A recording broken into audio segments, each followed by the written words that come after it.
Grab the AWP. I don't think he made it. So it's the AK-47. That's how they got the majority of their opening frags. Okay, that was a straight-up wallbang through the smoke at half wall. So another fortunate frag. This time in the favor of Wings Up. So we'll call it 1-1. But now they're in a lot of trouble here. They didn't recover the sniper. They're operating with 2 SMGs here. Ian can afford the silenced M4, so they should be fine for at least 3 rifles. We've got Charlie on the AK-47, who seems to be playing towards... Oh no, sorry, it's a GUI. It's above them. So the Child King has an MP9. And he's a whole banana. We're curious if the MP9 is going to change their playstyle. That happens to some teams, especially in a map like Inferno. You just try and get the MP9's close range. You try and just, maybe run down the bottom of Banana just to try and put some pressure on. Definitely is an option. We haven't seen them try anything super crazy yet, but there's always the mid push on the CT side, even from some of the A-bomb side. They haven't done anything like that yet. Maybe they just feel like it's unnecessary, but it's fun to try it every once in a while. Also because MOUZ are kind of proving that you give them the map control, they know what to do with it right now. Well, here we go. Banana, they're good to go. Oh, Torji has the smoke blown open and feeling like they've got decent grounds to make their way up towards Banana. Hearing there's SMGs on the other side, Child King, this is ambitious. If he goes for another jump shot here, but there is a flashbang being set up. That was the moment I was waiting for.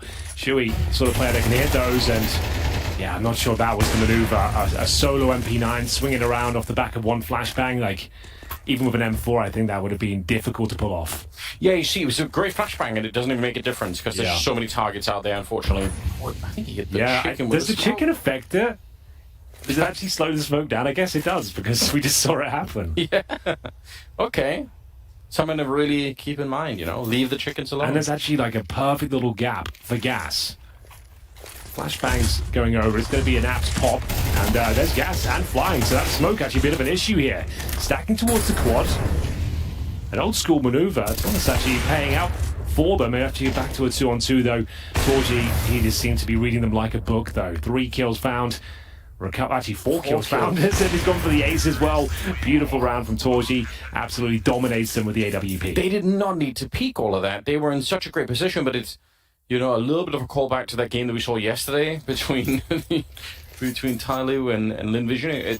Let's not have any callbacks to that. We don't need it. I couldn't sleep well last night because of that. Look at all these great kills. 3 in a row coming in. Sure, Torchi's going to be quick on that one, but now they could just slow it down. They're in a good position. It's a 3 versus 2. There's only about 35 seconds left, but they really, really want to fight him. And he has just absolutely schooled them. An ace with the AWP, Henry. Yeah, indeed. And that was their force buy. Bear in mind with those SMGs and a couple of safe guns, but this is actually looking promising. They're going to get maybe a couple of kills out of this. 1 for now. It's flying to find Shui, but not checking the left side. It's going to be a very convincing. I can't even get a sentence out before the round's over, Anders. They're dying too quickly, unfortunately. You're right. Yeah, that's a real quick round. They get the 1 frag. It was an eco. It's absolutely fine, but this one already getting out of hand here. MOUZ look way too comfortable, and we've got the AWP for Ian once again. At least has Kevlar. But now Shui, he's doing one of those good plays. Like all in-game leaders should be doing this, I think. Like reading the economy, bringing out the Mac 10 when you know you've got their finances on the ropes. Yeah. There's only 1 helmet or 2 now, so the Mac 10 is going to be incredibly powerful in this particular sort of round. Yeah, it's so worth it, isn't it? Gives you the mobility, you get the jump around the corner effect. Exactly. You find one of those players with no helmet, and they're just gone so quickly. So yeah, definitely very, very smart. Yeah, I'd love to see in-game leaders kind of reading the economy, even when you've got enough for an AK. Sure, like you could maybe do more damage, but you find 1 opening kill with jumping around the corner, going for a Molotov, just sabotaging their defense. Like it's incredibly potent. So hard to control. Well, Ian is in a different position. He was obviously top Banana last time with the AWP. Now he's going to be playing over the water quad side here. Looking to see if we could find anything. Let's see. It's going to be a Molotov instead to displace him.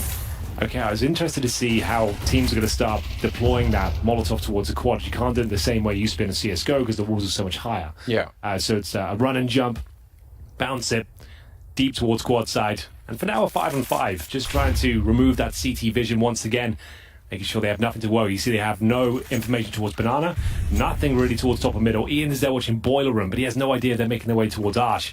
They are operating with very little here on the wings upside, and it's going to be an abs pop. Here come the flashes, and it's going to be the M4, and there's that Mac 10 as well, and it's going to be the AWP going down quickly. They know exactly where flying is. I think his days are numbered. He did hit something quite remarkable, and it's already round over, I'm afraid. You can't go for this one. Yeah, and they recognize it. Good read at the very least for Wings, realizing it's not going to be worth it. Double AWP on the T side. Why not? You're feeling pretty good. You're about to have an 8-2 scoreline. And again, like the mobility of the MAC-10, like leaping out of apps like that. That's what you want to do, right? And taking down the most valuable player on the other side, the AWP with no helmet. It's just kind of completely smashed into pieces. And it's another save, 8-2. Unfortunately, feels like GG at this, I'm going to say. Like they really are getting pummeled out there. Yeah, which again is not super unexpected, right? Like MOUZ is such a hard-hitting team right now. I don't think there's not much to say other than that it is playing according to the script pretty much. This is one of the world's best teams right now. Yeah, and they actually did pretty decent in Sydney with a stand-in as well. So yeah, the fact that they're going to be super hungry to prove themselves to the full lineup, their first real showing in CS2 on LAN. They've got an some open runway here just to kind of guarantee this opening victory, as maybe a tactical timeout is in order for Wings Up. They do have a bye once again, riding the coattails of that maximum loss bonus, of course. They've got the fuse kit, they've got utility. Ian no longer has the sniper rifle, unfortunately, here, and Shui does give up that secondary AWP and goes for the silencer for himself. Very curious to hear what the players are going to be saying after the game in terms of how the patch feels, because we're going to have a live reaction, presumably. Nice grenades and a good push behind it. Look at that, 2 for 1. The double nade setup just absolutely demolishing MOUZ, but unfortunately, they keep on the aggression once again, and it's not necessary. That's going to open up the B-bomb side. Good point. Like the fact you've got the man advantage, right? Like you've made it very difficult for them to commit towards Banana, but they keep just overpeaking these sort of situations. And now, like, how do you hold this bomb side if you're gassed? You've got nothing. He has a couple of flashes. His teammates rotating in, sure, but the damage has been done. Thankfully, MOUZ have been very tentative with their approach. Smoke's not great. Gas will do well to get one, but they completely fumbled the smoke and giving MOUZ a real opportunity now to make their way in towards the B side. 2-on-2 at least. Round's not over. They've got a flash and incendiary for flying. Ian is pretty far removed. Tucked in towards the underpass at the bottom of the middle. Oh, told you. He hardly even stops when he's taking that shot. They don't seem to wait for each other on this squad. I guess lots of solo interactions before your teammate even arrives.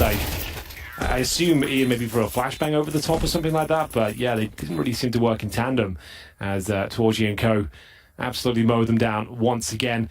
A couple of fumbled smokes on the CT side we've seen now, just giving them prime gaps on the T side to take them down with the AWPs.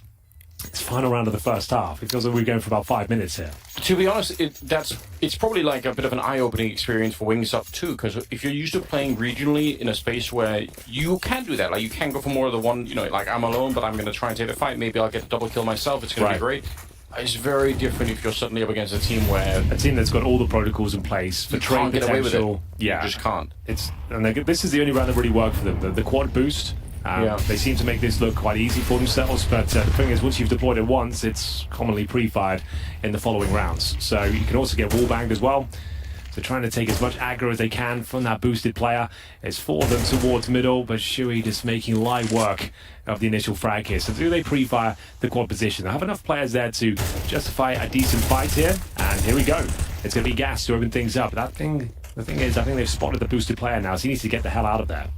It also reveals that there's a bunch of people here, so they might just say, all right, fine, we'll just go towards the sole AWP player of the B-bomb side. If they know all 3 people are there, why wouldn't you? Yeah, and that smoke he's thrown again doesn't do anything to protect himself. There's gaps in it. He's wasted his smoke, essentially. And now the orb is pretty far removed, and Torgy's got such a prime position and just to find multiple kills. Like, he's absolutely destroying them out there. Oh, there it is, through the smoke. A fighting chance in the 3-on-3. Bear in mind, Ian is low.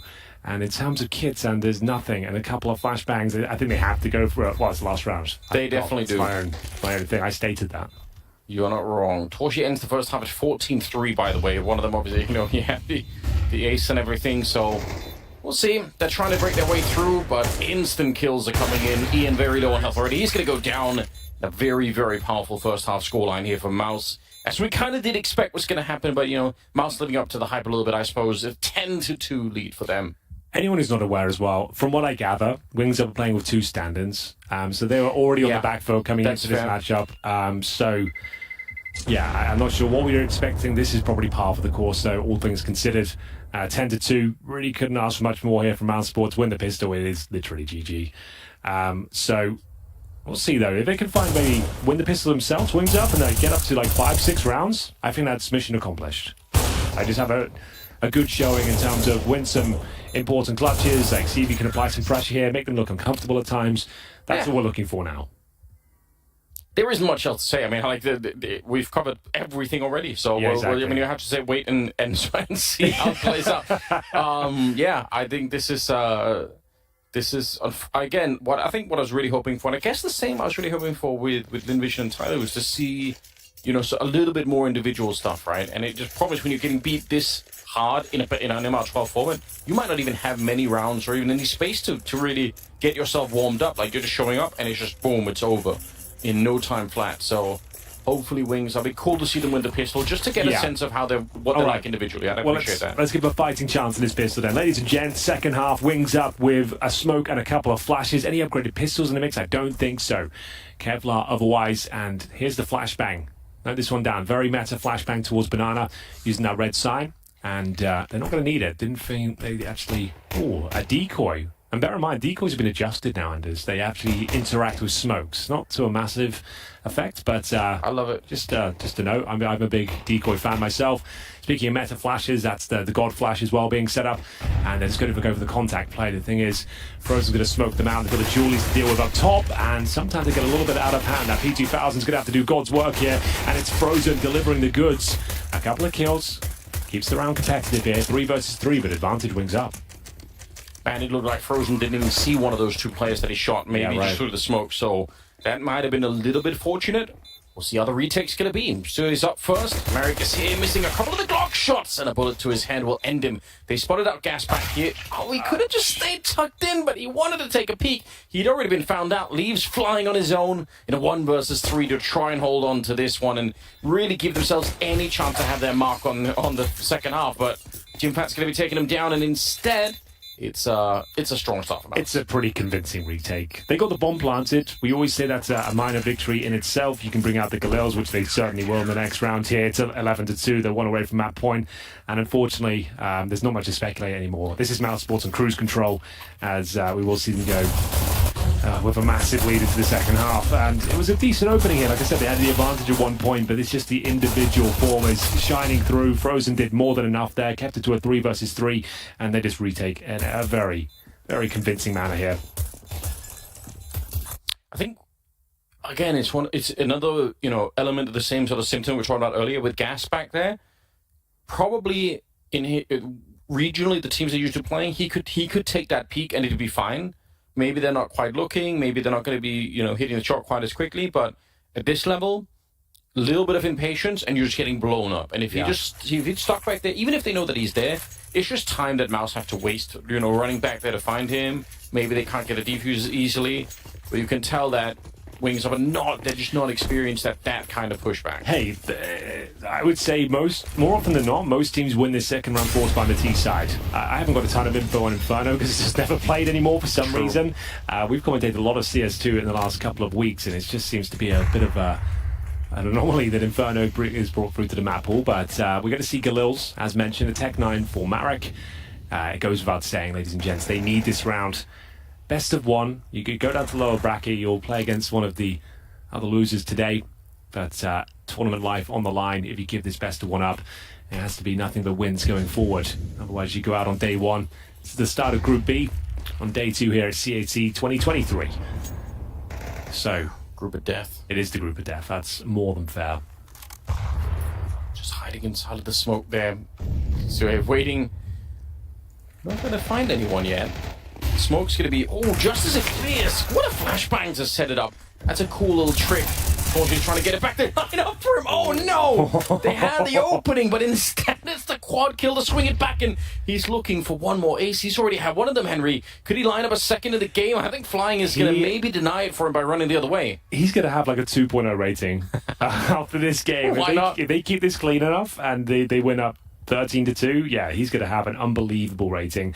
Should be a done deal on the round, and it will be Frozen to close things out there. Map points, I'm afraid, as Wings up. are surely done for now. That was the force buy. Traditionally, you take the eco here, but of course, for the map point, you're just going to have to buy. They'll probably use the timeout. I guess why not? They've used the majority of them so far, but yeah, opening frag found. Nice little flashbang there, but Torji absolutely dominates them here. Huge spray down as he shows he can do it all, not just a sniper, it seems. As like I said, they have to force buy. It'll be 3 pistols, making 4, and a Galil for flying. Should be the end of it, but it never is. Whenever I say this is probably the end, they'll always find a 1D. There'll always be something mental that happens. So probably a few more rounds to go here, but let's find out. Again, I kind of hope so. I feel like they've just had so little space to try and show themselves at all. If you're just joining us, hoping that the action will pick up after this one, it's FaZe versus NIP next. That's true. That's a good fair. point. Yeah, it's coming up at 7:30. Early risers getting up in the morning, trying to catch the games. We've got that coming up, it's true. All right, Surgeon coming up with a good couple of kills here as well. It's Child King going down. Unfortunately, the Frozen leaving Ian on his own. 1 versus 3, and he gets run down by Torshi. So he does end up with a ridiculous scoreline. It was a 21-3 at the end, I believe. That is the fastest game of Counter-Strike I have ever commentated. I'm happy to put my reputation on the line there because it felt like we were in that server for 15 minutes. That's probably true. We might actually have the record, Henry, now. Yeah. Which is weird. We're covering both ends of the spectrum. Normally, it's triple overtime whenever you're on the on the microphone. Yeah, that's a good point. And I guess we expected this one to be a bit of a blowout. It certainly delivered on that front. And unfortunately, Wings Up, you could see they're frustrated there. They never really got going. They never got a chance to show us what they're made of. A couple of interesting moments there with the AWP wall bangs, and they had a couple of good opening frags. Yeah. But it seemed like they were just a little bit overzealous. It felt like in the advantages they had. I think we've said that a lot for the Chinese teams going through this tournament, unable to hold on to the advantages they find, and unfortunately just completely dominated. The skill really shined through in every facet of the game here. Mouseboard showing why they're considered to be number 2 in the world right now. And I'll say it one more time, Wings Up, they weren't expected to do much, even if they had their full team here. They've got some stand-ins playing against MOUZ that are hungrier than ever. Playing Sydney with stand-in, of course. This is their first showing with Jimfat in the lineup, and it is going to be a 13-2 scoreline. Do you have any final words before we throw to the desk? Pretty much like we expected, Henry. I've got nothing else. Amazing. Thank you for that insight, and we'll throw it over to Trace and the boys. Yeah, thank you very much, gentlemen. Yeah, I was just trying to piggyback there on some of the insight from Anders. Jacob, what did you derive from what Anders just said? Nothing.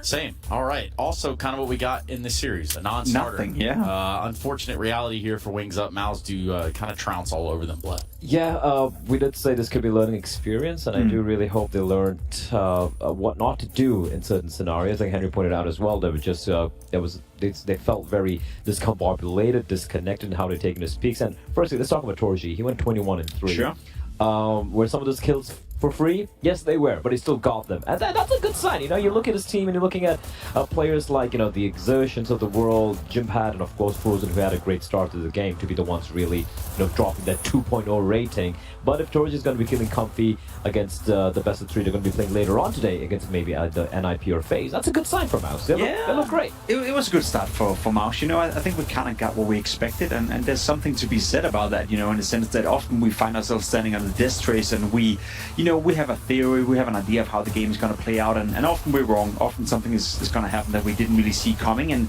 this time around I think we got exactly what we expected. Wings Up weren't able to test MOUZ at all. Unfortunately, they weren't able to be aggressive, they weren't able to dictate the game on the CT side. Some of these win conditions that we pointed out, they weren't able to facilitate on, and MOUZ just answered by playing good Counter-Strike, basic Counter-Strike, and basically every single time they were put under pressure by Wings, they handled it pretty well. So I feel like this was exactly what we expected coming into the game, and sometimes I like that. Sometimes I like that we can count on what we actually think. Yeah, I mean, this is quite the example of disparity in skill in some parts. I mean, we're talking about 2 different teams of 2 totally different calibers right here. Yeah, so it's not even fair. It's really not even fair, because obviously, as MOUZ said, they are definitely contenders in this tournament, right? Alongside FaZe, they look really pretty solid, in all honesty, in the last 2 games they've played, and the fact that they woke up ready to go. There was no, ring rust, so to speak. They've been playing non-stop as well, right? So they look fantastic. 21-3 is just stupid numbers. It's just stupid. Frozen doing good as well. Look, 4 the side of Wings Up, couple of decent rounds, but even the second round they won, I think it was a 2 versus 4 or something. It came down to a 1v1 at the very end, which Jimpat was unable to close out, but they just looked lost on that map, unfortunately. And you can see clearly the gap in not just the individual skill altogether, but also how they approach the game, so to speak. But to be fair, Trace do stand, and there's so much you can do. Yeah, lost the Big Mac sauce, huh, Jacob? Yeah, I think that's a fair sentiment. Yeah, and which you can get separately now, in case you didn't know, Jacob. That's fantastic. That's That's news to me, yeah? Yeah, it really is. I mean, if they're open, of course. Yeah, if they're open. You know, it's hard to say, but it's obvious, though, when you have a player like Torzy or someone coming out from a team like this and they have this, you know, this monumental score that shows. That's why he'll be an MVP for this game. But obviously, you can take that and run with it if you're MOUZ, maybe, right? I think so. You know, I have them personally to win the entire tournament. I think they're one of the contenders for that. I think they will go all the way. Should be motivated to finally, as you said, play with the full roster. It's a team that coming into CS2 that really have a shot and a chance of establishing themselves as a top tier team. You know, as a team that we can count on tournament after tournament. MOUZ have been interesting to follow for the past couple of years. They've had a couple of periods where they were up there. You know, where they were having runs at big tournaments. I think personally, this lineup you're seeing it right now could be the real deal. Yeah. Speaking of which, here's the real deal down on stage with Torzy. Good position. Yeah, I think we are pretty jet lagged because we traveled home for Sydney and then we traveled here, and the time zones are really different. And I am pretty jet lagged at the moment, but it's going well at the moment. And Shanghai is amazing. It's really beautiful, and we are enjoying the time here.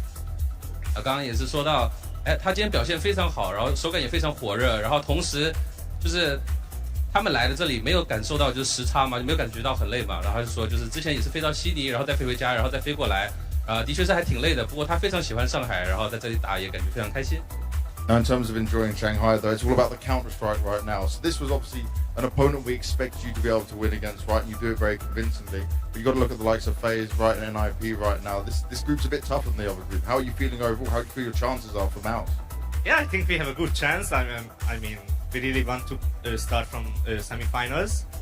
So we have to beat either FAZE or NIP, and I really hope we can play FAZE again, because in the last 2 weeks we played them like 5 times, or like the last 3 weeks, and it's just a really good team, and we want to show again that we can beat them in CS2 as well, because we didn't do it yet. So yeah. 也是说到就是他们今天就是这场比赛，大家原本就比较看好他们，然后那他是怎么看待接下来一些对阵呢？他说就是接下来他其实这场比赛的确是大家本来就是比较大的一个优势，然后呢就是接下来的比赛他其实很想面对 FAZE， 因为在之前的一个版本的时候，当他们面对的时候没能够战胜他们，然后这次想要在 CS2 来克服这一点，来证明这一点。And then we have the community question coming out from Perfect World as well. 接下来是来自完美电竞 APP 的玩家提问，至于是否能够带着兄弟们冲一波 Major。So basically, can Siri bring you guys to another major? Yeah, I hope so. Like the next major will be in Denmark, right, in Copenhagen. Yeah, we are preparing for that, and I hope we can make a good placement. Can make a good placement. Yeah. 也是说到他们已经开始在为明年哥本哈根的 major 在做准备，然后也希望 Siri 可以带着他们冲一波。那我们再次感谢一下托子接受我们这个采访。那在这个环节，对吧？赢了比赛肯定非常开心。那我们要请他来选一个观众，一名幸运观众来获得本轮的奖品。Yes, this is where you have to pick out one fan from the audience, and they'll win this lovely headset over here, my man. Yeah, Pick the someone out prize. 奖品也是。You see, and they all got their hands up. This one? Yeah, he has the MOUZ logo, so I pick him. MOUZ logo, come on up. Man, I was really wondering. Who was gonna get that. I figured it out. I figured out how to win this, right? Just have an iPad or a sign or something. Just put the logo of the team that won, and boom, you win a free. Even better, put his name and a heart next to it, man. Come on. Yeah. Gotta pan it to the crowd.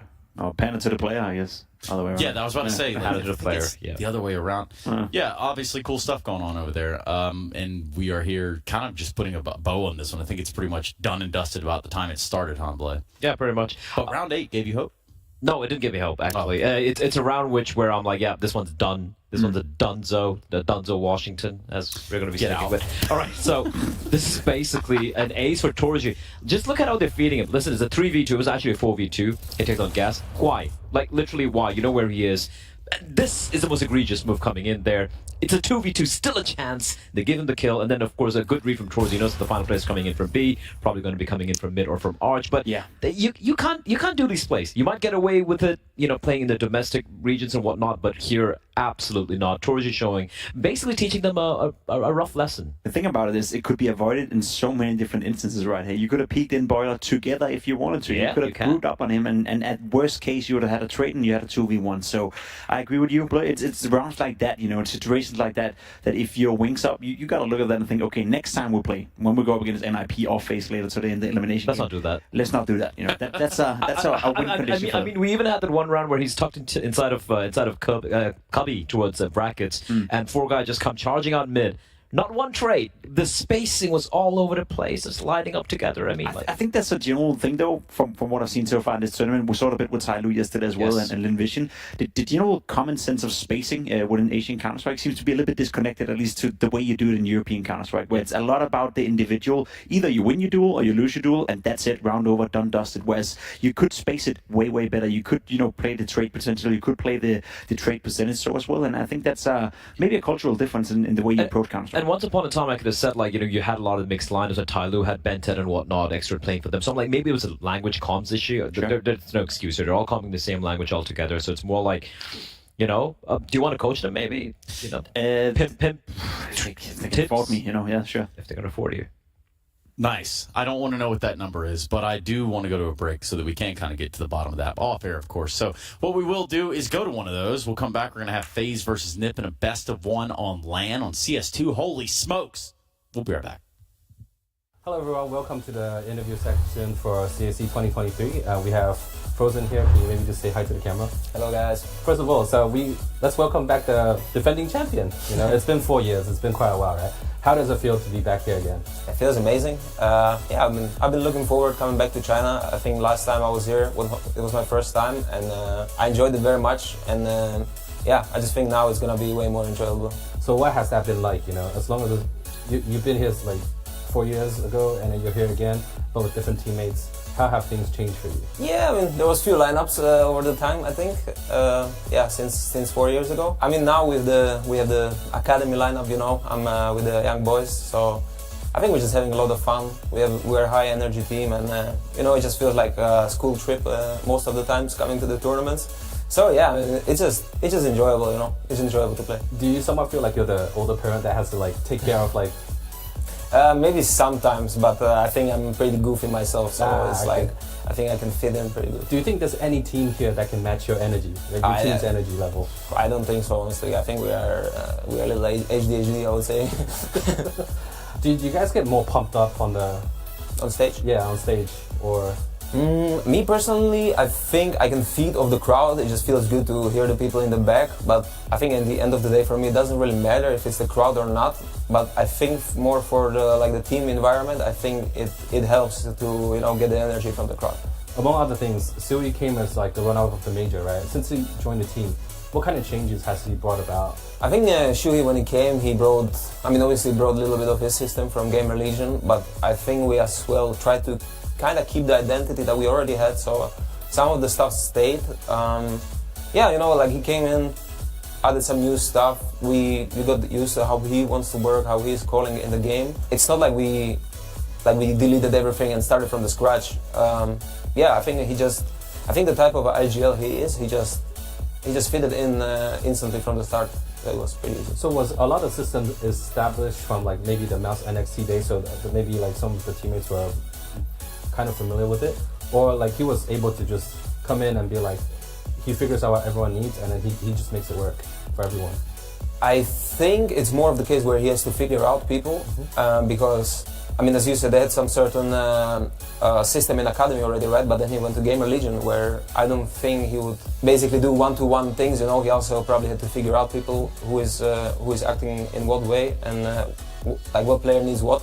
So I think it was kind of the same with MOUZ. It probably made it much easier that he played with the guys already in academy. So for me, it was just getting to know him and just seeing how he is. Yeah. So how have you guys adapted to the new version of the game so far? How do you find it personally, actually? The start was pretty rough, not gonna lie. Obviously, you miss your your love, CS:GO. So it was hard to swap, but I think the game is going in a very good direction. I find myself lately enjoying the game like a lot. I just wake up and instantly want to play. So for me, I've been enjoying it, and I hope it continues going this way where Valve is heading with the game. In your opinion, what's like the difference between the Chinese teams and like the Western teams? I mean, it's a question that's often asked. I think one thing is like you sometimes don't really know what to expect from them, right? When they come to a European tournament, it's not usually teams that you would meet on every tournament. So I think for sure there's like a surprise element. I as well think like I don't want to say only Chinese, but I think Asian teams in general as well. Back in the days in 1.6, I think it's always been very. Obviously there's some strats, but I think like they can shoot very well. Like there's headshots going on. So. I think it's always interesting to play an Asian team, to be honest, because they just have something that there's a little spark in them that you don't see with the European teams anymore, I feel like. To add on a little bit, what do you think are some of the things maybe Chinese teams can improve upon, or like?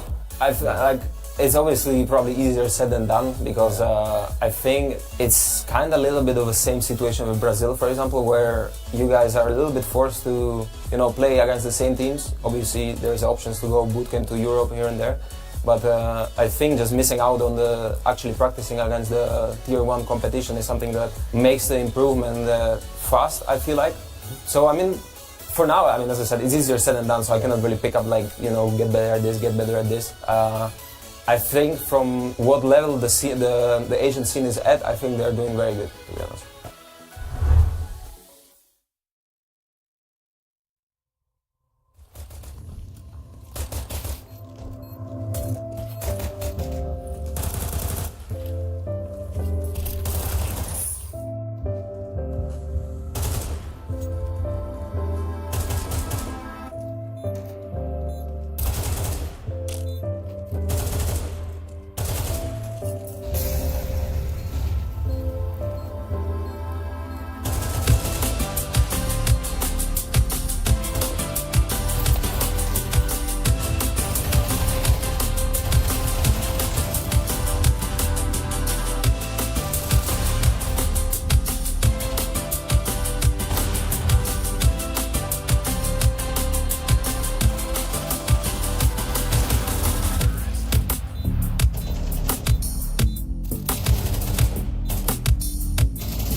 Okay, I did say we'd be right back, and as it turns out, that isn't the case. But we're here now, and that's what's most important. We hope you're joining us as well. Maybe go ahead and grab some friends, family members, whatever you have you, and bring them on down, because we do have FaZe versus NiP on the docket in a best-of-1 opening game for both these teams here at the CAC. That's CS Asian Championships for short, gents. I do have Pimp on the end, Bled in the middle, and a nice BO1 on our hands. Hells yeah. Hells yeah. Yeah. So, I'm looking at FaZe, I'm looking at NiP. I'm thinking about a few things, but most importantly, let's get the teams on stage. These ninjas have Maxter standing in once again, but it's his chance to shine at his first international event. Can he rise up with his fellow ninjas to see victory? This is NIP. 作为队内的替补 ，Maxter 是否能够在自己的第一个线下赛、国际线下赛，带着自己的队伍取得胜利呢？让我们一起欢迎 NIP。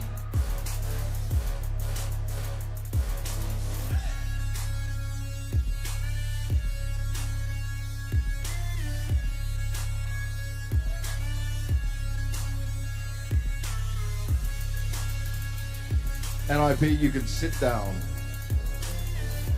请 NIP 入座。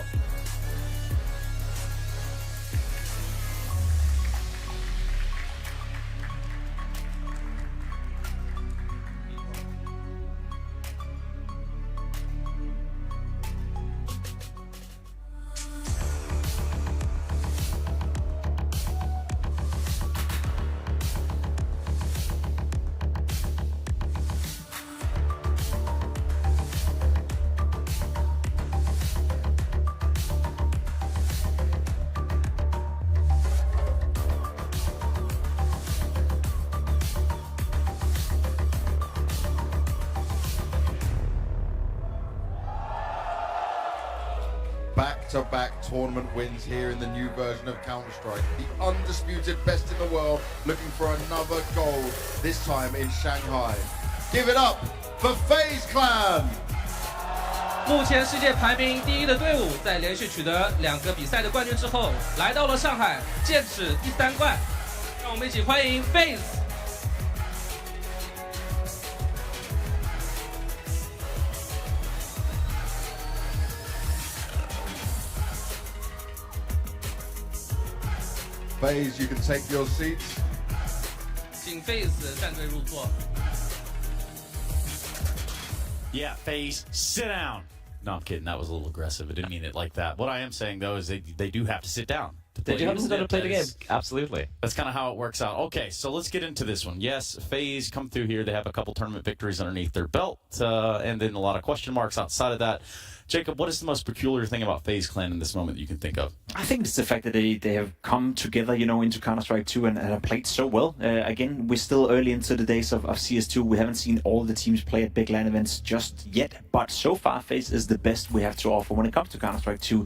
That despite the rumors that you were alerting to right here. Twist maybe going in and out of the lineup. We don't really know where his future lays. Maybe they're looking towards roster changes. The fact of the matter is, though, that right now FaZe is playing the best brand of CS2 we can see. Yeah, it just doesn't make many sense really for any changes to be happening here. The really cool thing about this matchup for me, Trace, is the fact that they're going up against NIP, who have had a rough start to their CS2 legacy. No, far from the 87-0 we saw about a decade ago. Meanwhile, FaZe have won 11 series back-to-back. They've only dropped one out of the 12 matches they've played, of which that was the best one opening this game of Legion in Sydney. And ever since then, it's been a hot streak from the FaZe side. And even that was an overtime game, right? Of course it was an overtime game. You know, of course it was. But, you know, for FaZe, you still can't negate the fact that they did come in at 13-0 for the first time ever on LAN. That did happen. That did happen as well. Look, the really cool thing about FaZe, what I'm really enjoying is while, you know, with the launch of CS2, and let's be real, right? It was a little rough around the edges, and, you know, things are getting fixed very quickly as well. But while a lot of teams were like,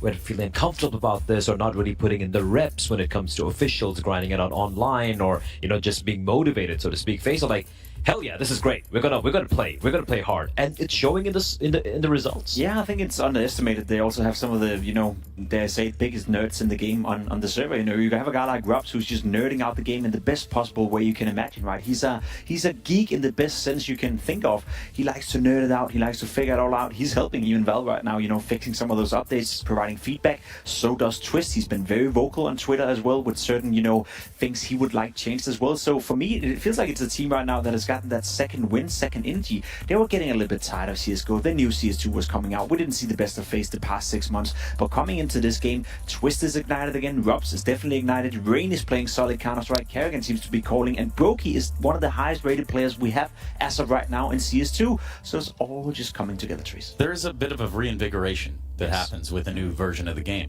You know, can the same be said about the NIP side? Okay. No.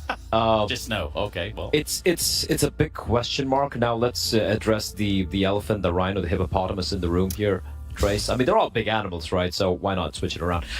They are still playing with Maxter because they submitted the roster a little too late to make any changes. So Alex isn't going to be here. So I'm assuming the calling responsibilities maybe going to be with S-Attack or whatever, right? This is not the real lineup of NIP. But even if you go to the real lineup, you have Alex, you have Config, you have Rez, you know, you have these guys, and I still don't think the pieces are solidified for this team to where I can be like, you know what, NIP, you're trying to live up to your legacy. Trace, will you allow me to be brutally honest? Please, Hold on. go for it. All right, yeah, go for it. All right, I don't care about NIP anymore. I simply don't care anymore. It's a team that we've been saying the same thing over and over and over again. You look at the lineup, you think of the potential of the players, they should be doing better than they are. They make roster changes almost as I switch underwear, to be completely honest. It's been insane how many players have been going in and out of that lineup. You know, benched, not benched, benched, not benched. S-Attack recently coming in again. I don't see the direction they're heading right now. Now, Threat is back in, you know, to be a guy that is leading that project. That gives me a bit of confidence that at least some sort of like nice decision-making process is taking place with NIP. But honestly, right now, I'm just bored of even following this team. I don't want to watch them anymore until they show something on the server. It's been too many years with lackluster performances, and it's been too many years of just being boring. So why don't you just say what you want to say, Jacob? Well, that's exactly what it is. That it's simply unacceptable. I don't know if it's unacceptable. It's just boring and not interesting. It's just kind of sad. Yeah, there is that. I'm sad. I'm looking at this org and like what they've achieved in the past and what, you know, the potential like 9 promise years they have. ago, yeah. 9 years ago, fine, 8 years ago, right? I'm trying to be a Was little it 8? generous here, and it's just been downhill ever since. I was looking at this interview from DJL. It's like we got a very good feeling for this event. I'm quoting this. I said it to the guys yesterday. They have a very good feeling about this. That just smells like copium. Just pure copium, hopium, whatever you want to call it. I just don't see anything happening for this NIP team, especially in this event. Which is why we go to Ancient and Nip start on CT side. How fun does that sound, Jacob? Yeah, it could be fun, you know. Again, they're going against FaZe Clan, who are very, very good on Ancients, so it's not going to be an easy game at all. And I'm not saying NIP is a bad team. It's just when you look at the budget they're working with, when you look at some of the players, the potential, now Brolan out of their lineup as well, it's just been so many games, so many years of they show a couple of good glimpses and we think, oh, now NIP is arriving. Now they're coming into the top 8, top 7 where they can compete and maybe contest for at least a playoff spot at big tournaments. And then they fall back to the old rhythm where it's just like they lose to everyone. So I don't know where to put a finger on NIP. They're coming in with a stand-in here as well. Now, Alex is an interesting signing. I'll give you that. That's something new, you know, a new air and a new look to the team, but we don't even get to see him at this tournament. So for me, it's hard to get excited about it. And again, going against FaZe Clan right now, who's the best in CS2, I don't see it happening. It's a pretty monumental task, Blood. It's, some might even say, an impossible task here. I mean, putting FaZe in the back foot is one thing, doing it in CS2, whatever. But when you talk about FaZe, you talk about some of that veterancy and some of that self-guided tenure that you get out of veteran players. Whereas you look at the NIP side, and you're just like, hey, can you guys kind of all go in one direction? Like, can we just go towards the finish? I think, look, I don't want to sound too negative here. Obviously, we still get to see them play, and obviously we know that they don't have Alex. But it's just the fact that there's an overall lack in them just being on the same page, or even the same book even. So, you know, that's rough. Yeah. Well, we'll shelve our books, and we'll head over to the commentators. Gentlemen, thank you very much. Commentators, are you ready? That goes Anders and Henry G, I think is your names, right? Apparently, those are our names. You ready, Anders? I feel ready, Henry. I must say, I actually share a lot of the opinions that Pimp was Go on, expressing which on this. ones? I feel the same level of disappointment with NIP. It's just very frustrating. It's a weird roller coaster to be on. Yeah, the project is in a weird state. It has been for a long time. Yeah, and going into this tournament as well, bear in mind they've just lost Hampus. They don't have Alex at this tournament. Again, so they've lost Hampus. Yeah, Maxter's going to be playing in this one. And FaZe, I think, undisputably the best team in CS2 right now. Take from that what you will. We've only seen a couple of tournaments, but they seem to be taking to this game very well indeed. They're the absolute favourites in this best of one. Ancient makes things a little bit more interesting, I suppose, that we don't see much of it. So I'm interested to see whether FaZe just completely wallop them or if it's going to be a close competitive game. NIP with nothing to lose, really. Config is ill as well. He's apparently feeling better today. And hopefully we're going to see that at least get to double digits. They've got enough firepower on this team to make it interesting. They need some pistols, some clutches going in their favour. And with S-Attack as the in-game leader, I guess they know this is just a chance to kind of get some reps on CS2 on LAN.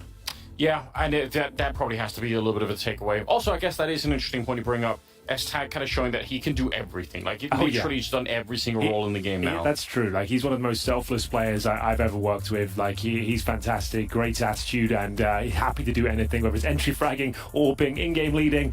He can really do it all. So, yeah, he's a great asset for any team. I'm glad to see him back in the main roster. There's Rez, of course. His future kind of up in the air, I suppose. Like, he's been part of this team for, 6 years at this point. His performance in the last couple of years has been underwhelming, I would say. He's got the potential to be a world-class player, but the mechanical skills there, it just hasn't really come together, and he's been part of this kind of revolving door of NIP ever since. It feels like somebody like a Rez, to me, feels like he has the same mechanical skill to be able to go toe-to-toe with some of the really wild aimers that we've seen. Just pull one name out of the hat, but somebody like a Boros, maybe Boros is way more aggressive, but it feels like they've reined in res so much that like that system works really when you're playing against another team that's playing like that. But you run into some of these crazy aim players, and playing that really conservative style is going to be absolutely, you're going to get wrecked behind it. There's so much to keep up with NIP as well. So bear in mind, Brawlan just been removed as well. So there's just so many players coming in and out non-stop. To be fair to Maxter, I'm excited to see him because he stepped in for the Rubet and Thunderpick Cups, and he actually did a very good job. He was top fragging for a lot of their games. So excited for him. It's another opportunity to showcase his skills, but up against one of the world's best, if not the world best, currently ranked #1 in the world.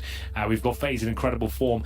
The likes of Brokey especially, he looks fantastic in CS2, despite Orpers being quote-unquote nerfed Anders, but he looks really, really strong, and the fact Twist is reignited, and the fact Rops is turning up as well. Once again, this team is looking deadly, and at one point in 2023, at the early stages, they looked burnt out. They looked like they were done. Yeah, they really had some struggles, obviously, especially, you know, since the whole debacle of the Rio Major, was things really starting to look super weird for them, and it took a long time to recover that whole scenario. But yeah, I agree. They do look very, very strong. I think he's going to be throwing any objections to that. We are headed into the game, Henry. We're going to be good to go. It's FaZe starting on the T side. It's NIP on the CT side, and we are ready to best of one.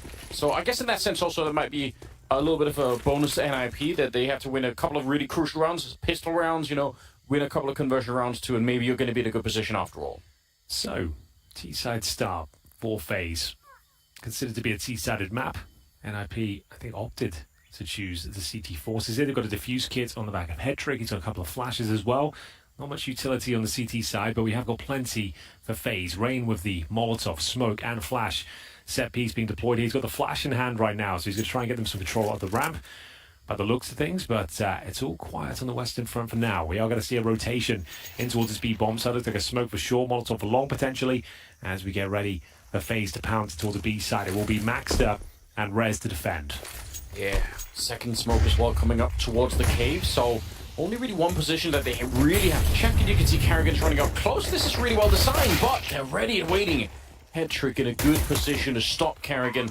The bomb is going to get planted here, but with a little... I said that. But that's the P250 coming into play. Twist going to be able to pick up Hetrick. And just like that, it's back into 4 versus 3 now. S-Tag, the next to go down. And they are dropping fast on that CT side. Rez and Config left alive, trying to fight their way back into a 2 versus 2 now. They've almost found the kill there on Twist, but running out of bullets. Knives are coming out. What is happening? Guys? Why are they running behind? I have no idea what's going on, Henry. Well, I assume Twist run out of bullets completely. Smiles all round. A little bit chaotic towards the end there, but it will be FaZe with a pretty convincing finish. No knife kills found, and some decent shots from NIP. They had the opening frag in their favour, but a nice execution. Smoke down towards the cave and indeed towards long, and as soon as Twist started hitting shots to the P250, all bets are off. NIP with the full eco here, so a chance to catch our breath. He's got one single HE for Config. Now, why is he be throwing that towards middle by the looks of things here? He'd do well to find a frag off the back of a single high explosive grenade. We'll see what he can make of it. It's going to be FaZe operating with SMGs pretty much across the board. A couple of AKs there, but 3 MAC-10s in hand, as Carrigan confirms that Jaguar, or Cheetah, whatever you want to call it, is clear. What do you call it, Anders? I mean, I'm not going to lie, to me they look like cheetahs, but everyone's been saying Jaguar, so I feel like same. I'm just, you know... I've been saying Jaguar. I think you might be right, though. But here's Brokey. Should be a frag. Makes a bit of a meal of it, not going to lie to you. Running and jumping, and this time it eludes him, but the round should be secure. I'm going to say that with bated breath. We've seen a lot of full eco victories in CS2. Here comes the Modown, though, with quick frags, and to be fair, 3 kills on a full eco. Right, yeah. You would take that. That's not too bad. Oh, they lost the AK at the end as well. I think he was trying to upgrade or give him an AK on the other side. I think they threw away the AK and just saved the MAC-10. It's not perfect. Listen, it's early days. Oh, man. Yeah, well, it's a very expensive round. NIP, if they can win this one, round number 3, they're actually in a pretty interesting spot. You can see there's no residual cash for FaZe. Yeah. Very expensive rounds there. Backs to the wall in an economic sense. You're absolutely right. But the main task still ahead of NIP here to try and actually turn this into a reasonable round for I themselves. played against Config and S-Tag in Premier a couple of weeks ago. Oh, yeah? What was that like? Well, to be fair, I'm not going to lie to you, Anders. I dropped 25 kills in the first half. They were very impressed. They haven't asked you to play for them They yet. won in the end, but I gave them a real good run for their money. Right. Like, They knew. They even said, like, Henry, the time to come back pro. I was like, you know what? I'd love to. Too busy, though. Too many events. Got too much casting to do. Yeah. Maybe waiting for that phase pickup, you know. Exactly. I'm available. Yeah. That's all I'm going to say. For the right. So it's quite a slow, methodical start here from FaZe. Is trying to gain mid-control if possible. S-Tag allowing them to have it. Smoked off towards Donut. They're going to blow that smoke open. There's another one to deal with, though. Do they just want to run through the MAC-10? Bear in mind, this is a very important round. If NIP win this one, they lay some decent foundations going forward.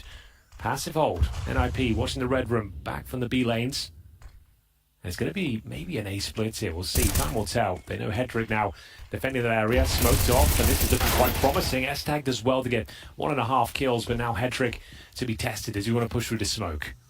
It's awkward for Config back here. If he dies, the round might just be done, and he will die, but not before Rain finds that kill on Rez on the other side. So it's really falling apart here. Again, there's so much potential for NIP in this round to really stop FaZe in terms of the economy, but it's not going to happen now. The fact that Rain goes down, it was so convincing with that opening frag. Yeah. They had 2 players locked behind the smoke. There's just no way they can go for it now. So, yeah, FaZe 3-0. Just because you brought it up, Henry, I've got to confess, this is one of my toxic traits. Is I always have had this feeling that, you know, if I didn't have a lot of other things going on in my life, I probably could have made it like, you know, some kind of like pro in 1.6 or something like that. Okay, this is a bold statement. Let's go. I feel the exact same way when I played Dota now. I played quite a bit of Dota recently, last couple of months. And you think you can go pro? In the back of my mind, like, I know how delusional it is in a way. Like, I'm living in like 2 worlds. Like, one part of my brain is like, this is so delusional, I have no idea what you're talking about. And the other part of me is like, but I think I could, like. If I was given all the tools, I had the time. If I just had more time, if I didn't have any other responsibilities, if I dedicated myself to this, like, it's so stupid. Speak to your wife. Maybe we should give you permission. Just say, you know what, chase your dreams, Anders. At 36, whatever you are, let's go for a pro Dota. To be honest, she probably would say that. She'd roll her eyes and like, whatever you want, honey. Yeah, just go for it. Well, it's going to be a tactical timeout. NIP feeling the burn early on. This is the best of one if you're not aware. This is a big matchup, but it's early stages, day 1 of Group B. And we are looking for the opponent against MOUZ, who took down Wins Up in a very convincing manner in the opening game of the group. But FaZe, so far, so good. That was a very important round for them to win. Quite a technical strategy as well. Like, we don't see many of those, like going through Red Room and smoking off towards the back of the B bomb side like that. I think it's very powerful. I just like to see it more. So it's great to see them have that within their arsenal deployed so early. I think it just makes the map so much more interesting when people do that. It's the same feeling that I had with Vertigo in the beginning when the T's were just ignoring the middle. It's like, what? There's a whole part of the map you're not using. Yeah. And I guess this is more of a choke point, really, but it does make the map so much more interesting because it really it forces some really awkward CT rotations. So, we saved a couple of rifles here, but not the force buy from NIP. There's a deep smoke towards elbow, courtesy of Hedrick from Spawn. But going to keep the money around $2,000 here. So still every chance they can win it. Maxter and Hedrick. Rez, hand. That Deagle. He's the only one who can do anything. Nice shot. I was going to say, yeah, but if they probably need another one, to be fair. He's done a great job, but unfortunately they need more of that. Twist gets one, and inside of the Molotov there, I don't know what Config could have possibly done. So again, you probably just saved the rifles here. Yeah, as much as it sucks. Well, it was the opening frag for Reds, but yeah, you're dead on. Probably needed to stay alive, needed rotations there. As soon as they lose 2 players, it's just not worth it. This retake's not going to happen for them. 4-0 is completely locked in. That is maximum loss bonus, though, so we can bring out the AWPs. And, well, that kind of begs the question, I suppose. Does Hedrick throw over the M4? I guess he will. And enable Config to have a nice strong buy going forward. So it's FaZe with 4 players alive. Carrigan going down as well. They can pick up the orb themselves. And Brokey can throw over the AK-47. It's not really required on T-side of Ancient, but the way Brokey's been playing right now, you might just want to give it to him as Rain finds the 3rd frag of the round and takes down that aforementioned rifle. So the AWP has been purchased on the CT side. I just caught that before we went to the cameras. So brilliant start for FaZe. They're the heavy favourites. If you're not aware, if you're trying to work out what this lineup is, Maxter is here as a standard. I think he's from the Academy team. And he's been playing great online for them. They've just signed Alex from Movistar Riders, the Spanish in-game leader. He was unable to make it to this event. Bear in mind, NIP weren't even supposed to be here. They were placing Team Liquid in a kind of last-minute sort of situation. Yeah. Yeah, so a bit of a curious position for NIP for sure. Oh, that AWP, they almost lost it. Yeah. Still under pressure. Here come the grenades, Henry. And they've taken down Hetrick. He thought he got away, but he wasn't. I thought Carrigan should have had him dead to rights there, but a fumbled spray has given NIP the man advantage here. It's Config. Yeah, I was going to say, this is a really nice flank coming in. He's surely guaranteed the round at this point. Up against Rain and Brokey, though. Two players have been performing very well in CS2, and it's a decent retake overall. A nice change of pace there from FaZe. If they get that clean kill towards Hedrick to kick things off, if Carrigan nails the shot, I think they win the round there. The fact that delayed them and made things a bit more uncomfortable certainly was a prime asset there for NIP. So 4 players surviving, they've still got the AWP. There's Config hitting a couple of crucial kills as they find their first round here in the best of one. CT side of Ancients, but still plenty of money for FaZe. This is the moment there. Yeah, Carrigan probably should have taken him down, but the grenades made up for it. There was a trade at the very least. And, that's how S-Tech got involved as well. So, yeah, real nice. I guess that's still overlooked. Like, you still don't really consider it in those sort of scenarios. You think, we smoked donut. It should be clear, right? But got to be on your toes. Yeah, you're just, it's probably, you've been playing the game for 10 years or something for most of these players probably, so they're just not really sure of yet. Carrigan, good, double spray down, did have the grenade out there. Not that anyone ran on top of it, but the pin was actually pulled there. 3 versus 3 after a lot of battle in the middle. They've lost Carrigan and Twist on the FaZe side of things, and Maxter, good position here. Smoke's going to be clearing up. Good headshot to bring down Rain. And again, they've escaped for the Red Room. They should probably be looking at the bomb plant here. Yeah, you might be onto something there. The map is wide open. 3 CTs all grouped up together at the B lanes. A bomb side under threat. Sending in Maxter. The bomb's taking a long way around through the back tunnel towards the bomb site. That's a little bit disappointing, perhaps. Going to make it a lot tougher. Smoke going right on top of the Maxter and Rez. They're just going to be walking straight through. Surprise on the other side. Maxter with a good spray down on Brokey as well. The FaZe were not ready for that. That's a really big round. Yeah, huge from Maxter as well. Solid hold towards the K position. Really assertive with that AK-47. Even after the Carrigan double kill, it's a pretty convincing round here. This is how it all kicked off. You think that might be it. Config was good for one at the very least. Maxter, a really brutal kill on his second interaction, takes down Rain as a little nice little maneuver as well. They had no idea the CT's going to push that smoke, and I think that's an eco for FaZe at this stage, and pretty much a full eco. A couple of Deagles in the mix, but no Kevlar, apart from Rops, who had a bit more money by the looks of things. So we'll see if they can make a dent in round number 7. 4-2 overall. Again, it's getting to the point now probably where from FaZe point of view, it's a little bit important that they get some kills in here. Quite a lot of money on Rez, enormous amount of money on Maxter. So this round you should hope to get maybe a couple, maybe 3 kills would be really nice. But so far they've denied Carrigan and the rest of them are hanging around. Yeah, I think they're just bleeding out the utility right now and just trying to have some sort of financial input in that sense. If you can bait out all their smokes, their incendiaries, that's still thousands of dollars. But we'll see. NIP playing their advantages, no one overstepping the mark. You've got nice crossfires enabled, every choke point covered. And this is exactly how you want to approach this scenario.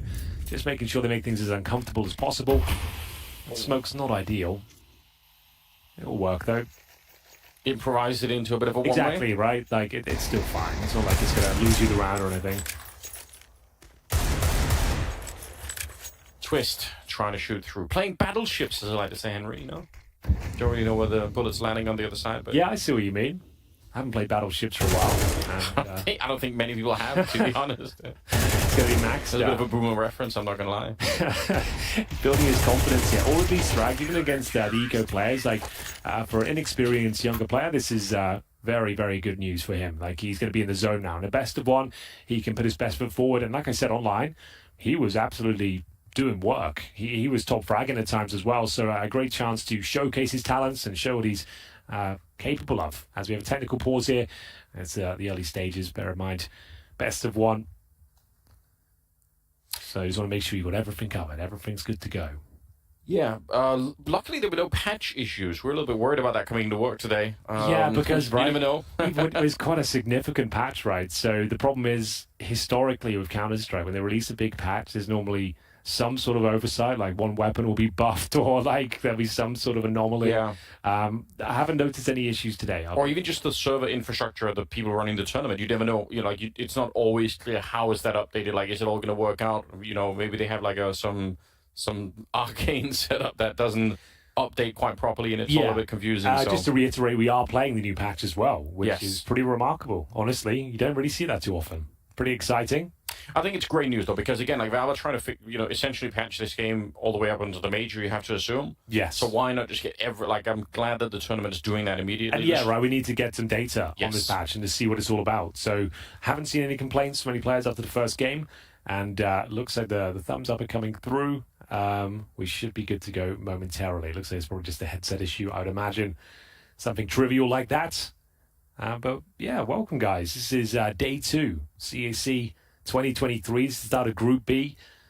This is the group of death, people are calling it. The group of death, yeah. We've got this game, and we've got the best of 3, and then it's Dinko and MOUZ taking it through the last best of 3 of the day. Yeah, so we're going to be covering the winners game, which Yes. is likely to be FAZE versus MOUZ. I say that with bated breath because NIP is starting to look quite deadly here. They had a big boot camp before they came to this tournament. So it's not like they're just kind of throwing caution to the wind and to see what happens. Like they want to cause some damage here. So they've had a boot camp. They've played with Maxter before.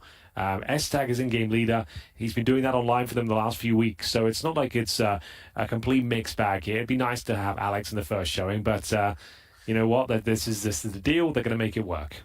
I've got to say, I mean, to the extent that they are playing well in IP and getting some rounds in it, I've got to say it does, in a bizarre way, it does reflect really one of the players. Because I have to assume it is very, very hard keeping motivation up when you've got all these roster changes, like Hampus halfway in and out, Alexi's there for a while. It's like, it's just such a long stretch of back and forth, right? You have to wake up every day and there's some story playing in your head about how this is going to work out well. Oh, device debacle as well. The whole thing. Like you lose Brolin all of a sudden. Like it must be so hard to keep that story up in your head about how we are going to be a successful team eventually. Like all the puzzle pieces will fix. But you know what? I mean, in that sense, I guess like credit to the players for actually sort of showing up and like doing what they can. That can't be easy. It is a bit of a shame that they're slowly but surely losing the Swedish identity. The kind of DNA of this organization has always been Swedish teams. Now we're down to just this one Swede within the team. The problem is, though, that does open up the door, unfortunately, to the whole conversation about the Swedish scene in general, which, for some odd reason, just has never really recovered from the early days. Which I think is really... That is unfortunate. And it's just that the whole scene, right? Like, also a lot of the Counter-Strike used to be played in Sweden. Like, a lot of, Used to be the capital of Counter-Strike. It really was, yeah. Wish we could bring it back there every once in a while, Yeah. Doesn't have to be Jönköping necessarily, but just to bring it back to Stockholm every once in a while. It's a beautiful city. Like, who would you consider the best Swedish player right now? Would it be like a Rez? That was where we're at? Man, the thing is, like a Brawlhalla or a Rez? For a good long while, I had this neat trick of saying I thought Hampus was the most impactful player, without saying that he was necessarily the best. Like, it was a little trick that I had to play. Just because I think he took up so much space on the Soviet, so many neat little tricks. He was just he just had a huge impact on the game. Man, who's the best Swedish player right now? Sad state of affairs that we can't even really answer that question. There's no one that I would pick out and say, I'm so confident. Yeah, right. It's got to be this guy. Like, I feel really good about this. It's just, unfortunately, that is the state of it. I think, like I do with the NA scene, the trick is to try and bully them into, to it again. Like, try and see if we can, make more memes. Hopefully that'll upset them a little bit. I guess we've got Nork, right? Yeah, actually, he's actually. I'd probably put it down. I'd put him as the best Swedish player right now. Yeah, that's for my money, 100%. He's definitely had some impactful games. My God, like it is a bit of a tragedy, isn't it? That there isn't more. There should be. Yeah, the fact we're even scrambling to name even 5 players you consider, that's a problem. But I'm going to say it's Nork. In terms of individual skill and his potential going into CS2, I think it's got to be Nork for me. But that's neither here nor there. Just interesting thought considering the DNA, the lineage of NIP. But we're back into the action, ladies and gentlemen. It's a best of 1, MR12, so about the halfway point here. FAZE with the great start, but NIP finding some decent footing here on their CT side. 3 rounds in a row as we get into round number 8 here. It's going to be a bit of a mid-assault potentially from FaZe Clan, but need to get through the utility first. 4 players on this side of the map as well, so is it going to be a straight-up execution in towards A? Trying to get to mid-control first, time will tell. They do have a pretty decent buy. We have not seen the AWP of Brokey thus far, but as mentioned on the T side of Ancient, it's not like you need it. Is everything all right? Are they? I feel like I don't think so. Something looks off. Yeah. Like they're jumping around with knives. I think we're not live. I was about to go for a couple of cliches myself. I was like, maybe they're waiting for utility. It's like, a little Rolodex in my brain of things to say, but I caught myself. It's like they're not waiting time. They've got the knives out, looking at walls. It's not that. So as long as no damage has been done in the round, we can quite easily restart them. So thankfully, that's no harm, no foul. Everyone can be happy with that. Nothing was really given away. No additional grenades were thrown. So I think it's okay. The thing that I think is really confusing is, as far as I know, there's a lot of grassroots infrastructure happening in Sweden in general, like at a school level, at an educational level. Like there are a lot of projects that should be lifting up Swedish Counter-Strike. So I don't know whether the talent, maybe it's out there and we just don't know about it. Well, it's the academy teams you need to look towards. Hopefully, keep the talent team, the majority of Swedes. But either way, we're back into the action here. Very fast pace from Twist. Ethernet utility at the start, and Config will do well to get a double kill here. He delivers on all fronts. Excellent work there. Maintains the advantage for an IP. Brutal individual skill is what he's known for, even though he's a little bit sick this tournament. He is looking very, very sharp. Huge kill from Rez. That's more like with the AK-47. And especially in the middle, right? This is Config's playground on really either side. This is what he'd be like. I think on Ancient, he was one of the first players that showed how good you could be at control in the middle. So look forward to that maybe on the T side as well. It's certainly something that I enjoy watching myself. A 4 versus 2 all of a sudden here. In IP, for all of the criticism that we're sort of, dishing out towards them, they're playing really well at the moment. So we'll take that, absolutely. Makes it a bit more interesting, certainly. Config, he wasn't aware that they got that far in, and suddenly it's a 2 versus 2. Oh dear. Rez showing up the spray. It's a good lineup. I can't believe the bomb actually gets planted there. Brokey, ice cold on the other side. Didn't even think about stopping for a second, and Maxter loses the fight there. And that's not a great look here. Rez, that's a 2-on-4 Henry into 1 versus 2. Well, he'll give it a good go, I suppose. Some damage has been done towards Brokey, but time is of the essence. He has got a kit, a flashbang, but it just doesn't look possible. The flash can be deployed, but until he touches the bomb and shows some sort of commitment towards it, I don't think he's going to have much to work with here. That first kill, sure, but there's just no time. You can just count the 4 and take him down eventually. Rob's the master of the clutch.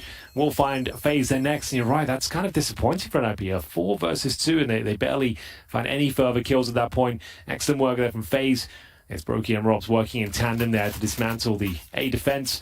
Money should be absolutely fine, but this is where the opening kill came in, and Config doing fantastic work. Rez pushed down towards the B ramp. Beautiful shot. You'd think that's enough, but it's going to be Robs absolutely manhandling them in towards that A site. And Brokey just buys enough time. There was no time to defuse here. Even if he went for the full one, it would just be an absolute disaster. Robs is never going to lose that. Here we go then. Is there an AWP on the T side? Not quite yet. Smoke from T-Spawn, very meta smoke. You'll see that from pretty much every single round here from T-Spawn. I couldn't do that in CSGO. Well, he could, but it wasn't as consistent. You had to do a running jump throw, which sometimes wouldn't always land. Much easier to throw in CS2. And again, this same setup with 4 players waiting outside A. Is this, hopefully the game's live. No one's moving. Okay, are we good? I can't tell. I think we are. Okay, I'm gonna go ahead. I think it's fine because they're just looking into the walls with knives again. I think it's also on their cameras, like they're sort of looking at each other half the time. Exactly. It's very hard Looks to like tell. we're good. I think it's fine. Yeah. Proceed, we shall. Under a minute here. Good timing on the Molotov, saving it for quite a while there. Config gonna be throwing in a flashbang. Oh, this is so aggressive behind it. Very, very risky. They know that he's here now. He's going to be able to backtrack it anyway. Flash that he's back in the red room. What a risk to take, but catching Carrigan. That's not exactly what you want to see. Config still tapping away. That's one thing about Config. It's that crisp aim, isn't it? Let's start smoking red room because Config is having an absolute field day with his shooting gallery. And speaking of which, Hetrick is offered up a freebie in towards that K position. It was Max that was baited into the corner as well. So once again, Config is absolutely demolishing them with the Silence M4 crisp headshots, as Anders mentioned. 5-on-2 though, and bear in mind they lost a 4-on-2 in the previous round with Robs and Twists alive. 2 of the absolute strongest fraggers in CS2 right now. Anything could happen, but there's only 10 seconds remaining, so I assume they're just going to save. Yeah, it looks like they're taking a little bit of a break on this one, which is fine. And again, NIP should have won that other 2 versus 4, so this probably should be a 5-4 the other way. It should be NIP with a bit of a lead now. They'll have to try and see if they can make up for it still, but having Config there in the middle is proving to be a real problem for FaZe at the moment. But like you pointed out, probably the goal has to be to try and smoke him out. And I guess also Carrick with a little bit of bad timing there, unfortunately, so it'll happen every once in a while, I suppose. But otherwise, we're in an alright position in terms of the game. Neo's still behind them. Talking about legacy here on the team. Yeah, and he's the most successful CS2 coach right now. Picking up Sydney, Anders. Like, can't really poke any holes in that. He was doing the calling when they won the major, VP. Okay, I like that. It's a bit more of a throwback, but still, it shows he's got a mind for Counter-Strike. I think that's what you're saying, right? Yeah. If you remember that Polish lineup had a ton of different yeah, they went for like Taz, Neo. I think everyone but Pasha had to go. Not Pasha. Yeah, but round 10, we're getting to the closing stages of this first half. Still pretty competitive. I'm impressed. The likes of Maxter, he's been really impressive. Config up to his usual tricks, and actually look pretty solid on this CT performance so far. It's going to be Config jumping up in towards the B lanes here. Very common strat, needs to be flashed in to really cause some damage here. We Maxter to join him. There's the flash. Didn't spot anyone though. It doesn't mean it's completely clear. Nice spam coming in from Maxter. Takes Rain down to 44 points of health. The nade will chip him down further as well. And FaZe certainly on the back foot here. They've fully invested here. And it's after the 2 saved AKs, they've gone for pistols instead. They still have a couple of smokes, a couple of flashes. It's enough for a very basic B execution. You're smoking towards long and short, Molotov the default area, and make your way through. But not before Carrigan can do something in towards middle. He's got one of the aforementioned smokes, so they need to be careful. They don't have much more after this one. He'll throw a molly towards the cutout and flush out Config at the same time. So as they get ready to coordinate their final play here, we'll see if Maxter can hold them at bay once more. Actually, it's a pretty good job Carrigan has done, because there was 2 CTs in the middle. If Carrigan doesn't get rid of them, then this B push is going to be really awkward. Now, he will go down, and I guess that's kind of the... Now you might as well call it. Just pull the trigger, go now before anyone else starts to really rotate. They're very slow with it here. 30 seconds. The bomb's still back at the ramp here. And the grenades, they're not blocking out this AWP. Easy shot for head trick. Rops is on the ground. Another one will follow. Brokey just going straight for the bomb plant. Hoping to get it. He will, but it's too much to handle. Can't get the job done with just a deagle, unfortunately, there. So it's going to tie up the game. NIP getting 5 rounds. I mean, this is pretty good. Bear in mind, FaZe at the 4-0 start, Anders. Yes. Like, it looked like it was just business as usual. They were coming here and absolutely wallop NIP. And NIP lost to 4-2. Yeah, and yeah, they lost that 4-2 as well. You'd think that would have been it, but that's the only round they've won since. So this is going to get a little bit interesting at this point. Best of 1, NIP. Like I said, they came from a boot camp here. They've got nothing to lose. You've got Config, who I thought would be a little under the weather today. There was reports coming in that he was sick. He might not even play today. He looks absolutely red hot as we see the mid-utility come through. I think it's another little partial buy here. The Desert Eagles, Tech 9s, and Maxter. I've been impressed with his contributions here. Doesn't want to overstep the mark. If he goes down with nothing, that could be an issue. Does give up a rifle. At least he gets 1, though. Not the end of the world. And S-Tag chiming in, finding the in-game leader as well. So Rez needs to be on high alert here. Like, we know they're against pistols. He doesn't need frags here necessarily. But it's a nice little good jump. Okay, this could get messy. So at least he gets 1 there, but still, that's 2 rifles given up now with no trade potential. They lose this round. There's a few questionable maneuvers, but it's absolutely fine. If Config would have gone down, it would have been a 2-on-2 with the bomb plant. So you're not wrong. That was probably a little bit too close. I don't like the jumping. I don't even like the aggression. Rez maybe risking a little bit more than what's necessary. But man, you're not wrong either. Config is having himself a delightful game at the moment. 11-7, but a lot of these kills, like he's having a lot of double kills in the last couple of rounds here. So started to look a lot more interesting. 6-5 in favor of NIP.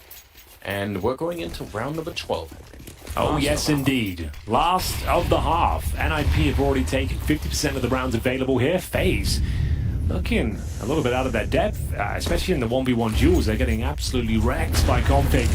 Through the mid-smoke we go. Carrigan has been taken down more often than not here. That trend will continue. That's the AWP of Headtrick bringing out as Twist has been tagged down to 8 points of health as well. So what's their next move here? They had some interesting ideas with those 8 splits towards CT spawn, some good smokes covering the back lines, but they've got to get through the final boss. Is Config with that AK-47. He still has a smoke and a flash as well, biding his time, get the reload in.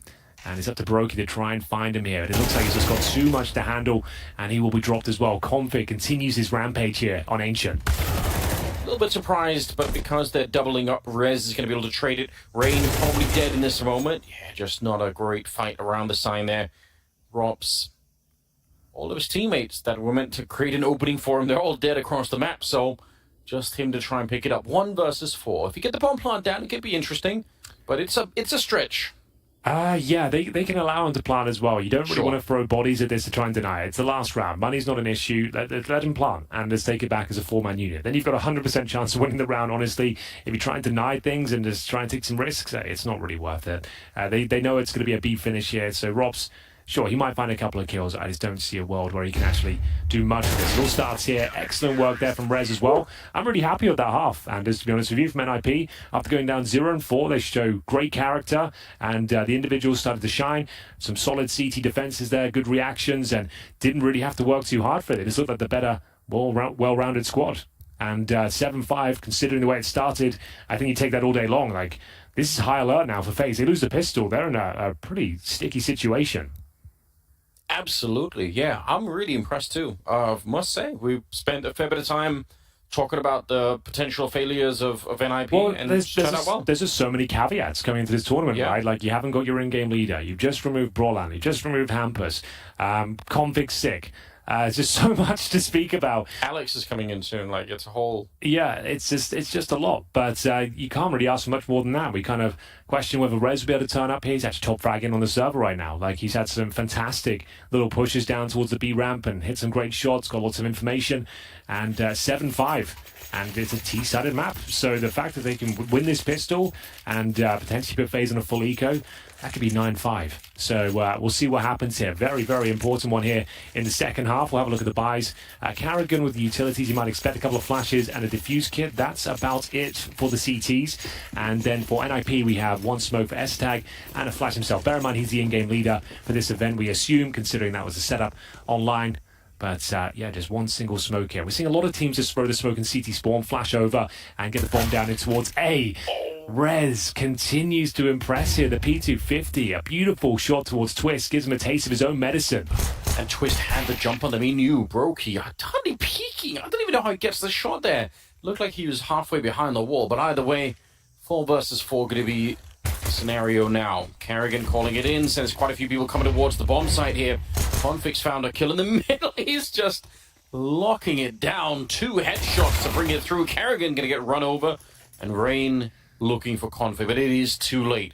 That double kill for Config in the middle was too wild, and it will be a bomb plant. And an 8th round here for NIP. This is starting to really shape up for them. Bear in mind, loser of this game goes down to play Wings Up in a best of 3. Very true. So you're probably still going to make the playoffs. Like we did. It's looking likely. We saw Wings Up play earlier. It left a lot to be desired, but they're against MOUZ. Their full lineup.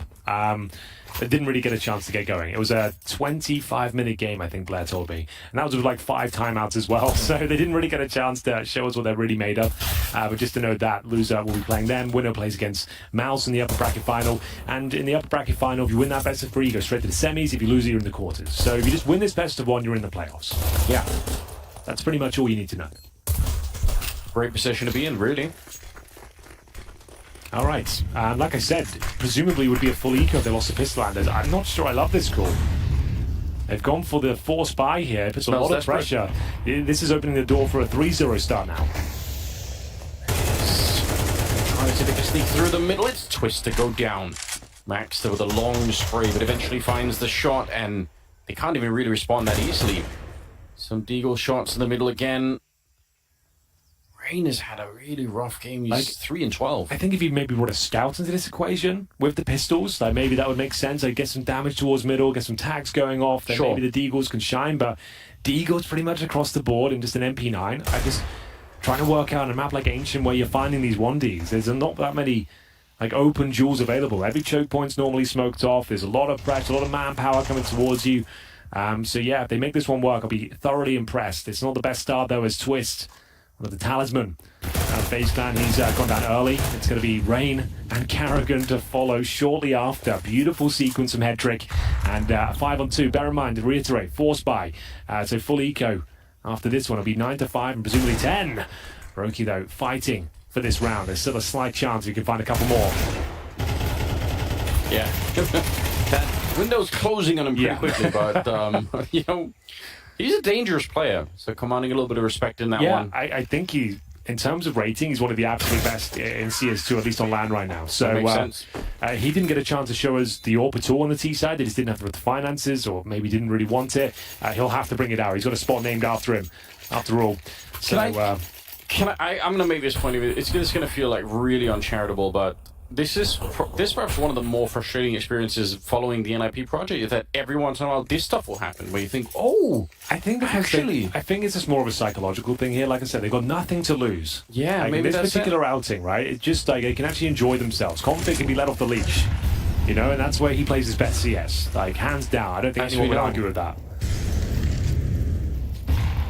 Oh God, there it is. He is in the zone right now. He's got the hot hand. It's Reds of 16. Config trying his absolute best to catch him up with 15 frags. Nice little HE there. Robs doesn't actually take too much damage, or any, to be honest with you. Rez needs to be careful. Entering these tight choke points with no trade potential, no utility deployed is a brave maneuver, and he will be finding that first. He's on high alert. Preempting the second. Nice shot from there, from Rez, from Robs, I should say, with a 5-7. Maybe on for a second as he gets the Desert Eagle. Yeah, he's looking for more. Twist going to be able to land a kill on Headtrick. A little bit uncomfortable, but yeah, they're running the bomb. It's getting a little messy now for an IP. This has been around maybe overstepping the mark, but it's absolutely fine. They get 3 players towards the B bomb side. Speaking of which, the C4 goes down eventually. There we go, maxed up. And in terms of remaining utility, they've got a Molotov, a couple of HEs. I don't see a world where they give this one up. It's possible, I suppose. But with the Molotov down in spawn, eventually it should be absolutely fine. There's be no time to defuse. So I think they're going to try and save the Galil and maybe try and upgrade to an AK-47 from one of the exiting NIP players there. Yeah, I think that's a reasonable plan. I don't really mind that they're trying to do this. Everyone's watching. Okay, they're kind of fumbling this. They're losing a lot more than they need to, even if the round is probably going to be fine. The Molotov on top there will pretty much secure it. And, yeah, but it's an expensive round here for NIP. Might lose even S-Tag. Yeah, I think the class gets them whatever happens. It's not the end of the world. It's not like they saved anything on the CT side. So, sure, you lost 4 players there. But you're up against FaZe with Desert Eagles. It happens. You know, like they're going to hit some shots. Maybe looking a little bit too comfortable there. Didn't go through all the protocols to make sure the trade potential was always online. But it will be the tactical pause. Maybe DGL spotting the same sort of issues that is described. Just want to tighten things up, making sure they don't give up this very impressive lead they garnered here. Bear in mind, they were down 0-4 to open things up. So the fact they brought this right back and everyone seems to be contributing in an exceptional manner, FaZe might be in trouble here. That is what it feels like. At a best of 1. In a best of 1, Anders. Carrigan on 4 kills, Rain on 4 kills. They've definitely got a couple of players there that aren't contributing the way that you would want to see. Yeah, Config's getting like 4 kills around. So yeah, that's another problem. You're not wrong. It's a definite concern that will be brought up at the meeting soon. How do we stop Config? Well, like I said, that one was a little bit too close for comfort, but it's absolutely fine. They still have more than enough to have a full buy here. It does cost them pretty much all of their residual cash, but S-Tag, in-game leader, making his way out towards middle, looking to crack things open, has to avoid these grenades and flashes. I think he's done for here. Should be the double kill for FaZe, and they look very comfortable here in round number 16. It's going to be NIP now, just trying to make this one expensive. Try and make a dent here in the round if possible. They've still got 1 minute 30, so maybe just a little B gambit. Try and find a couple of picks from Headtrick, get that bomb planted, apply some pressure. FaZe don't really have to do much of this one now. They've got crossfires enabled across the board. Twist patrolling middle. And, well, Rez, that's a beautiful shot. That makes it a bit uncomfortable. Rain gonna get traded as well. Maxter on it. This is winnable suddenly for NIP. Didn't look like it was supposed to be. Like we said, they get the bomb planted and just make things uncomfortable. Like, they've already done very well, given the circumstance they found themselves in, a 5-on-3. And like you said, they can still win this round. If Hedrick has the presence of mind to take down Rops here, which he does, good lord, that's a great shot. He's brought it back to a 2-on-2, and bear in mind, Anders, there's no kit available. Oh, that smoke goes very, very deep. I think he just stepped in front of it. Maxter, maybe a little bit too early in the fight. Just wait it out. There's no reason to. Here's Hetrick, and the smoke, it did land right behind Hetrick, so he's got a shot at it here. Tapping the bomb once is Brokey, but he's almost run out of time already. Oh my god, he might have. Brokey, I think he's done it. No, but he without the kit, yeah, has no chance for it. Hetrick. Oh, Hetrick, yeah, fair enough. That's Hold the on. clutch. There we go. My god, what a little bit of a fumble, honestly, for FaZe, right? They had a 3 versus 2, but they weren't able to find any of the relevant kills, and they couldn't block out Hetrick. Yeah, he plays very well there. That was pretty remarkable. A 5 versus 3 advantage for FaZe to kick things off. And NIP slowly but surely grinding their way back into it. A couple of real impressive shots to open things up. I think it was Rez that found the opener towards B, and Hetrick showing his worth there. That's the first massive impact he's had in the game, and what a round it is as well. That might be enough to win this one. 11-5 after a 5-on-3 deficit. As we will see twists. Trying towards middle, they got the double kill here before, but I think NIP would have slowed things right down. As you can see, the money's low on either side here. After winning the previous round, they're down to Galil's and Barebones utility. But waiting for any CT aggression here. The money's actually pretty decent for FaZe, all things considered. Orbs there for Brokey. Rifles otherwise, I guess a Rain MP9 and 5 kills, 15 deaths is very uncharacteristic for a player of his caliber.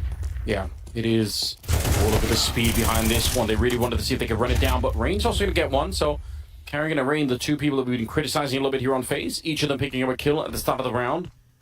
And I don't know, I still like this from NIP. I mean, I think it was a good call to try and close the distance there, but you just have to win that first fight, unfortunately. So kind of spiraled, 5 versus 3. No good reason why FaZe should be giving up this round. Well, we did say that in the previous one as well, so Sure. We'll see what happens. All it takes is one opening frag to find an entry point, and they might have done it. And you're going to spot players. I don't think there's any chance. This setup towards CT spawn looks way too strong. Rob should be able to put this one to bed. Oh, not before Rez will give this one a good go, though. If he finds his kill in towards the B lane, it's Carrigan as well. It's now a 1 versus 1, and as you said, they shouldn't be giving this one up, but they might. Rain's in a prime spot, though. Smoke down, and it looks like he's done for. So they get it over the line, but my God, was it ever close. Rain had to step up there. He gets killed the MP9 towards the B side, picks up the AK-47, closes things out. A scary point here for FaZe. These rounds are not clean. All these advantages they're finding, sure, that's great, but it keeps coming down to these 1v1s, and the money is still a question mark for them. Thankfully, I think NIP have been broken as well, but they might continue to purchase, considering they're bringing it down to such tight scenarios here. Very impressive scenes out. Rez, like I said, we kind of not necessarily called him out, but just commented on the fact that he hasn't really given us any star performances in a while. He's playing fantastically well. Looks very confident, assertive. Absolutely. And yeah, he's up there with Config in terms of the fragging department. Hetrick's had that remarkable clutch as well. It's a bit of a coin flip for him whether he goes A or B at the end of it, right? He knows that Rain is going to be anchoring that B bomb side, so it makes sense why he's hoping to beat the timing, hoping that Rain didn't already rotate through middle. But yeah, he could have gone either which way, just unfortunately picked the wrong bomb site, but not that he could have really known. Yeah, this is an interesting position that FaZe are finding themselves in at the moment. NIP with some deagles being picked up here. They didn't get the bomb plant the last one, obviously it got interrupted, so... Yeah, so you can see the bottom of the barrel loss bonus. So they're not going to force buy. A lot of teams operating with this $500 investment, so you take your total down to $500, get yourself a deagle, maybe some Kevlar if you've got a bit more cash. But this seems to be very on meta right now. But yeah, it's still a dangerous round. Like, FaZe need to make sure it's a clean one. Need to start building their resources here. And this is nice little aggressive maneuver towards the B lanes here. Two of the key fraggers. Oh my God. Will find a deagle headshot apiece, though. This is actually getting out of control now. Rops needs to be careful. Let's say he's got it under control, but now they've recovered an AK-47 in the hands of Estag. He hits an absolute belter of a shot. And now he's in the clutch once again, but it will be Brokey to shut things down. And still an expensive round there. And I think there's another eco, or at least a partial buy for NIP coming up. So FaZe are grinding their way back into it.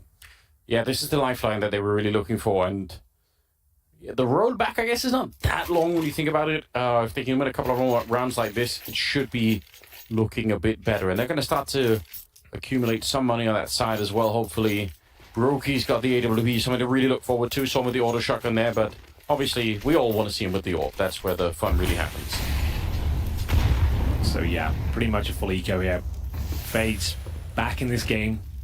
Things were starting to get a little bit out of control, but we are going to see a pretty compelling round towards middle. This is exactly what they needed. Build up those resources. Make sure you have enough to rebuy everything you need if there are any further closer rounds, and it's just going to be max to here. Good showing from him so far. Plays for the NIP Academy, and yeah, couldn't really ask for much more than what he's put down today. He's got to go down now, but that's going to be Robs confirming the pretty much clean sweep. Would have been a prime position, Henry, to use the Glock burst fire there, but, you know. I don't think there's ever an opportunity to use that. It's terrible. Something they should have probably changed in CS2, honestly. Like, the fact is just, might as well just remove it at this point. Like, what's it even there for? Nobody knows, you know. I think just for making fun of people, you know. Kill them with a burst fire, then psychologically damaging. So, next gun round is upon us. NIP in a prime position to win this best of one. Booked himself a place in the playoffs after one map. It's a great spot to be in, especially given all the caveats and circumstances they found themselves in here. Rob's potentially going to be pushing this mid-smoke. He's sat in it right now. Config's in front of him. He gets a deep flash from a teammate. Maybe there's something to be said about it. Could just be playing the fade as well. I really thought he was going to walk through it as well, just as a little bit of a mind game, but yeah, he's comfortable sitting in here. Config doesn't look like he has any real idea that someone's in here either, but we'll see. Rob's backing out, and Brokey's there to catch him. My God, that was about to be dangerous, but Config getting laid low here.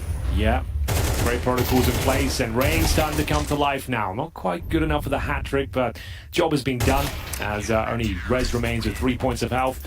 Brokey making sure he's a team player there, covering all of the choke points that weren't covered when his teammates were transitioning. And there we go, 11-9. This game is well back on, as the money becomes another question mark. I saw so much damage at the start of the round. Their spams are doing so much for them. This is the shot that saved the round, honestly. Yeah. And then Rain, beautiful little sequence here. Reds, no chance of 3 points of health. Closed out by Brokey as we get into round number 21. I think it's another partial buy. Is it even that? It might just be full eco. So yeah, a couple of sets of Kevlar, Deagles again, and a chance for FaZe to find double digits. They're really getting there. I've got to say, Kerrigan and Rain working the outside of this B bomb site, that is the quintessential FaZe Ancient experience for me. Like, they developed that meta so hard just when Ancient came out. They were so good at pinching that part of the map. So I'm not too surprised to see, Rain feeling at home on the CT side on this particular part of the map.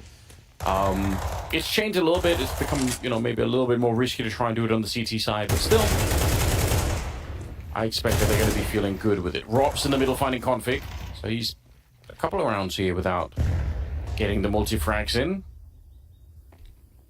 And a couple of kills away from getting 10 on the board here of FaZe. So, yeah, this is a really nice recovery for them, for sure. Oh, absolutely. This is looking like they're back on track, but could be a little bit more complicated in round number 21. 50 seconds remaining, a 3 versus 2. Maxter and Headtrick both recovering rifles here. Problem is neither of them have Kevlar, so Headtrick would do very well to find Brokey in towards the back lanes of the B bomb side, but not going to happen. There it is, FaZe posting, I think, 4 rounds in a row now. So they've tied things up. It's actually 5 rounds ended. So 11-10, and one more will do it. So this is very impressive. What a resurgence. A really slow start for them in that first half. They're going up 4-0. They only posted 1 following round after that, and then lost the pistol in the second as well. It looked like they were done for, but it will be FaZe in the tactical pause after winning 5 rounds in a row. So their money's great. They just want to make sure they have absolutely everything together in terms of a strategic point of view. It's a chance for Neo to chime in as well.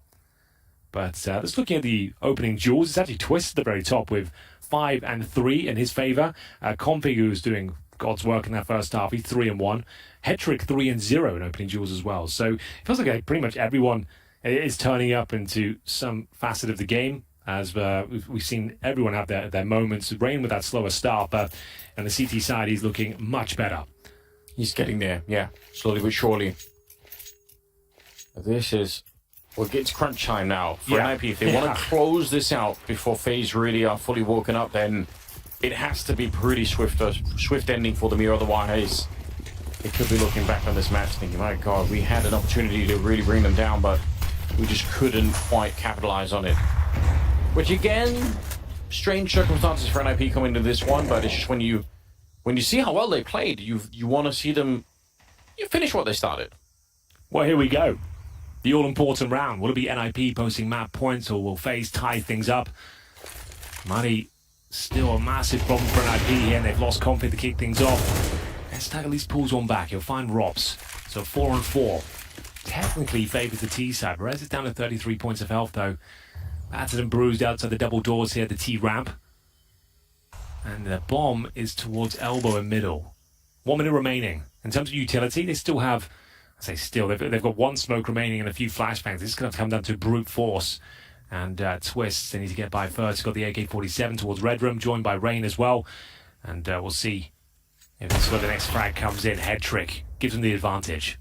Do you want to do this, Rain? If you peek into this and you die, it's going to be miserable. Brokey with a missed shot. That's not ideal, but Rain is there to pick it up, so it works out anyway. I think S-Tac jumping on top of the box, just exposing himself a little bit too much.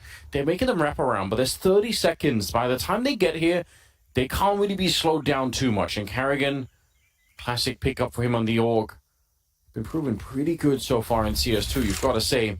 See if Carrigan can improve that scoreline a little bit for himself. Down to 17 seconds. Oh, good grenades around the corner. A second flashbang. Even if he gets a dink, he's still going to be going down on that one. 10 seconds here, and the bomb is going to get planted on the other side. This is rough. Yeah, the smoke didn't blow open. That was a chance for Rain to maybe get a bit of a spray down there, but I think NIP have done enough. They've guaranteed at least map points here. Rain, he has got the HP, he can find res, no problem, but the trade presumably comes in. Maxter holds his nerve. They just want to go for the instant trade. It can cost him the round, but he delivers the killing blow, saves the round itself, and it's going to be pressure alleviated, Anders. They've now got 2 opportunities to close this game out. The problem is their money's still very low with 2 players surviving, and we know FaZe got a ton of cash here. So if they can just win this next round, get things to 12-11, they should be absolutely fine to get us to overtime. I agree. I think it's probably going to get there. Like, there's just so much available for FaZe. They're going to have absolutely everything. And you can see Config's got 3,300. They're going to need a tactical timeout as well. Just to note, we are operating with 4 timeouts here instead of 3. So that is correct at the top of your screens. Yeah, Config's on the Mac 10. So there are always going to be concessions going into this round. And now, one of your hardest hitting fraggers is on the SMG. Maybe not ideal. This second kill for Rain is so perfect. Yeah, what a shot to hit right there. Okay, well, yeah, I mean, you're right. That's a really good point to bring up. Config on the Mac 10, no, they can't do any work with it, but it feels like such a shame. You want to see him continue his good work. Some grenades into the middle from the CT side. The Molotov kind of blowing up. I was going to say, it looked like he eyeballed that. You have to use the lineups. Yeah. For that reason. But that's not like the end of the world. It will be FaZe with the opening damage at the very least, taking S-Tag down to 50 points of health. Config at 77 as well, but mid-control has been granted. They're allowing them to have it. So what's the CT reaction here? We're going to be pushing down the B ramp, smoking off those double doors. Once you've given up middle, you can't just rest on your laurels. You do have to take some territory elsewhere. We'll see what the next maneuver is going to be. They are transitioning Twists over. It's a nice little boost. You can spot the ramp from there as well. You can have just a double stack to challenge towards the K position itself. So this is the response. And you can see its Twist is going to be baited in. I like these setups, but you're right. It's still not giving him a lot of information to work with, but they are good setups if someone's going to be swinging the corners Yeah, here. the fact they've got Brokey patrolling middle, he can at least confirm no one can get the red. Like, until he loses the vision, like, they don't need to react too much, I suppose. You've got a nice setup here. Brokey misses out on that first opportunity. Still a 5-on-5. 40 seconds here. Rez, how do you win this fight against Rain? He's low, though. If he hit a couple of body shots, he's going down. He's 45 HP. Yeah, that's what you got to hope for. Rain's been playing like very well all of a sudden, but there we go, you're right. Couple of body shots will get the job done. Twist with a bit of a lineup here, and he's going to get the double in return. 23 seconds, and the bomb being brought up on the ramp here. They have to go for it. Nice shot from Maxter. That could have almost been a wall bang, but Carrigan doing amazing work, and I think that's enough. Config walking in here. Going to be able to get 1 kill, but there's only 10 seconds left, and he knows he can't get there in time, so that's 11 for FaZe. saving a Mac 10 potentially. He needs to die at this point. And, well, if you can get that rifle and survive, it's fine, I suppose. Okay. Because their money's going to be absolutely wrecked, as I mentioned. They've got some loss bonus on their side, but not a ton of it. So they're operating around $3,000. At least he saved the M4. That's the best Config could have hoped for. The fact he even gets an extra $600 towards the end of that as well means he can buy some grenades. So not all is lost for his round. But this looks good for overtime for FaZe here. That was the round they had to win. Pretty convincing stuff. We like that setup towards the K position. Sure, Rain went down. We said he was low HP, but it was setting up twists in the corner. They thought it'd be kind of job done at this stage, but they run around, get a lot more they bargained for here. Perfectly played by Twist, gets that nice double kill. And Carrigan as well. This is the most impact he's had the entire game. Yes. Those are really important kills. Yeah, but you stick around long enough, you know, eventually you find that impact, and that's part of the game sometimes.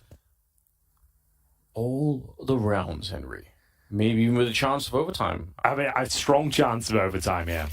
Like, they wouldn't have everything they need. They've got, what, Desert Eagles on Rez, an S-Tag, probably Galil in the mix as well. No, it's the M4, so Config, like I said, he got 2 kills in the Mac 10, so at least he gets grenades on top of that saved weapon, and they've given him the AK this time, so he drops the M4 to Maxter. Okay. And yeah, you want Config on the AK-47. That's his bread and butter.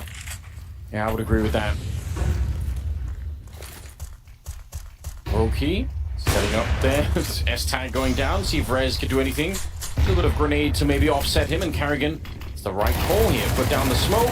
We're going to be careful enough because all the bullets, they're going to come charging through. The Deagles haven't done anything on the other side, but Rain, good pick off here. It's looking so promising at the moment. 1 versus 4, and there we go. Robs with the final one. It's overtime between FaZe and NIP. Yeah, great comeback there. And yeah, FaZe, the absolute favourites coming into this one. It was a rough start to that second half. It looked like they're spiraling. But as soon as they came online and started to assert their dominance, they got 5 rounds in a row. And the bankroll was just so high. Even when NIP managed to find map point and series point, I suppose, in the best of one, they didn't have the resources left after 2 players surviving. They had like Mac 10s and saved rifles. Like, it was always going to be a very difficult round. And Rain arriving just in the nick of time as well, because he had a pretty woeful first half, and now he's almost second. That's unbelievable. Yeah, so you got Brokey 16, Rain 16, Twist 19, so he suddenly woke up just when they needed him, and with the full reset here, like, FaZe should close this one out, to be honest with you. They look like they've worked out the problems. Carrigan 9 and 19, but like we said, the impact he had on that beat bomb side to save the day, that's more than enough for the in-game leader. As we get into overtime here, ladies and gentlemen. $10,000. It's the first overtime we've seen here. So, kind of feels like we're kind of just redefining the CS2 rule set here a little bit. But, so you got over 4 timeouts, and it's 10K, which is significant for the CTs, because it means if you even do double AWP once, you're going to be very poor. Even buying 1 AWP is going to be challenging to recover from. So if you have a very lackluster round, money's going to be an issue by round number 3. So we'll see what happens here. It's overtime, ladies and gentlemen. Best of 1 between FaZe and NIP. The fact that NIP have come this far as well, it's already a very admirable performance, to be honest with you. Yeah. Great grenade from Twist, a boatload of damage. That sets up the spray, and he mows them down once again. Carrigan chimes in for the 3rd, and call it done. There's nothing NIP can do to recover this one.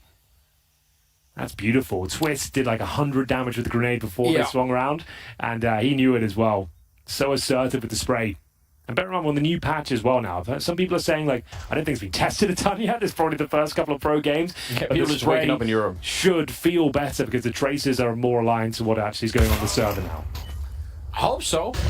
Be good if we could get some positive feedback on that. Hopefully people will be testing it throughout the day, and we'll get some live reactions coming out from that stuff. Hetrick is going to get hunted down here one way or another. He was going to exit that round in a bad way.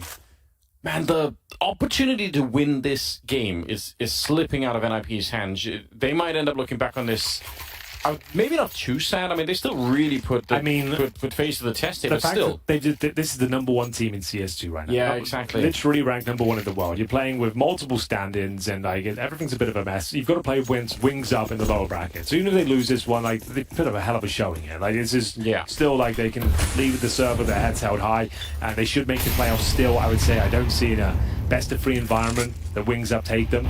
And that's if they do lose. Like, it's only the first round of overtime, but it just seems like since FaZe have turned it on, they look to be completely in control. Rops Getting that mid-smoke again. I'd love to see what the maneuver comes from here. So that's what he's playing for. Anytime the smoke's blown open, he's sat there in the corner waiting for you to do that. As we will see him just get one. Nice reaction coming in from NIP, at least managing to... Is that no scope from Hetrick? Yeah, I was going to say, the fact he's even hit that shot at close range, that's pretty impressive. And they've got to reset the round here. 4-on-4 favors them due to the fact that CT is going to be spread thin defensively. You can see they've actually vacated the A bomb site. I guess a bit of a gamble stack or a gamble excursion as they push down the B lanes here. It's going to be Rain and Twist, a deadly duo working in tandem and continuing to find frags here. Carrigan, let's rip on the AK-47 spray. Does some damage there, but like I said, the A bomb site's wide open, maxed up. This is quite a brave move from him. He's just going to help himself towards the A site. And if the timing works in his favor, which it does not, Twist, I think, just spotted him. It's going to be man advantage for FaZe. Unfortunate. Great maneuver for him. Good initiative for him to try and do that. Like, it's really important. If he could have got it, that would have been a way back into the round. Down to like half a second. If he maybe went a little bit sooner, he could have had a great spot to work with there. Slipped the net. But this one looks like it's going to be difficult to recover now. Carrigan, good positioning, finds the bomb, and that's round confirmed. As we mentioned, with $10,000, it normally affects the CT side more, but Hetrick has to save this AWP now. His money's at $250.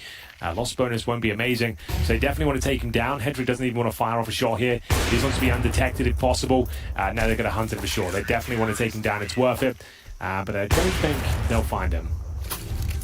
Just barely gets out of there. Pretty important stuff here, but in overtime, just like at the end of regulation, it's just FaZe powering through at this point in time here.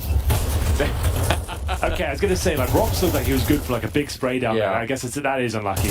He hits a beautiful little no-scope through the smoke, of course. And Hetrick at least survives. That was his mission towards the end of that round because their money is absolutely wrecked. It's going to be Desert Eagle for Rez and probably either Khalil's or a lack of grenades. It looks to be the latter here. Hetrick has to do the heavy lifting. He's going to be boosted up in this first box. Carrigan with the secondary sniper. It's been a few years. Love to see that. Kind of curious. I thought, why not just buy the AUG? I feel like that's a weapon he's really comfortable with, but yeah, maybe he's just trying out some new stuff here. I love this from Robs. He's been aggressive inside of that smoke. Now he's on the other side now. Maxter is looking for it, so heads up play from him as well. Gonna put some pressure on the T side, no doubt, but if they can find Robs, which is always hard to do. He's just isolated Maxter so well there. Like, the fact that he can't get any back from his teammates with the incendiary, he knows the only path he can take is on that right-hand side. Yeah, really beautiful heads-up play from Robs, but his config, of course, pulling a frag back. 4-on-4, S-tag on high alerts for any more potential CTs pushing the extremities here. And you can see the CTs are very active. Robs, once again, working with Brokey this time. Trying to gain some information. Oh, this could be a hell of a backstab. If he times as well, goes towards A main, he probably kills all three. Yeah, Rob's intuition for this kind of thing is so wild, isn't it? Don't know how he's done it. Might be walking the wrong way. Just as I say, I might have cursed him a little bit here. He's certainly looking. No, he just wanted to check the tunnel. And now he's going to be walking back towards it. 24 seconds left. The problem is, Andy's got config and CT spawn. This is a very powerful spot. Yep, and for that reason, it's very difficult to find him in those sort of off angles. And this is now down to Robs to save the day here. He won't deny the plan, and unfortunately, Hetrick is watching for the flank. He should find him, no problem. So NIP are going to find at least one round here, presumably. That round, in a way, was still on a nice edge, even towards the end. You're right. If he goes towards the A tunnel straight away instead of exploring T spawn, he probably denies the plan. Yeah. Hetrick's not looking in his direction. It just comes down to that decision, unfortunately. So well done to NIP. They made that round work with not a whole lot. They had Desert Eagles and a lack of utility, and the Hetrick AWP paying dividends there, considering he had to save that. Came down to a couple of seconds as to whether he could. At least one round found. That will do. FaZe with a 2-1 lead as they switch over to their T-side campaign here. Neo looking pretty calm. Yeah, should be. I think, everything now is kind of going according to plan. Yeah, and the thing is as well, it's kind of the same story for them. It'd be great to win this best of one and then go into the upper bracket final, get straight to the semis. Even if you lose it, though, you're making it to the playoffs. And yeah, they're going to be quite happy with it. Yeah, it's not like this is a super high-pressure game in that regard. But we get into this second half of overtime, ladies and gents. It will be Twist with 23 kills. Let me bring up the score by myself here. Let's have a look. Rez, to be fair, 24 frags as well. Really happy to see him shining bright. It's a quiet 24. But great contributions, and Hetrick looking very confident as well, finding some very important kills there as they flanked in. As Config goes without saying, he's having a decent performance, 22 and 19. As we get into the first round here, bear in mind, FaZe, they just win this first round, they've got map points. That's what they're going to be looking for. But they were struggling at one point there on the T side. Obviously, in regulation, they won the first 4 rounds in a row. And it kind of just all collapsed after that. So hopefully, now that it's been a minute, they can rediscover this T side a little bit more for themselves and start to have more of an impact. That's what they're going to be hoping for. Rain was hardly not even playing at all in the first half. So now that he's been warmed up, it could be different. They've got some mid control.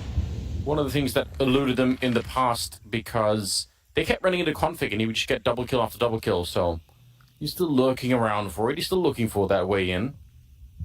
So far hasn't been able to spot anyone as the smoke is slowly fading in the red room. 1 minute and 5 seconds.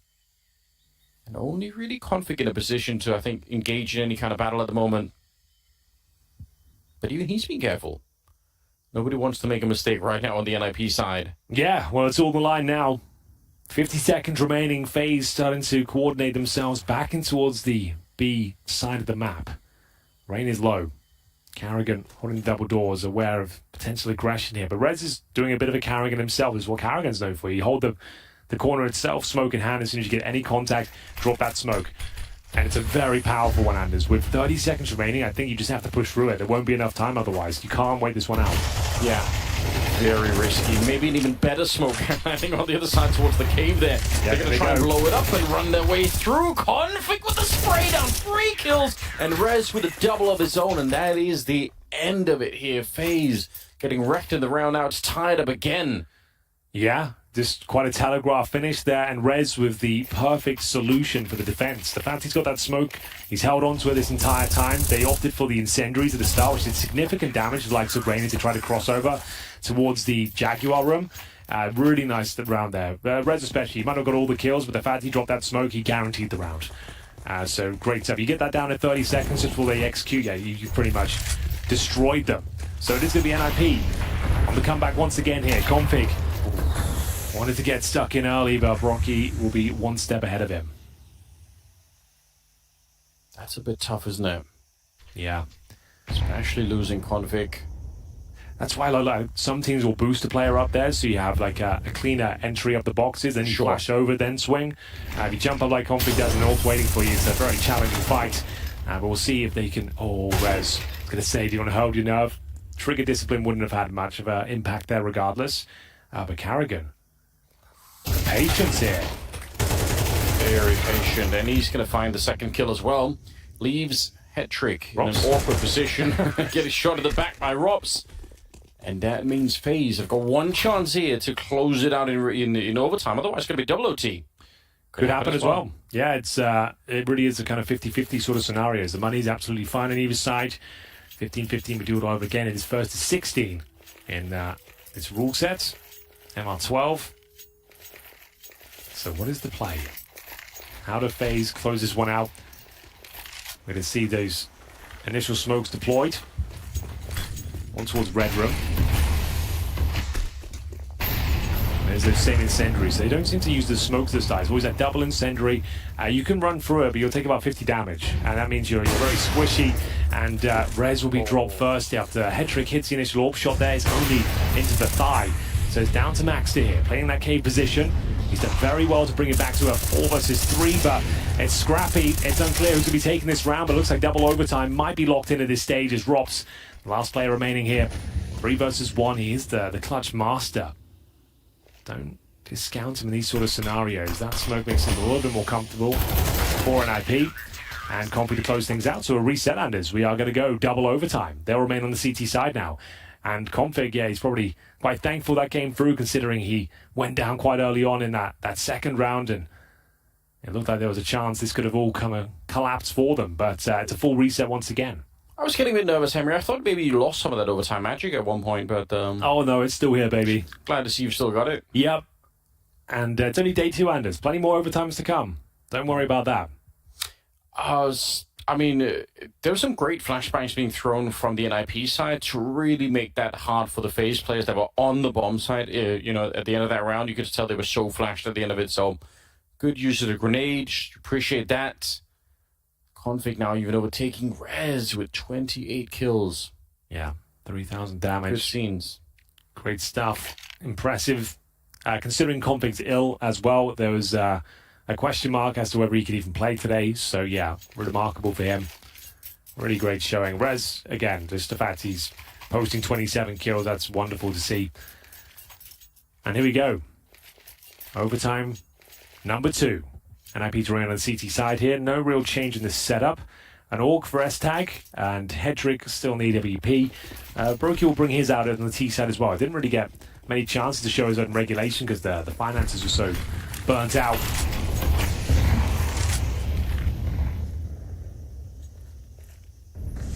Very common setup here.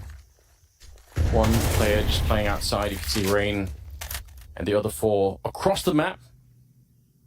It is, I think, one of the most default positions that we see if people just don't default towards the B-bomb side, I suppose, but whenever they're stretched out like this, usually it's 4-1 split. Robs, what a fine S-Tag. Getting blown up at the corner. He's had a bit of a rough game himself.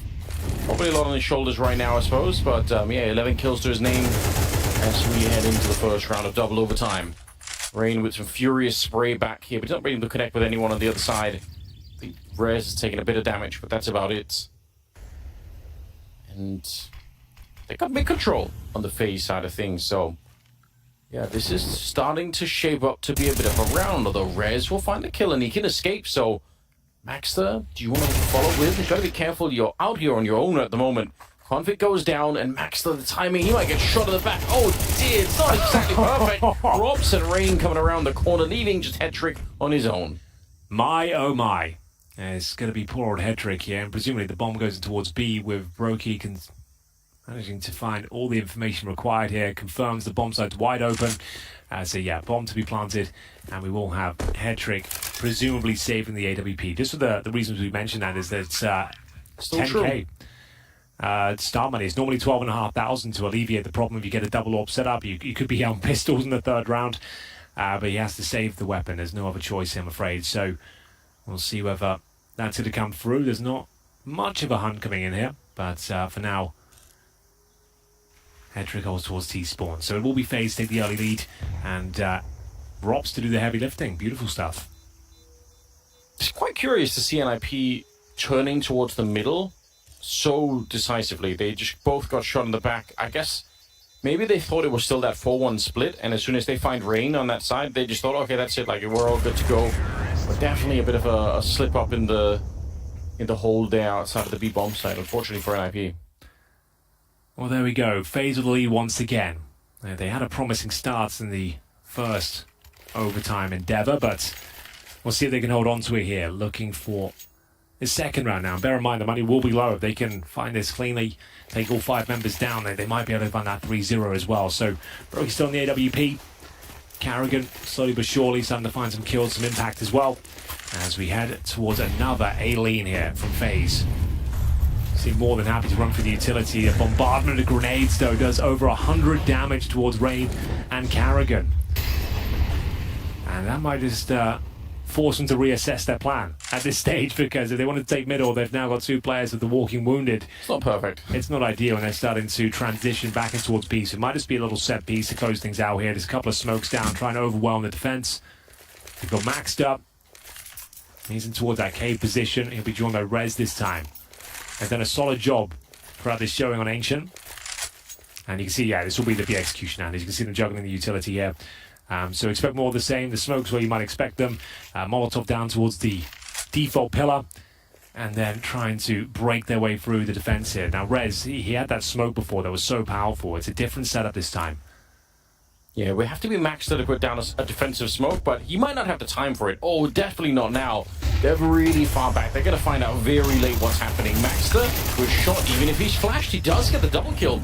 But still, the bomb plant's going to be going through here. And it will be a 3-on-3 in the after plant. Mid being controlled for the mid by Rob, so he's going to be here a little bit late if need be. could come through the wall bang, through the Jaguar tunnel as well.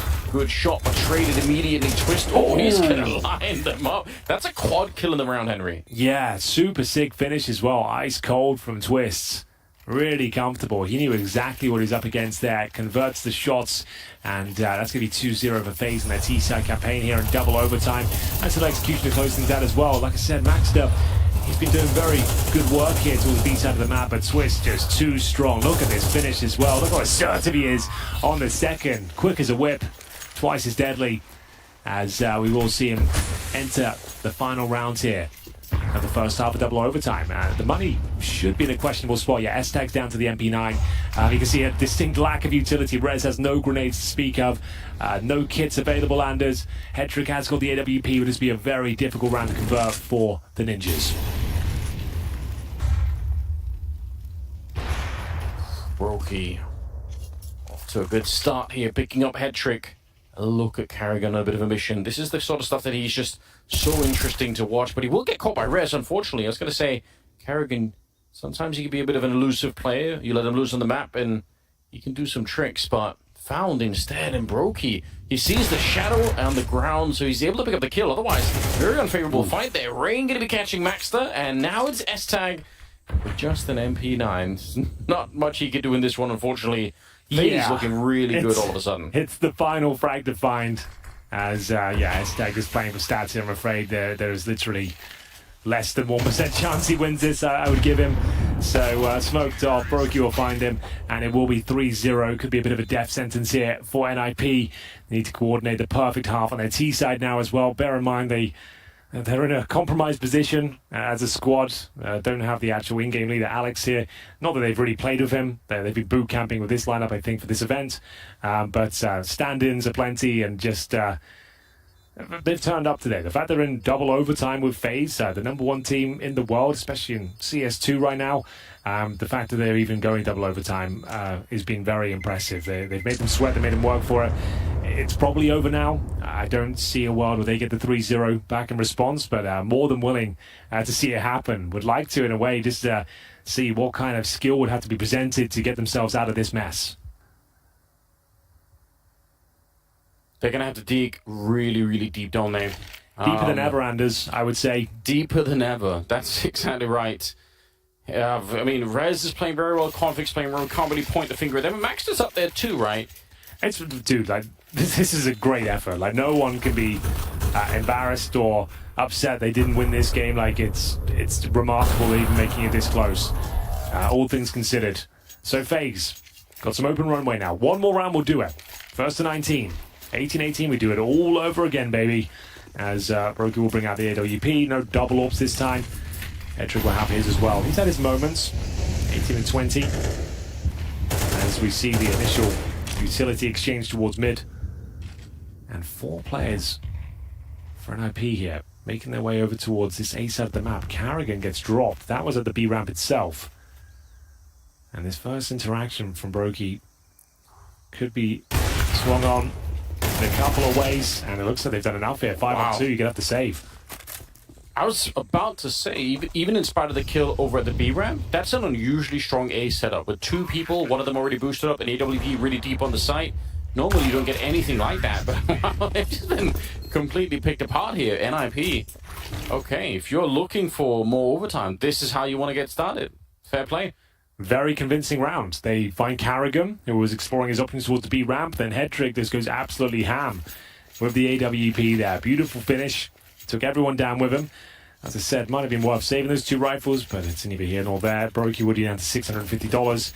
Some money. Oh, Rob's down to 0 as well. So the last round could be really problematic to give it up. There's definitely a chance now this goes 3-0. Yes, there is. Here we go. S-Tag trying to enter the middle. The spray is immaculate. He's going to be taking down Robs. He might have been able to get Twist as well. He will, in spite of the flashbang. He takes him down. So S-Tag sleeping through most of the game, but this is brilliant stuff here. Brokey does not hit the shot either. He's very low. Oh, this is getting very uncomfortable all of a sudden. But you pointed out, FaZe are not going to have a lot of money going in the next round, so This is troublesome. Config, I don't know how, but he does it through the smoke, and he's hunting for it. Finding Brokey as well. It's just Rain left at a 1 versus 5. Nothing he could do about this one. All right, they might have done enough here. Like, God. The thing is with 10K as well, it kind of does set up the infinite loop of overtimes just because the money's going to be wrecked now. So they're going to be down to, like, I think, like SMGs and pistols in a few cases there. But yeah, this is a nice round from NIP. They've done enough. They found the 2-0, and it will be config through the smoke, of course. Clean as you like. Finds Carrigan, closes things out towards Rain as well. So as I mentioned, money is an issue. MP9s times 3 for FAZE and a Deagle. Doesn't look great. It's enough for a team like FaZe to win it. It just takes just someone stepping up and finding a couple of cheeky frags. A push through a smoke, perhaps. A bombardment of utility. That's not bad. Rez eats a face full of HE. I'm putting all my chips on Brokey with the Deagle. I feel like it's time. He's played a pretty good game. He's got 24 kills at the moment. We'll see if he can flex that pistol a little bit in this round. They've got some massive mid-control for FaZe, but the problem is normally you can't hold this for a very long time on the CT side. You run out of grenades, and it just becomes really uncomfortable, but they actually had 4 people here at one point. Going to be rotating the FAMAS back. They're pretty sure this is going to end up a B attack, which means the mid portion of this can sort of fold in to try and reinforce the bomb site early on. And that's if they can keep that mid portion of the hold. But they're still holding it. 3 people. Nobody's at the A bomb site at all. So this is interesting. Carrigan. Plenty of space here with the FAMAS. Got a feeling Carrigan's got something up his sleeve for Anders. This is his sort of round. Just when you think they've got nothing left, Carrigan can make a huge play. And there it is! The double kill with the FAMAS. Has he got anything else left? Not quite. Significant damage. He gives them a fighting chance here. One more round would do it to close out this best of 1. And Robs, it looked like he had a moment there. A chance. And Swiss is left in the 2 versus 1. No bomb planted as of yet. And only 20 seconds. I was going to say, head trick was low as well. And we're going to triple overtime, Anders. Have you ever seen anything like it? No, not for a minute here. That was Headtrick's round, yeah. The crowd down there. Too. They just recovered a 0-3 deficit in double overtime. So the fact they've got the triple, he should celebrate. That's wild. Well played. And Carrigan, that looked like it was going to be the closing moment there. Double kill with the FAMAS, and it's still not quite enough. I thought that was it. I thought I caught it to spot on there, but he's about to just go absolutely wild with that FAMAS. You weren't far off, I'm not going to lie. It was real close. But, yeah, Headtrick coming out big. Quad kill in that one. He got especially the first kill, super important because that was, I think, Robs or Twist, I can't remember which one, coming through the smoke. And he actually got tagged by the grenade, so they might have even heard the collision there. Either way, triple overtime. Let's go. Just what the scheduling fans ordered. Scheduling fans, yes. But here we go, another reset now. I don't think I've commentated triple overtime in CS2 yet. This is a wild first for me. Well, we had the fastest game ever. Yes, true. Today. So I guess we were due this. Swing the other way now. Yeah, Carrigan, nice effort there, but Headtrick gets it done. It was Robs through that smoke area there. So yeah, Robs could have closed out the round. He felt like if he did slip the net, the smoke was just there for the push through. That's the sort of round he would lap up as well. But once again, we'll reset after getting 3-0 on both of their T-side campaigns. We are back to a full reset. Rain pushing out towards the cave. Carrigan will follow. But the trades come through. The Molotovs is a little bit too much to handle there. Double kill for Rez. Gets a double kill with the Molotov. Don't see that too often. Well, Twist's a little bit unfortunate here. I think, the timing's going to be just against them. Overworked, as you like to say, Henry, in that position. And will go down. Rez with the triple kill. Makes it a bit interesting. Robs might be favored here with the Orc at the range. Easily finding the kill on Maxter. So back into a 2-on-2 we go with significant health advantage favoring FaZe in this one. Positional advantage as well. Brokey, sure, he gets a bit of intel that the B lanes are clear, but actually gets the sound key. The Molotov got deployed there as well. So he's got like a 10-second window here where he can cause absolute chaos. What a shot that is to open things up as well. Beautiful finish from Brokey. He made that one look easy. I was about to say, unnecessary. It's going to be such a difficult shot to open things up with the AWP, but he makes it just impeccable. What a flick that was. Such a freak, isn't he? Yeah. There's also no reason why he peeks the next one, but you can just almost feel like, well, on the other hand, though, when you're playing, when you're that much in the zone, why wouldn't you do it? There's the double kill from Rez. His highlight of the round, didn't have to see anyone. And managed to get himself the third as well. But look at this from Brokey. Crazy flick on the first. Has a presence of mind to find that AK-47 as well. S-Tag gets absolutely bodied as FAZE pick up the first round here in triple overtime. 19-18 or 1-0. And it looks to be we're picking up the pace. S-Tag, the in-game leader, has made a call. And I think that it's straight up rushing A. Yeah, change of pace. I like it. Robs likes it even more. He's going to get a double spray down with the AUG, and he can fall back into the next position here. Very low on health himself, but it's a great start. They actually have another AUG even back there. First team to 22 is now what we're looking for. In case you've lost count at home at this point in time, Renee will find Robs. He won straight a little bit close there. And they're going to be pushing in. They're not planting the bomb. They're actually pushing for a CT spawn. So, risky maneuver, but somehow it works. Carrigan missing the spray there. It looked like they were completely out of luck here, and maybe they still are, because Hetrix left in the 3 versus 1. He's been great so far, but Brokey, you have to wake up pretty early in the morning to catch him out. He nails the final shot there as we go 2-0 for FAZE.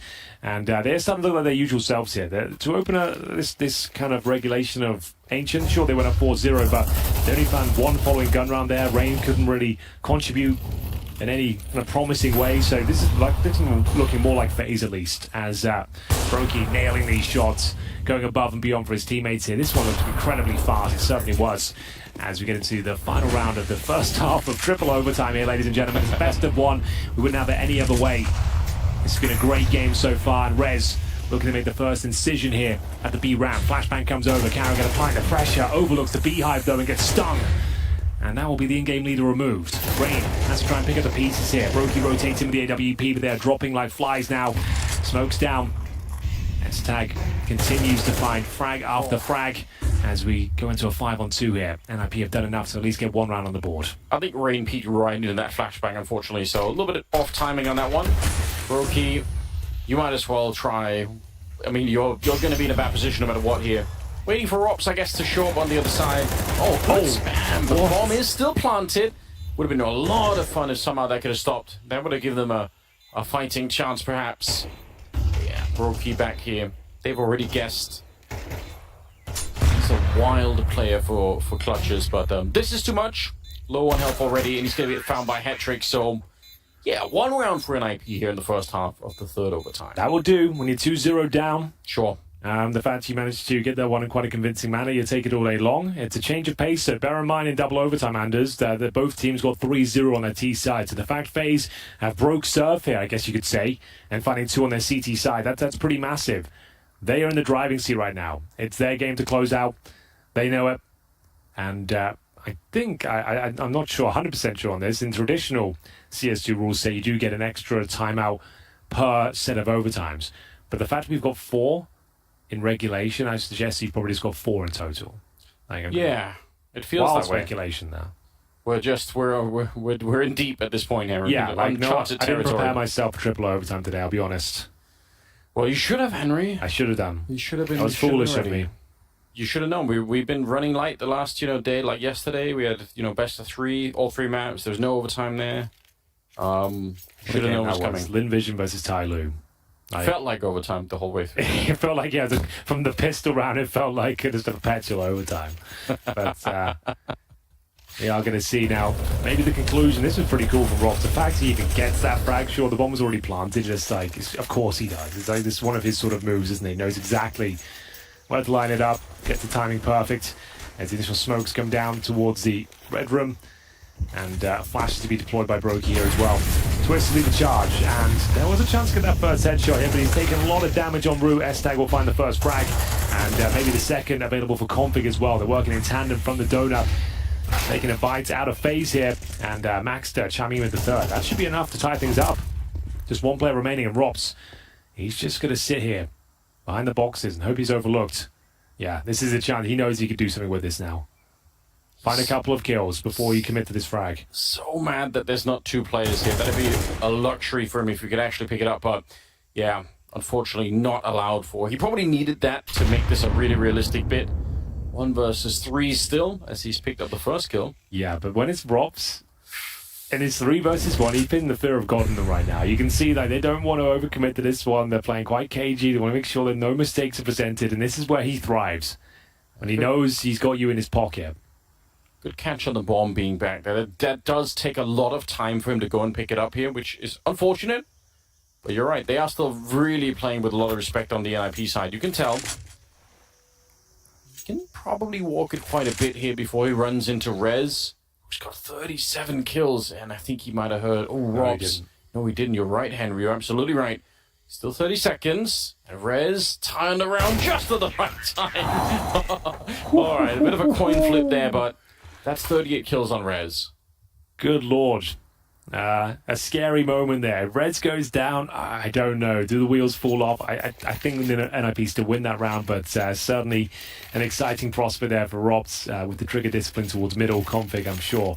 Got a nasty surprise there as he tied things up. It's going to be 20-20 as and he double orbs there and he changes the setup. NIP do manage to bring a AK-47, a couple of them into their ranks as well.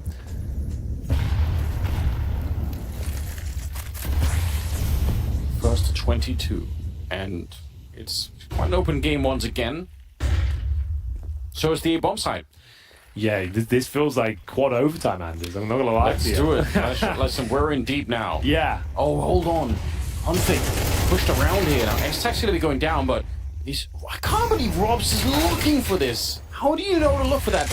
They're not even planting the bomb yet by the time that Robs is checking the back line. He considers everything. And at this stage, Carrigan, not sure that was the maneuver required, but still gets the information. Hedrick's there. Not sure the CTs will have much to offer on this one. They are going to give it a go, but looks things here. Rez and Maxter working together. They got the money. money. Brokey to secure the round here. Twist even more so. Hedrick will have to save the AWP, and it will be FaZe on map point once again. And in terms of money, let's have a look at that. So there is more than enough to buy. There may be a couple of concessions, but the fact that Hedrick can drop an M4 as well, I think they're fine. I think that's why they went for the 3 and 4 to begin with anyway. I think that they wouldn't probably even got close. They're going to get extra money on top of that. Yeah, they've got more than enough with the Hedrick AWP here. So that's not going to be an issue.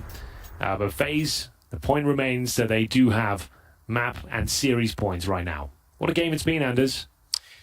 We're still here. We're still here, and there's maybe a few more twists and turns to go. I wouldn't be surprised. Well, getting more and more players into the mix. S-Tag's still a little bit far behind, but, you know, if it keeps going like this, maybe he can start to chime in. Carrigan on the other side, so it's really the captains of the two teams here that are struggling a little bit. No one's catching up to Rez, not quite yet. 38 kills. Hard to keep track of when you're in this much overtime, but still, that's what he's doing. Convic trying to do what Robs has been doing, playing inside of the smoke in the middle here.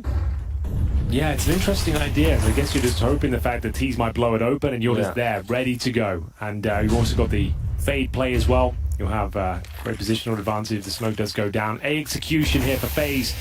They might want to pump the brakes though. That smoke towards A main, I think they'll just bide their time. And indeed they will. Have a smoke down towards the elbow from the CT side. Bear in mind, they've lost track of the map here. FaZe don't have any information towards the B lanes. This is extremely telegraphed now. They know it as well. That smoke was devastating to their execution here. Hedrick's in position. Rez will find the opener. It's going to be answered back, but it looks like we've done enough here. Quad overtime looking likely. Rain fighting back. It comes down to a 2 versus 1, but yeah, it was NIP that already did enough there, Anders. The fact that they threw that smoke towards A main and FaZe had lost control of the map completely. It was just too obvious. Like, it was no way that was really ever going to work because you just had the whole army ready and waiting for them as B was completely clear. So great stuff. NIP bouncing back, and I think this must be a world first. Quad overtime on land. In CS2. In the CS2, yes. We had the shortest game, now we're holding the other record. Yeah, we Henry. literally had the world's shortest game. We can't be touched. And now we're going for the world's longest game. Back-to-back records. Yeah. We've got it all here. This is what you love to see, and it's all going to be reset once again. So, Anders, what's the scoreline we're looking for next? The scoreline now is going to be 25. Okay. That's the number, that's the magic number that we're looking for. All right. So for those of you counting hard at home, maybe you've got a spreadsheet at this point in time, just trying to keep track of everything. But, yeah, because it's come out. But, yeah, all right. I guess I haven't seen any timeouts since, so I'm going to stand with my kind of speculative statement of you don't get the extra overtimes here in this rule set. Yes. So I guess that's the case. And yeah, like I said, I wasn't a big fan of this. As soon as that smoke went down towards A main, I think you should have already called it off, because you just have to wait 20 seconds and then you have literally zero info on the map. And a map like Ancient as well, the CTs are very active towards B lane. You just had maybe a 4-1 setup would have been more beneficial here. They had all 5 players towards the A side. I guess it's not going to work. That's why we see so many 4-1s happen on maps like Ancient. Either way, S-Tag taking damage early. I think that was from the grenade tossed off the wall towards middle. But I guess this is what happens when you play this much overtime, right? Like you end up just... They're just doing it again. I think they're just going to run the same strategy. Sorry to cut you off. I think they're going to that same execution. You're absolutely right. And I mean, I was just saying, like, this is what happens in overtime sometimes, right? You get a little bit desperate. You feel like you've tried so many things. Like, who can keep track of it? All right. They're going to put a little bit more emphasis on clearing out the middle. So we'll see if they actually end up at it. Yeah, some mid control. They didn't have that last time, but what? He gets a double dink, maybe a triple with the kill on Twister. That is absolutely wild. Convict always seems to make that one work. So it is the A play, but not the same execution they were looking for before. But it's going to be Rain bringing things back to a 4-on-4. Carrigan's very low. Smoke down towards Temple. Carrigan, if he gets his shot, like that would be remarkable, but it's going to be Maxter with the pre-fire here. Bomb to be planted, but they haven't accounted for Config, who completely destroys them this round. What a beautiful play at FaZe. Yeah, a couple of questionable rounds now. It looks like they're getting absolutely wrecked. I guess this is unlucky. Like, just through the red room, like, Config shouldn't be doing that much damage, to be honest with you. Like, he's such a ridiculous player, 1.5 kills, like, and still gets a third. He seems to be everywhere right now. But FaZe, yeah, this is... getting a little bit worrying for them. To be honest, Conflict almost had the kill on the player that was in the corner. He almost had the quad kill in this run. That's nuts. He's such a sicko when he's in the zone. Yeah. Okay, good step in the right direction here. Okay, Conflict back online. Him and Rez both at 39 kills, but it's Brokey to open up. Hetrick getting tested and comes up short. Brokey with a double opening. Is he ready for a third player on there? He's got the right idea. Into the smoke up, he knows that someone's in there now. And Rops is taking care of Config. This is looking pretty good for FaZe in this one. Maxter and S-Tag left. Yeah, you're dead honest. Final round next, so they've got cash. I guess they might as well go for it, see what they can do. Bomb's not planted, of course, and Maxter might be able to deny entrance towards the B side if he catches Twist with the aforementioned C4. Plenty of time, though. And FaZe... I'm just going to wait for the next opportunity to arrive. Maxter has to offer himself up. S-Tag, almost zero chance he can win this round, but we'll see what he can make of it. The bomb's planted, at least has the intel. It's going to be a B finish for Carrigan. Hot on his heels, and it will be FaZe tying things up. 1-1 here in quad overtime. Yeah. Quad overtime, Anders. I haven't said that in years. How long before the server just can't, like, it just doesn't That's have something like a millennium bug sort of thing. Like, they haven't accounted for this amount of rounds in MOUZ 12, and the game just kind of just breaks at the stage. Yeah, that might happen. Admins in shambles, like, they can't reconstruct the game. They're like, oh, you're gonna have to just start playing from the start again, unfortunately. Like, all right, well, it's the end of the first half at the very least. 1-1. Been some exciting rounds here. You can see that the strap book does sort of go out the window at some points there. You have to start bringing the brute force forward. Carrigan and Rain working in tandem to find the first couple of kills. It was an aggressive maneuver there from NIP, one that cost them dearly. And there's so much time to work with here. There's been a couple of disastrous rounds on either side of the equation here. Some 5-on-3s given up more often than not, but with FaZe showing this sort of discipline and patience right now, I don't see a world where they somehow fumble this one. Great grenade towards Hetrick as well. He's playing a defensive angle with the AWP in towards the K position. From some smoke, and you'd assume he will reposition shortly. okay, jump around the corner, but dangerous. 5 versus 3, and if they find S-Tag, this round is going to be blown wide open. The jump pass there, honestly, S-Tag, that's amazing work. Getting the double kill, especially with the first guy jumping. But Rops, always a nuisance, isn't he? Going to set up all this one, and he finds the headshot. My God, what a way to get that round. That's 23-22, and FaZe are 2 rounds away. He is such a boss. Like, he really he always is, just like gets the absolute most out of every scenario. Like, he's operating on a different level to everyone else. It's wild. And there we go. It is going to be 2-1 in favor of FaZe. Nice little finish there from Robs. And So we've got 30 seconds at least, just to catch our breath. I assume they can chat in this time as well. So there we have it. First to 25, as Anders mentioned. It's going to be 24-24. We do it all over again. And we go quintuple overtimes. So ridiculous. Why not? Why not? I'll tell you who's loving life at the moment, Henry. It's our guys in the green room. They've got a lot to talk about on the desk. They need to give us like a video essay on this one. This has got a lot to digest, a lot to break down. I look forward to a 30-minute breakdown afterwards. Yeah. That's coming up eventually. Yeah, if we ever get there. If we get there. So bear in mind that when we enter this one, we're just like, well, if NIP give them a run for their money, we'll be happy. We'll be happy with that. They get double digits. Well, they're going into quad overtime, and like they still have a chance to win this. It'd be fantastic. The Ninjas can do is bear in mind you win this a single best of one. I'm sure we've got a lot of new viewers in here. We'll just reiterate some of the housekeeping stuff. You just win the single best of one here. You're in the playoffs essentially. You'll be in the upper bracket where you're fighting for the semis or the quarters. You lose it, you're playing against Wings Up, who got smashed by MOUZ this morning. So truly, even losing this game, you're probably still making the playoffs, to be honest with you. But here comes the first interaction. Maxter, head trick. Once again, cracking things open. It was the aggression with the CTs that elude them this time. And now the Molotov's down towards default. There's smokes down in CT, but there's a fly in the ointment. Twist is in front of the utility. Not for long, though. He's going to be pushed back, and he's still managing to find some wiggle room. Oh, this is interesting. They're waiting for Rez. He's on the other side. The bomb's so deep, though. There's not really much. He can't call for everyone to come back. It's more of a backstab position here, and what a backstab it is. Finds Carrigan. Yeah, that's huge. I think you're right. They weren't going to call it back, but just the fact that they didn't have to worry about everything else. Rain's getting picked off. Twist out in the open here. 1 versus 4. Could maybe find the kill, but no. Hetrick's going to be quick enough on the trigger there. Triple kill for him. Good discipline on NIP. They slowed that round right down and waited for a couple of more mistakes from the other side. So game is tied up once again. It's all tied up. Who will be posting map point first? NIP or FAZE? NIP have really impressed me today, I have to say. Like they could be deadly in this tournament.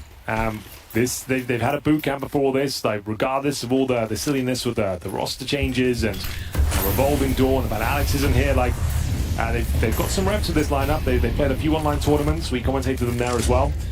And it was Maxter who was filling in, and he's been great. Like you couldn't ask for much more from this youngster. Like the fact he's turned up from the academy team, like he has played an absolute belter of a few tournaments here. It's Brokey though to open things up. Takes down Rez.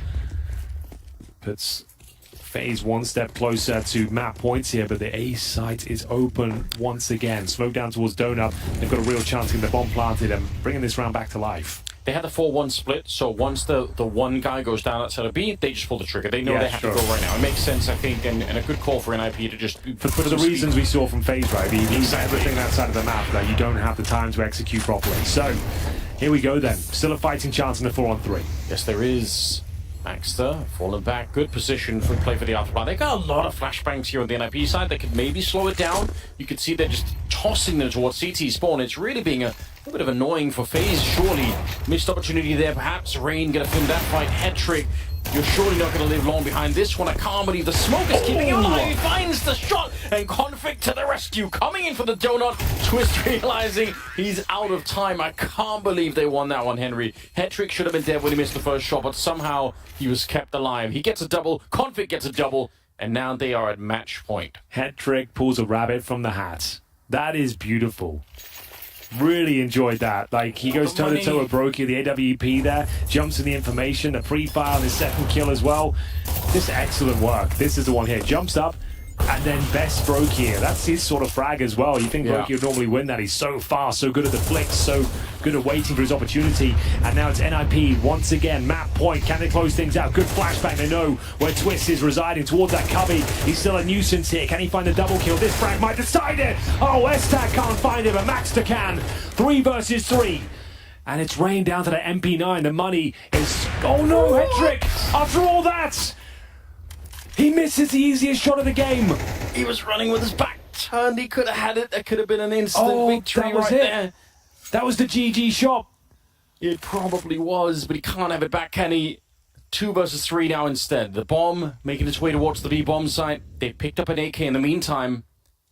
Otherwise, Brokey was playing with the Deagle for a minute. He did get a 1 kill with the Deagle as well, so kind of crucial. MP9 can spot it out. There's back. the shot from Hetrick. 2 more kills here for NIP, and they can walk away with a victory over FaZe. Otherwise, we're going into the 5th overtime.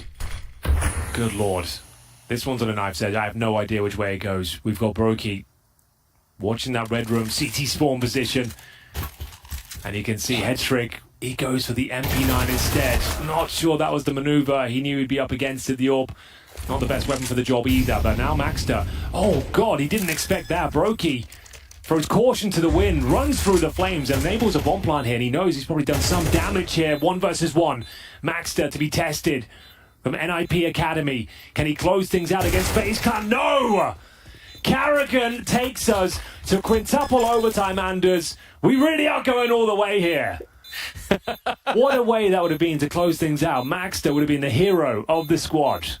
Truly, it would have saved NIP and brought them to a victory. Might have saved the broadcast as well, Henry, but that's gone. too late now. Yeah, that's all gone. Oh my, what a finish that was. This game is delivering on all fronts and reset once again. 24-24. This would be a long game for MR15, to be honest with you. So, yeah, this is nuts. And we are seeing, I guess the scoreboard doesn't really have much of a knock-on effect anymore. 41 kills for Config, 41 for Reds. We're playing essentially now 2 maps on a best of 3 if it's MR12. Like that's what we're doing now. We're on the 2nd map of going into the 3rd map basically of MR12 at this point in time. Stupid. I can't believe it. Terrific stuff. Well, this woke me up, Anders, at least. I'm feeling that way too. Yeah. You and I were up at like 4 in the morning. Yeah, we had a nice little stroll down at 4:30 through the streets of Bucharest. Lovely part of the world. And yeah, this one is really got me bright-eyed and bushy-tailed now. This has been a great game with CS. Like, didn't expect much considering all the caveats attached to NIP here. But here we are in OT number 5, ladies and gentlemen. First to 28 now. Okay. I like that, Anders. We need you right now because I've lost track of everything. I've got the counting skills. I can add 4 to you whatever numbers at the top of exactly. He's able to add 4 to 4. He's worked that out. That is, it's one of the. I write that in all the emails that when people hire me for these tournaments, I just try and highlight my skills. You know. So it will be NIP to remain on the T side here. I guess this is just an example of why we play maybe 12.5k in overtime now, just because that 3rd round seems null and void, and they've got pistols and MP9s, but true. Anyway. Oh, okay. Shots come. Oh! All right. Explain. That's BS. That's just straight up BS. Rain is going to be fuming with that one. Nice little pre-fire from Config. Robs with the AWP now as well. Double AWP setup. Great shot on the first. Takes an S-tag. Was patrolling middle, so good adjustment here. Like I said, the strap hook really does go out the window. We don't want to say in overtime, but the fact you're in quintuple overtime now, yeah, like the double AWP setup, why not? Change things up a little bit. Quintuple overtime with no more timeouts either. Yeah, exactly. Got your coach behind, he can't even help you out. Oh. Yeah, he's just watching on. All right then, 4 and 4. Technically favors the T side here. Incendiary deployed. In terms of remaining utility, there's still a smoke on Twists. He's in towards Donut, however. And, well, not anymore. Config is just brutal with that AK-47. Let him off the leash. He is just an absolute master at finding those sort of frags. It will be Robs, though, with his 2nd frag of the AWP. Takes down the aforementioned Dane. And Robs, I think he's going to get an ace, Anders. Okay, maybe not, but still, great effort. He saw the rotation in the middle as well. It's so sick. The bomb trying to be planted here. They're just going to get the quick scope. Yeah, they actually can't plant the bomb. Carrigan, he wants to get there in time, and it's too late. The spray! Oh my god, he's found it. That's huge. Carrigan has been pretty quiet in regulation in the first stages of overtime, but he is roaring loud and proud in these clutches now. He saved the day multiple times, and it's not the most beautiful spray down. He's running and gunning, but he's getting the job done. That's massive, and yeah, they're taking advantage of the fact it's so chaotic towards the end there. After all these amazing efforts from Config, it wasn't quite enough. Bear in mind, Ropt, not known to be an AWPer, I think that's fair to say. He managed to get 3 massive kills, and there's Carrigan. Oh, wow, what a finish that was. FaZe take the first round here in the 5th stage of overtime, as we go 1-0. Is that double AWP setup going to remain? It certainly is. Rob's proved his worth there. I think that's a thumbs up from his teammates. He got 3 kills, we'll take it. Huge. Oh, what a flash to set it up. That was an easy kill for Rez. Carrigan just blinded. Can't be stopped. Why is he such a demon on this map? I just can't believe it.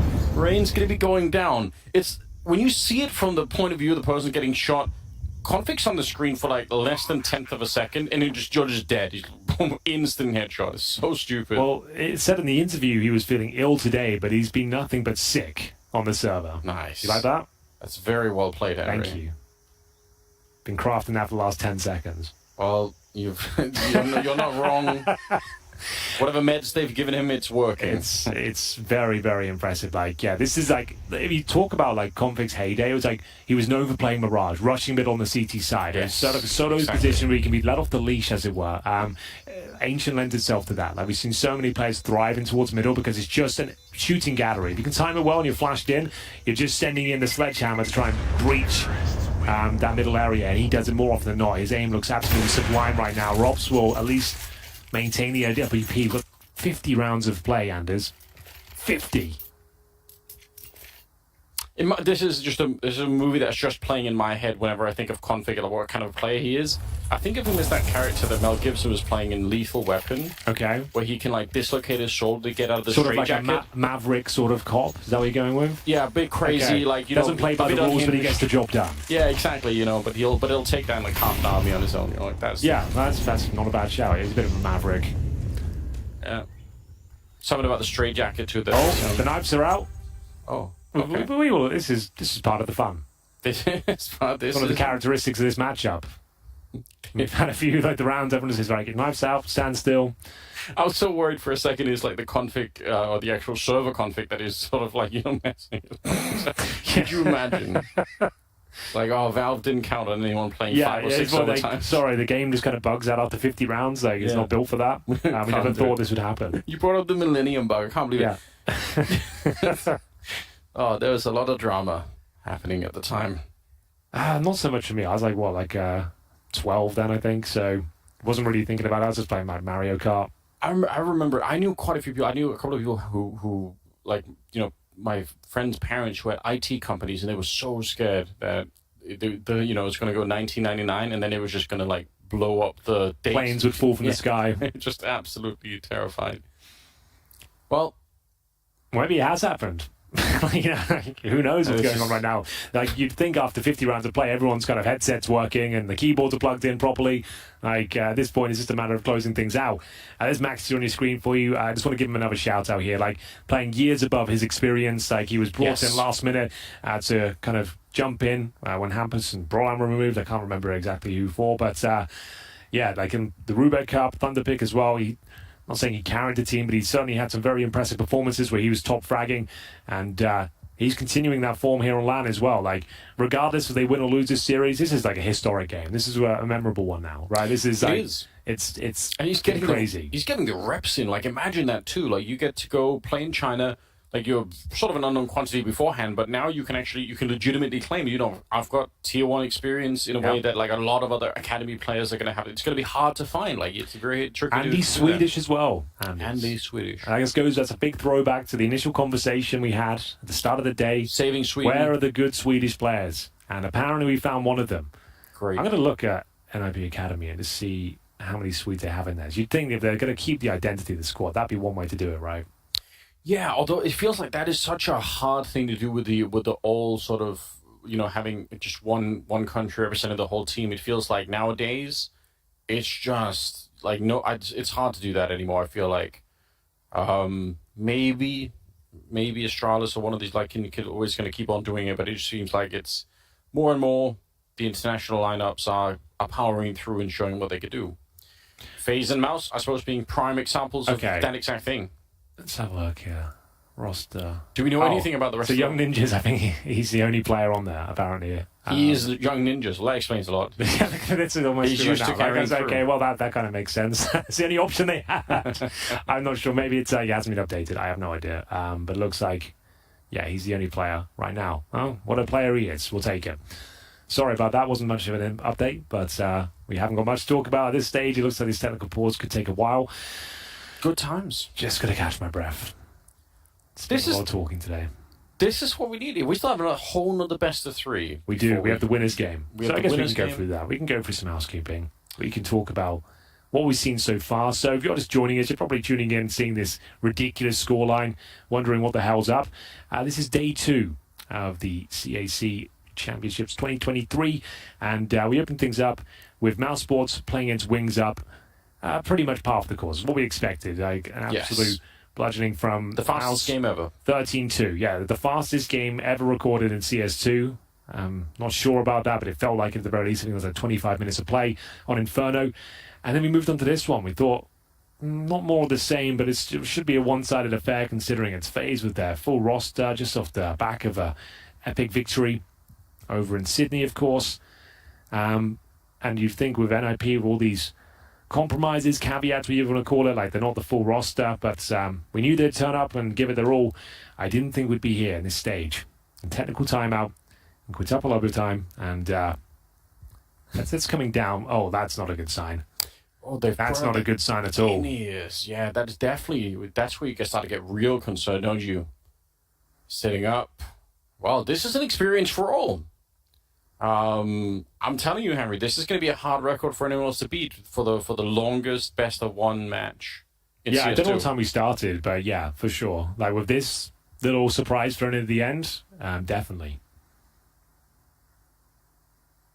S-Tag in the middle. Definitely been struggling individually, but, as time goes on, again, like I said, probably eventually he's going to start to get a little bit more warmed up. All right, I'm seeing, looked like they were trying to set up a little bit there.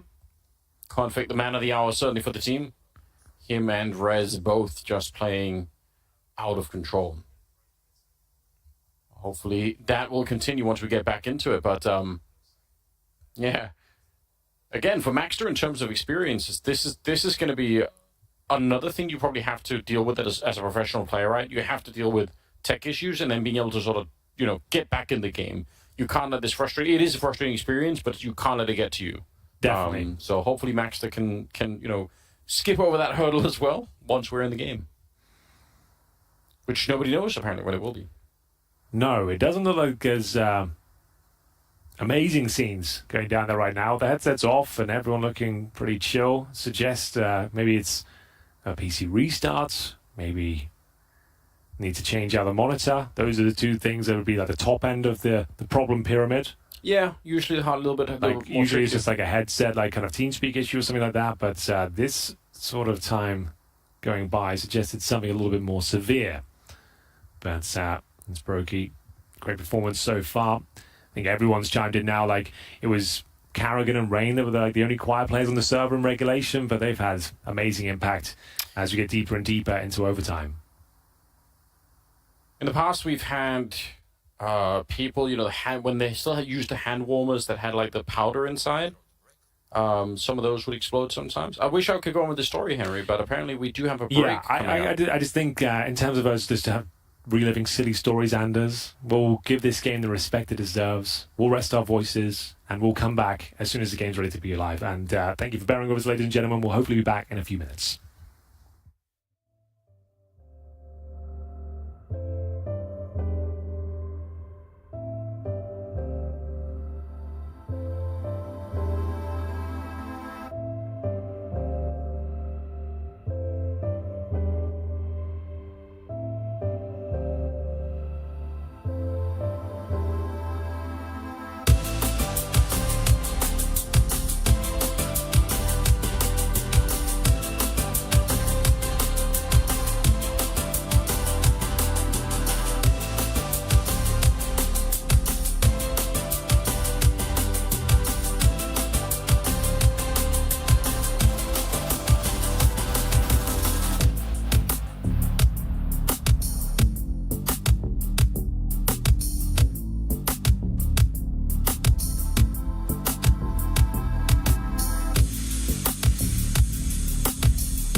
Ladies and gentlemen, thank you for bearing with us. I apologize for the delay, but it's going to be well worth it. We're going into the 5th stage of overtime, Anders. The issues have been resolved. I believe it was just a headset TeamSpeak issue, and looks like we're going in thick and fast into the first round here, as we'll see. NIP with 3 players at the B ramp. Rez to lead the charge. Yes, here we go. Rez trying to set it up. He's so deep in right now. Twist not even. He's running with a knife out back there. He could have got killed already. They're going to be conflict from the back line. He hasn't cooled off. Even he's plenty of time to, but he's still red hot in this one. Rez, unbelievably, is the one to go down. I can't really understand why. It's still a 3 versus 2, and the HUD's a little bit messed up, but if you look at the minmap, you're going to be able to tell. Sneaking up. There we go. Config gets dropped next, and now it's Baxter alone in the middle. The bomber lost to him as well. It's the first to 28, Henry. Right, so this is the second half of OT5. Just to reiterate, we had like a 15-minute break there. This is looking for the team that will pose a 2-1, and it's going to be FaZe Clan. So, not bad. There we have it. Everyone good? Everyone up to date? Hopefully, otherwise, it's a lot to go through. As well. It's a lot to go through, we're not going to lie. Yeah. These 2 teams have been struggling to try and find a conclusion to this best of 1. It's a best of 1. It's a best of 1, and Carrigan, it says he's disconnected. I don't like that at all. We just had 1 round. No way. I'm hoping that's just somewhat of a, I don't know. It's a bug. I didn't want to say the word bug, but it is a bug. I've been confirmed. Okay. So looks like we are Just good to go. We normally have 30 seconds in between each half anyway, just to reiterate that. So yeah, 2-1 in favor of FaZe. First to 28. Presumably go 27. We'll do it all over again, Anders. How are you doing, Henry? Do you had any other plans for the day? You anything else? No, I just wanted to, well, we've got another best of 3. We do have after this, and like I said, scheduling fans are in disarray right now. But yeah, that's going to be the winner between this game and MOUZ Sports. So presumably we'll have to take a 40-minute break in between the series, but that's still to come. So it's certainly allowed either of these teams to get warmed up, and we'll get into the second half here. FaZe Clan switch over to their T side. It's Brokey who's top fragging, shortly followed by Twist as well at 37. And here we go, they'll set the tone. It's a chance to provide those hard-hitting, faster strategies here when kind of everything's gone out the window from a strategic point of view when you're 50-plus rounds deep. Brokey, first challenge towards long. Rez more than happy to bait out a couple of shots here, it seems. Throws a few grenades over the top. No significant damage to report just yet. That grenade tickles Rez as well. He's got 42 kills. Just to note, Config of 46. Bloody hell. It's been impressive from those 2. Really has been. Once they let Config loose in the middle on that T side, he's just unstoppable. He got a bit of a sense of it even in the last round, even if it wasn't quite enough here. Okay, double elevation if you swing this corner. Going to be very hard to deal with. Flashbang didn't really do anything. We'll see. Brokey's going to be quick on the trigger. He's been a bit of a revelation himself here. Been starting to look like his old self once again. So it's been quite enjoyable to watch, really. But they don't even turn the corner. That's disappointing. I would love to see how that would have worked out. It's a cool setup. 50 seconds. We are going to have Hedra, who's had some phenomenal moments. Challenged by Brokey, it's a flick that doesn't connect, and he's going to be in trouble now. The trade presumably comes through. It's down to S-Tag, who needs at least 1 to survive. That will do. Just maintain that advantage. 4 versus 3 now. They look to tie things up. Using the smoke to his advantage, Config will take down Brokey, and now it's down to Robs and indeed Rain to see if they can do anything with this. Rain certainly can. Double headshot towards the donut. Brings it right back to an even keel. S-Tag and Rez now looking for the retake here. They have no further utility. There's a single flashbang, and the bomb is ticking at some pace. Oh, it's very, very tricky. There's no crouch in there, but Rob's on the other side. He can't want to read, but Robs is there to save the day. A double kill for Robs and a double for Rain, and that's how they close out the round. They're 1 step closer. They've almost got it in the bag. Oh, a 4-on-2. It just falls apart and ravels at the seams there for an IP. Looked like Config did enough with that kill towards the donut room, but 1 more round will do it. 1 more. They've got 2 opportunities to put this one away. It looks like it's a done deal, if you ask me.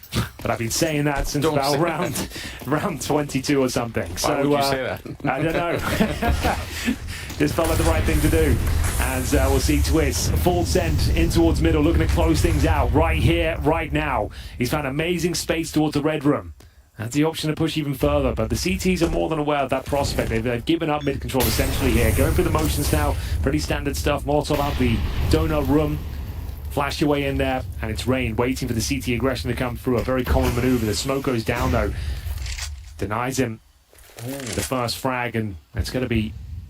Carrigan, I think, is still alive. Did he get dropped? He's not on the minimap, so yeah, he must have died in the middle, or he disconnected, I'm not sure. I think it's part of the bug. It's the ghost machine we've got right now. Okay. Anyway, I didn't see the frag, and it did come through. We'll get back to that. 5 on 3. Oh, here we go. Rain, just step it up again. 3 versus 3 all of a sudden. That was supposed to be a 1 round for NIP. They had it all set up for themselves. Smoke is going to be coming up, and the bomb's surely going to get planted here. What a risk. Head trick. He just jumps the corner, misses the shot, and this time he's going to be dead. Rob's next in line. It's all on S-Tac 1 versus 3. Oh, my God. Oh my God, indeed.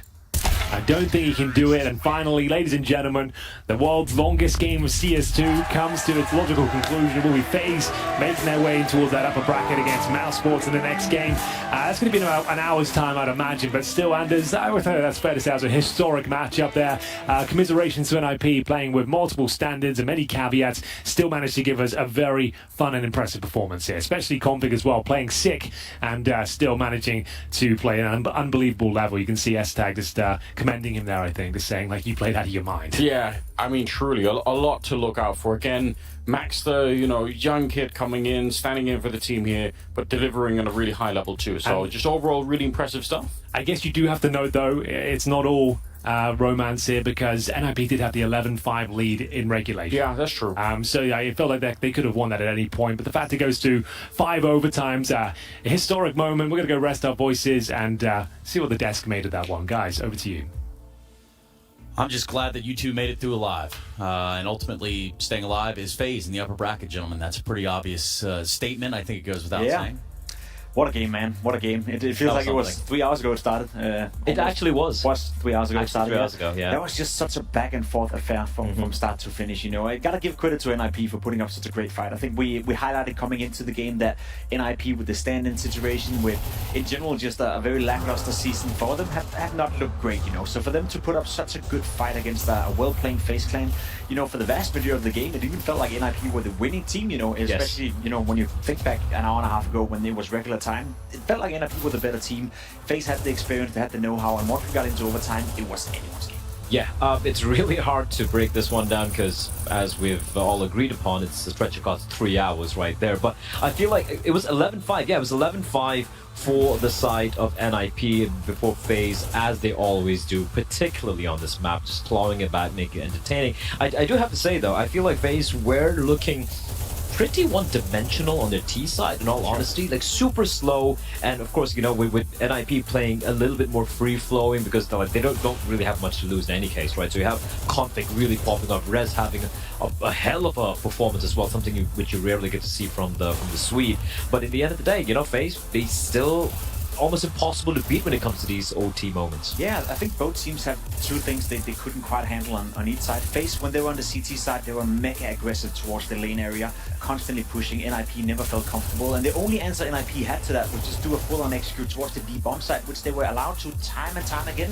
Maxstar had a couple of rounds with double entries. Again, most of you guys watching right now probably didn't tune in an hour and a half, 2 hours ago, but it felt like NIP had the answers to everything FaZe were looking up for, up until the point the B execute didn't work anymore. So as you said, spot on the money right here, bro. It was very one-dimensional, actually, from both teams. And once it got into overtime, that's when the strat book was thrown out, and it just became this brawl of a game. And I think that's when it comes down to like double OT, triple OT. That's when having someone like Carrigan in his server, Sure. I'm going to give him his flowers, right? Even though he might be bottom prime the server, he had like almost 20 assists, I think, at the end of this particular matchup. He was putting in a lot of damage as well. And also when it comes down to like the strat book going out the window, it comes down to mid-round calling. It comes down to kind of gaining an advantage over your opposition. And where we know right now NIP are not really playing with the new IGL as well. So you come down to the final couple of rounds, he was keeping FaZe a couple of steps ahead of NIP. And despite how close it was initially, in the end they win with a 3-round difference.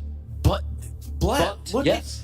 config. Yeah, honestly, posting more than 180 yards in such a long game, that is absolutely ridiculous. And it's a testament to what we spoke about coming into the game. We know how good config can be once in a while. Yeah. He's not consistent. He's not playing at this level at all times. I wish he was, but his peak level is up there with the best rifles in the world, especially on Ancient. We remember his time in Astralis as well, where he was one of the highest rated players on Ancient specifically. So he still got that Vista for this map, but to post 100 plus ADR over such a long game, that's just insane. I mean, 47 kills in 53 rounds. I think I lost count of how many multi-kills this has as well. It was good to see the Berserker out again, Trace. He was smashing some faces in the server. Absolutely. And dare I say, if he wasn't there to do just that, this wouldn't have been as close as it possibly was. He had a lot of openings and a lot more impact, Jacob. Yeah, he did. Him and Res, especially in regular time, they were the two hard hitters for NIP. We had Hetrick showing up, a couple of rounds as well with the AWP, but it was a game of the riflers. Roki again had a decent showing, I would argue, as well, finding some impact here and there, but it wasn't a game dictated by the AWPs. It wasn't a game dictated by Hetrick or Roki for that matter. It was the riflers in Twist, Res, and in particular Conflict that really stood out. I also do want to point out, there were a lot of uncharacteristic mistakes being made by FaZe early on, in regulation, even in the first couple of overtimes, where you don't expect them to make these sort of mistakes, right? Like in 2v2 situations, for example. I think the final round of regulation, or maybe the first overtime, it came down to a 1v2. It's Brokey and Carrigan versus just one surviving player of NIP. Bombs planted in Brokey. All he had to do, he had him trapped. All he had to do was play time and to just go for the swing, dies, comes down to 1v1, which Carrigan thankfully wins for the side of FaZe. But also, these are plays you don't usually see from a team of such veterancy like FaZe, and they were almost punished for the trace. But in the end, FaZe things. Yeah, and here they are. On for the audience here, but Neo, for FaZe, looking at Ancient overtimes, what is it about this with you guys? That was tough. Yeah, I have no idea. We've used everything we had. At some point, we just try to enjoy it as much as we can. 这场比赛的确也是非常的疯狂，然后呢，就是他们每次好像打远古遗迹的时候都会有这样的情况。那刚刚也是问他们感觉的是怎么样，然后你也说到了，就是好像每次打这张图都是这样子，然后他们也试了很多东西，到后面他们就选择学会去享受这场比赛。Now early on in the game though, we saw NIP start to run away with it. They're looking very strong. Did you notice some changes or some improvements from them? Because they had been losing since they played with Max on this map, and we kind of really put you guys as massive favourites. Yeah, I mean, it's really hard to say when teams going through changes in the lineup, and you never know what they're gonna bring to the table on a specific day. So it was really hard for us to say. We knew they used to be good on Ancient, so they could make some trouble, and that's what they did. 就来到这场比赛的时候，其实大家都觉得 FaZe 是绝对的大热门，然后之前 NIP 这张地图表现也不是非常理想，也说了蛮多次了。那今天怎么会这样子呢？然后 Neo 也说到，就是他也知道他们以前就是每次任何一个阵容有所变动的时候，多多少少都会产生一些变化。然后 NIP 以前这张地图打得也非常强，那今天也是的确非常的精彩。And when the game was going so back and forth, like you said, you used everything, you spent everything. What were you saying to the guys when you were able to talk to them?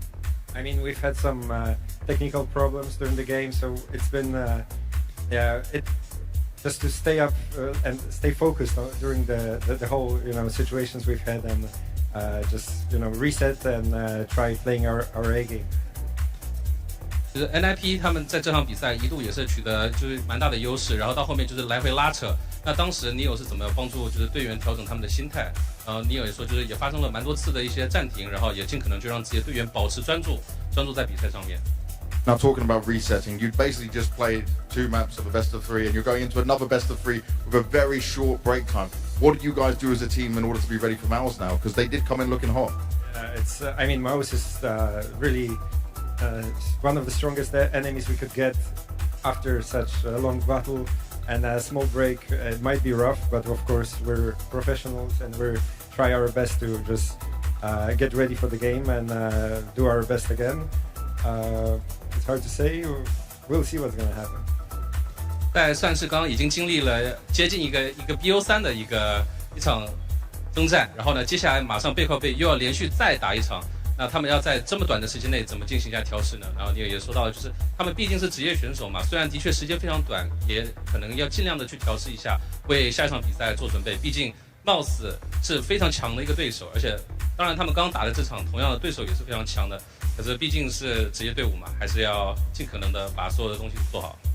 Guys, round of applause for Neo and FaZe. They're going into a next match real soon. 替 Neo 鼓个掌吧，替 FaZe 鼓个掌。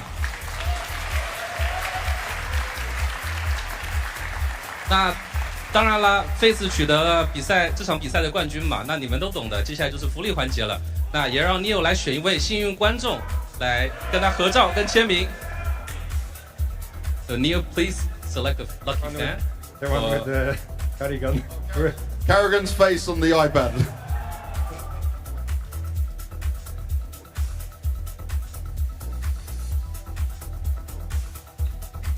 All right. Well, I'm direly curious to see what he gets out of this because did he draw the face? We didn't see the face. We don't know really what it looks like. But it's Kerrigan, to our knowledge. So, other than that, yeah, Neo saying that they were tested today. They came out here and showed what they had. For the NIP side, sounds about adequate. Yeah, I mean, like I think we all agree. Like at the end, you just kind of have to rely on feeling and on intuition, and that's when obviously FaZe, being an actual proper full-fledged team with no stand-ins and experience, were able to stand tall. But I do find it funny when he said, we just at that point we're just having fun.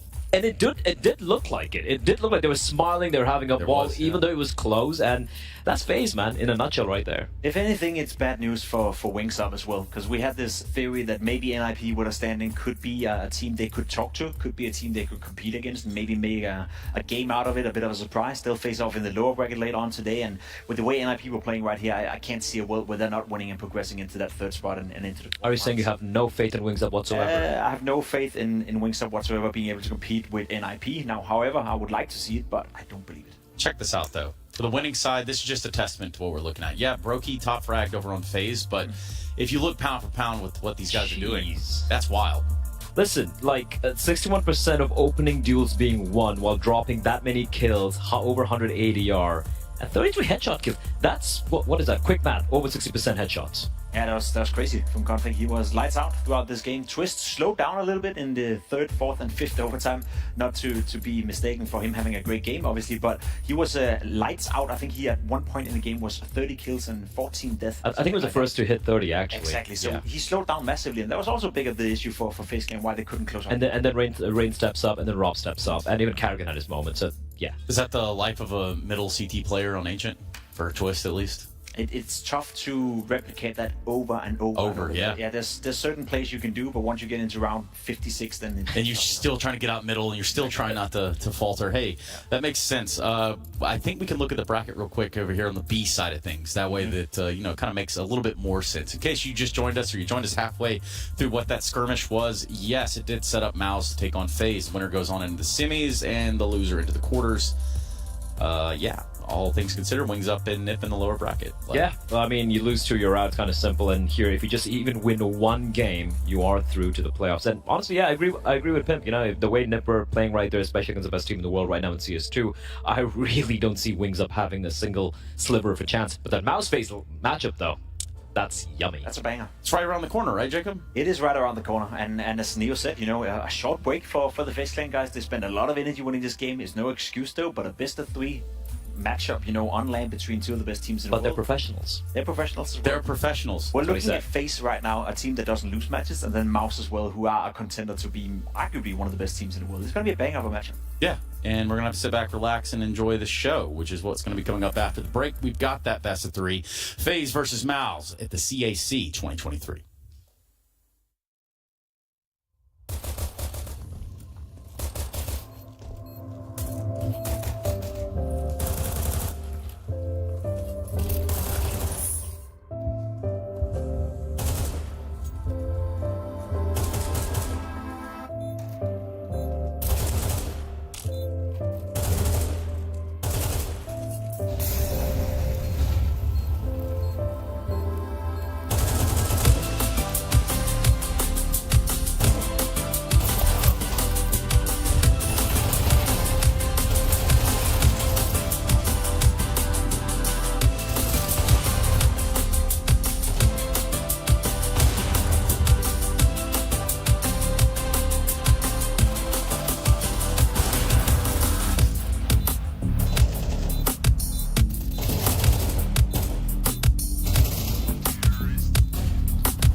Bit of a break there, and what that does set us up for is the first best of 3 of Group B. I want to welcome you back to the CS Asian Championships. My name is Trey Saranthus. You might know me as Stunna. I've been called infinitely worse than all of that, though. So, right over here to my left, that would be Blett, and then we've substituted out a Pimp for a Maniac. I don't know which one we'd rather have if we have to, like, compare not you two as individuals, but like a Pimp versus a Maniac type thing. You would prefer to have a Pimp or a Maniac next to you? Is that what we're talking about? Yeah. Clinical definitions and professional definitions? Yes. I guess you can figure that one out. I think Jacob was a bit tired after the last game. I'm here to relieve him. Perfect. So with that said, perhaps we can get these teams right on the stage. I think that's kind of the ultimate goal here, right? So we look at a best of 3, one that's going to send a team either into the semis or quarters. And let's do that. First game. Now they face FaZe, who beat them heavily in the past 2 meetings. Can they turn it around now? Give it up for MOUZ! 在第一场比赛里面充分展现出他们自己的实力的情况下，他们将面对的是曾经2度击败过他们的队伍。他们今天是否能够顶住？让我们一起替 MOUZ 欢呼。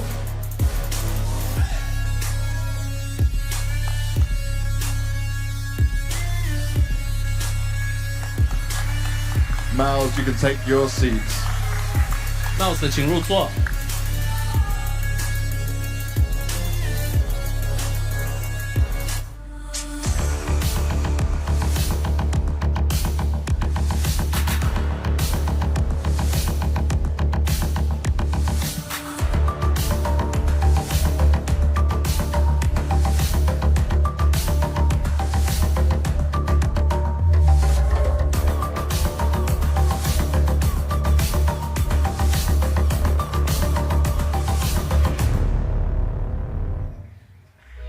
They survived Nip, but it took everything they had. Now they match up against a charged up MOUZ for a semi-final spot.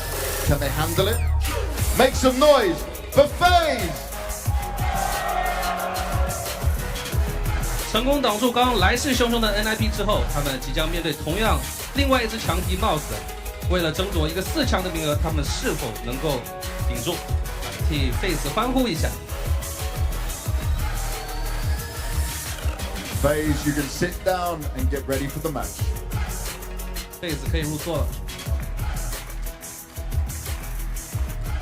Well, I'd imagine FaZe went back and they picked them up some dinner to get ready, after what was an arduous best of 1 with multiple overtimes. So you have to think about this in context that both these teams played already, and FaZe just got off the server. You know what? Weirdly enough, even though there is going to be an element of exhaustion and maybe stamina if we go deep into the best of 3, I would argue this is a much better preparation for FaZe. If you consider this is the peak game, this is the main card of this Group B, we're looking for a team to send straight in the semi-final. MOUZ never really had to activate any of the real serious Counter-Strike. They completely destroyed Wings Up. I was at the gym, I was on the bike looking at that game, and I didn't even have time to finish my workout. It was already done. So FaZe, I think, are much more prepared for this behemoth of a game that's coming up. Yeah, it is the culinary centerpiece, I might say, for the day here. Otherwise known as the main course. The main course. There we go. Culinary centerpiece. Let me think about that. Okay, yeah. We'll get through it eventually. It checks out. Anyway, yeah, I think this game should deliver on all fronts, right? Number 1 and number 2 team, and at least based on the latest Asian TV rankings as well. And obviously, right now, they're building up a bit of a rivalry as well. Go back all the way to the final CSGO event in EPL, where it was MOUZ who took them down, I believe, in the second round of playoffs. And then, of course, we had FaZe take them down in the semis of IEM Sydney, and also knocked them out Thunderpick online just a week prior. So this is shaping up to a pretty cool rivalry, if you ask me. Yeah, and for what it's worth, this matchup, you would rather have that semifinal berth rather than the quarter any day of the week, Maniac. Yeah, absolutely, and that's personally my grand final of the event. I think this is what we're getting here. We're getting an avant-premiere of the grand final of this event. That's going to be great, and I think for MOUZ, it's really important to early on beat FaZe on CS2, because I think there might be a little bit of a learned helplessness in the sense of, damn, we can't beat these guys. Like, they always beat us in CS2. They always have our numbers figured out. They've played the same match. You talk about this series, Sydney Thunderpick. Same. Equal vetoes, equal map peaks, different scores, of course, but still a FaZe W. So for MOUZ, it's very important early on to kind of break that obstacle. Don't make it a mental barrier. It is. It has to be said, though, the caveats in all these 3, the previous 2 matchups they've had in CS2. First in Sydney, they didn't have Jimmy playing, right? Jimad wasn't there, so they had a stand-in situation in which, FaZe made quick work of them. You would head into Thunderpick. It was online. There's one caveat right there, but they did have the full lineup. Now, you have all 5 players, the coach, everyone, and it's on LAN. Hey, listen, I hear you, but if anything, that plays in MOUZ's favor to play FaZe online. If you're going to play against FaZe, you don't want to have them in the stage. stage. You don't want to have them With the crowd. 100%. Exactly. This is where they get dangerous. Online is where they might not get complacent, but maybe not go to the full 200% of whatever they can do. Once you get on land, it's more complicated to play them. This is a phase that has proven, time and time again, several times, that they can problem solve at the elite level and conquer their opponents. Right now, given everything that we know, at least, you look at the terms of what is MOUZ. What do they bring to the table of equal caliber? I mean, if you look at individuals, so to speak, I think Frozen has been lights out so far in CS2. Torji started off a little bit slow over in Sydney, but he's ramped up as well. Individually, everyone's looking pretty solid. We had, of course, Jimmy. He didn't have his debut with his lineup in CS in Sydney, but right now he's looking solid as well. The map views, this is my the Vertigo ban. Mirage pick has to be. Obviously, if Mirage is open. That's a switch up. Do they go with Nuke here? Yeah, they stick to Nuke. It's been working out for them quite well. As you mentioned, if MOUZ has Mirage open, they're going to jump straight on it. If you think in terms of preparation as well, this might be a very easy case of getting that sweet little oil tarp on the road so your opponent can slip on it. Yeah. MOUZ, we're going to go straight for that Mirage pick. We'll see FAZE already. And a bit of an overpass. That's a switch over as well for map 3. Usually it's Ancient. And that's a bit of a surprise. I don't know. Like, if you're MOUZ, you just saw that epic game we had in the best one in Ancient, and I'm sure you would have been able to find a few flaws here or there. Now, overpass, even though FAZE haven't really had the numbers of win percentages going their favor, they used to pick this quite a lot. In Sydney, I remember this was their first map pick going in many a times. Close wins, close losses, but it's a map that they usually are comfortable on. So the first two maps, bit of a surprise, bit of a switch up coming in, especially for Mirage, allowing it through. But this overpass decider, maybe MOUZ have something in store for us and for FAZE. Maybe. I don't know what to make of this Mirage pick. It was so very obvious. If you're FAZE and you're allowing it, that MOUZ would jump on it. The way I see it, this is where MOUZ make it possible to win in 3.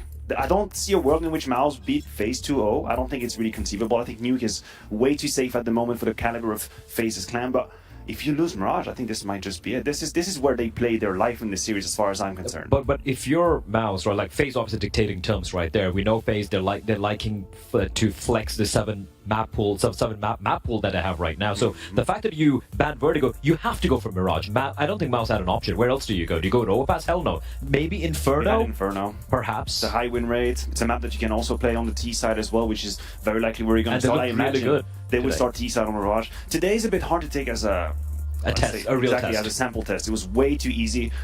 Hell, maybe we could have one. Maybe not. Let's not exaggerate. We probably would have a little bit, fella. been destroyed. Let's do this. We've got just a few moments, really, just to get into the game. So, Blad, are you going to tell us who you want to, who you've got in this one? Who's your horse? I think it has to be FAZE. I think that they should be really absolutely warmed up right now. I think Nuke is 100% in the bag, and it's up in the air. And the fact that if it does go to map number 3, Overpass is a map that I think FAZE really, really feel usually comfortable on. Yeah, I'll go with FAZE as well. Just as I think this hard, tenuous game they had against NIP is the best preparation possible for a peak game like this. It was a reminder to them as well that if you mess up, it doesn't matter if you're FAZE, it doesn't matter if you're the best team in the world in rankings right now. If you mess up a couple of rounds, you are going to get punished. NIP reminded them of that very clearly, and I think they're on point and online for this game. And I'm ready too. But how does it go wrong for FAZE? It doesn't. Like, I mean, like right out of the gate. We always talk about momentum. We talk about, okay, the underdog team, maybe they can get some leeway or they can get a good step in the door. But in this case... So the thing is, with the results that FAZE are slowly accumulating right here, you were talking about this morning, you mentioned 11 series in a 12 row. now. 12 now series in a row. This is building you such a strong safety sort of belt, like you're driving in the car, against losing sense of a game once you're losing. Because you have that confidence that's building up game after game after game. We can always go back to the NIP 87 maps, whatever the hell. But at that moment, they were feeling like no matter the scoreline, we're going to come back. No matter what's going to happen, we're going to come back. And maybe FAZE is building something similar right now. Which is exactly what I want to tell you all. Even if you want to sit here and listen to us and watch us and hear us ramble on, it is going to be us coming back after the game because right now the commentator is ready to go. Henry G. Anders, let's go. Thank you very much, Anders. I'm fired up for this one. Are you ready?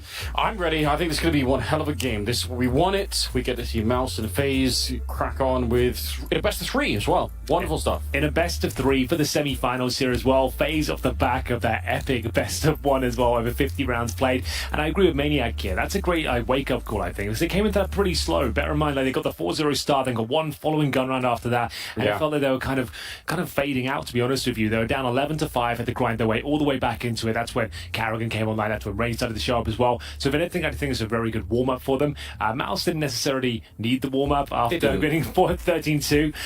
Who have you got then? I have to ask you, I need to, right now, who's going to be taking this series? Right now, I don't know. I mean, I have to pick FaZe still. I have to. I feel like I have to. I don't have to. Okay, that's what I just wanted to clarify. No one's making That's a lie. You did catch me there. I don't actually have to, but I will pick FaZe. Okay, I feel like, just bear in mind, they won Sydney, but MOUZ didn't have their full lineup there. I feel like if Jim Fat was there, I don't know, I think they would have given them a run for their money. From what we saw earlier, in terms of form, I would say MOUZ Sports looked better.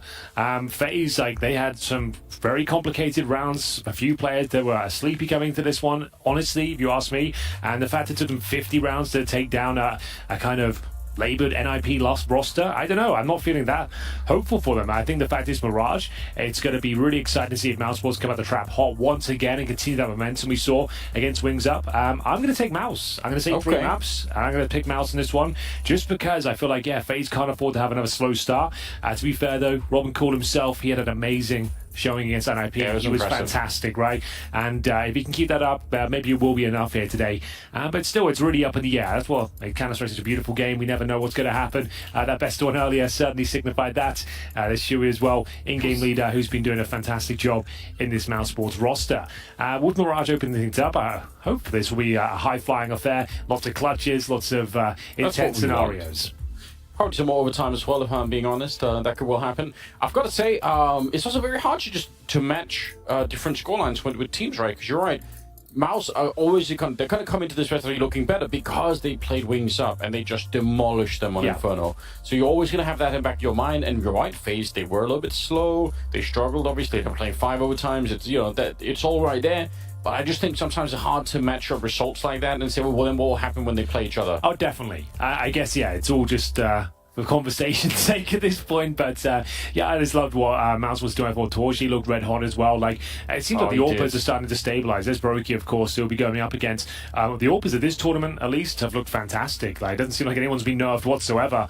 We had high-flying affair between Hedrick and Brokey earlier. Torchi looked amazing in that first game as well. So the scene has been set. It's been an interesting day here at CAC 2023. But this is for the semi-final, just to reiterate. This is the first day, Group B. When it goes to the semis, loser still goes to the playoffs, is down in the quarterfinals, and then we have, of course, Wings Up waiting in the wings to play NIP after this one in another best of 3.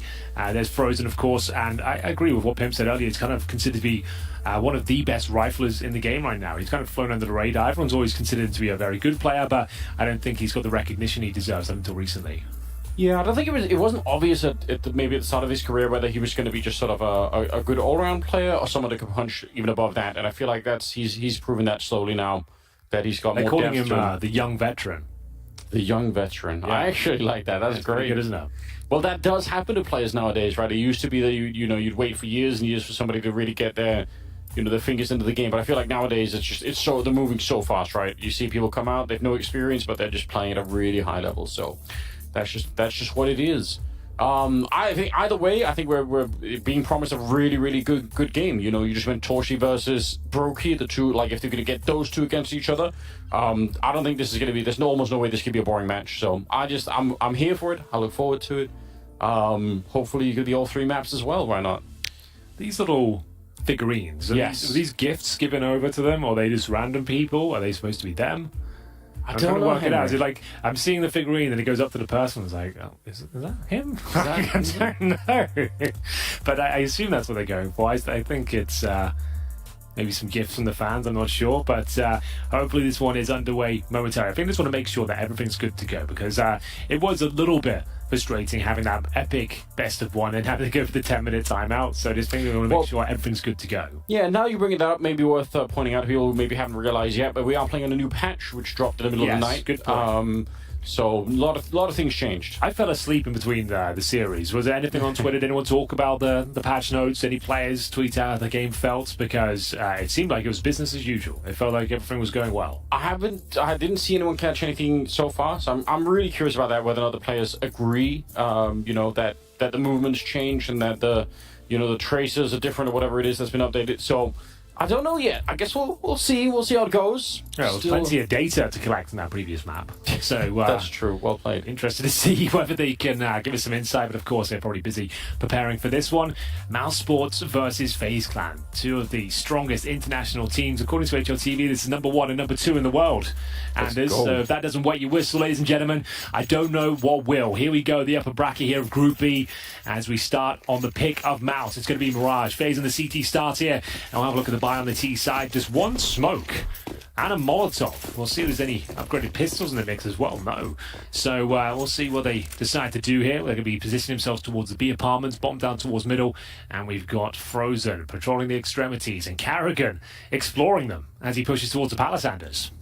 Oh, a lot could be decided on. If Carrigan and Frozen run into each other, whoever wins that fight is going to have a lot to work with for their team. So we'll see. Carrigan, this is so fast. He's not even slowing down at all. He's going to look for the kill, but Frozen will take him down instead. My God, it was close. Frozen just managed to spin around to find Carrigan there. The timing, it looked like it was going to be with Carrigan. He was lined up for it. Everything worked out, but not quite. And Twist is going to be sent packing a little bit. That's unfortunate. 4 versus 5 to begin with. The bomb is in the connector, and in fact, picking up a kill on Rain. This is such a great start for MOUZ. Jimmy is such a beast. Love commentating his games, and it's going to be a very, very nice start for MOUZ Sports. 5-on-3 Twists. Basically nullified as well. He's down to 6 points of health. The A bomb site is wide open. And Torji, not really giving much away. This is quite calculated. It's making sure they spot him. He shows a bit of presence. He'll stay alive at this point as well as they're planting the bomb in towards A. This is idyllic. You can't get much better than this in MOUZ. You hold up the aggression. You find Carrigan pushing the Palace. Yeah. You get a kill towards shorts. You get the smokes down, open A bomb, so you force all these rotations, and yeah, there's nothing FaZe can do. You might as well save your Kevlar. As disappointing as that is, I know Anders built it up to be the game of the year. But yeah, we're going to save the Kevlar. Already let down. Yeah, it's already over. No, jokes aside, I mean, it is worth saying the Kevlar. It's at 100. It means you get a helmet for $350 instead of 1,000. So, a bargain. Yeah, and that's if Torji doesn't find you first. But if you even take one lick of damage, that is not the case, and seems to be as well. Oh, no, they've done it. That's actually very good. You have to avoid the bomb blast as well. Bomb blast will take your Kevlar down, so you have to be the other side of the map. And they pulled it off, so they should force buy in the second round, Anders, which is quite rare, but it's not very often you see 3 players survive a pistol after giving it up. So they'll be aware of this as well, so we'll see it almost certainly the force buy. As you can see, Rox gets a helmet, an MP9, and a smoke. It's actually a pretty sick little setup now. It's certainly worth it. I'm interested to see whether they can pull this one off, and they've been given a bit of a gift in that regard. So that's a really wise and informed decision, if you ask me. Was there not a scout? Was I just hallucinating that? Did they? Okay. Just pure wishful thinking? I thought I did see a scout. He sort of sold it there, I suppose. Oh yeah, maybe. I keep forgetting about that. That's a good point. Well, either way, they've reverted to 3 Deagles, 2 MP9s, and we'll see. This is definitely a map where you can do some damage with the Deagle. I think as a result, playing it carefully here, MOUZ. Smoking off the window, trying to make absolutely sure that no one's going to be able to land an easy shot through the window. So that's going to be pivotal, and they don't have any more smokes now.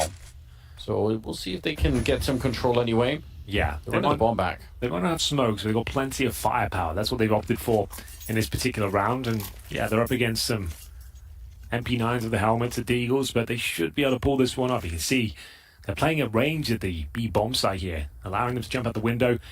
Brokey with the first line of defense out of the Palace, as we see, well, Twist with that MP9 actually getting it done. Beautiful little first kill.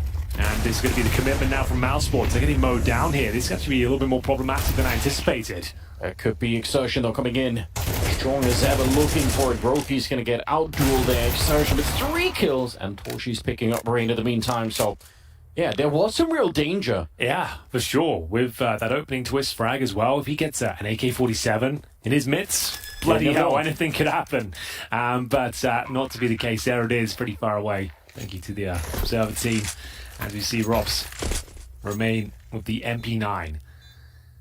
Not really much he can do. If he can get like an exit, get another $600, take the MP9 to the next round, that's what he's looking for right now. It doesn't look like we gifted that.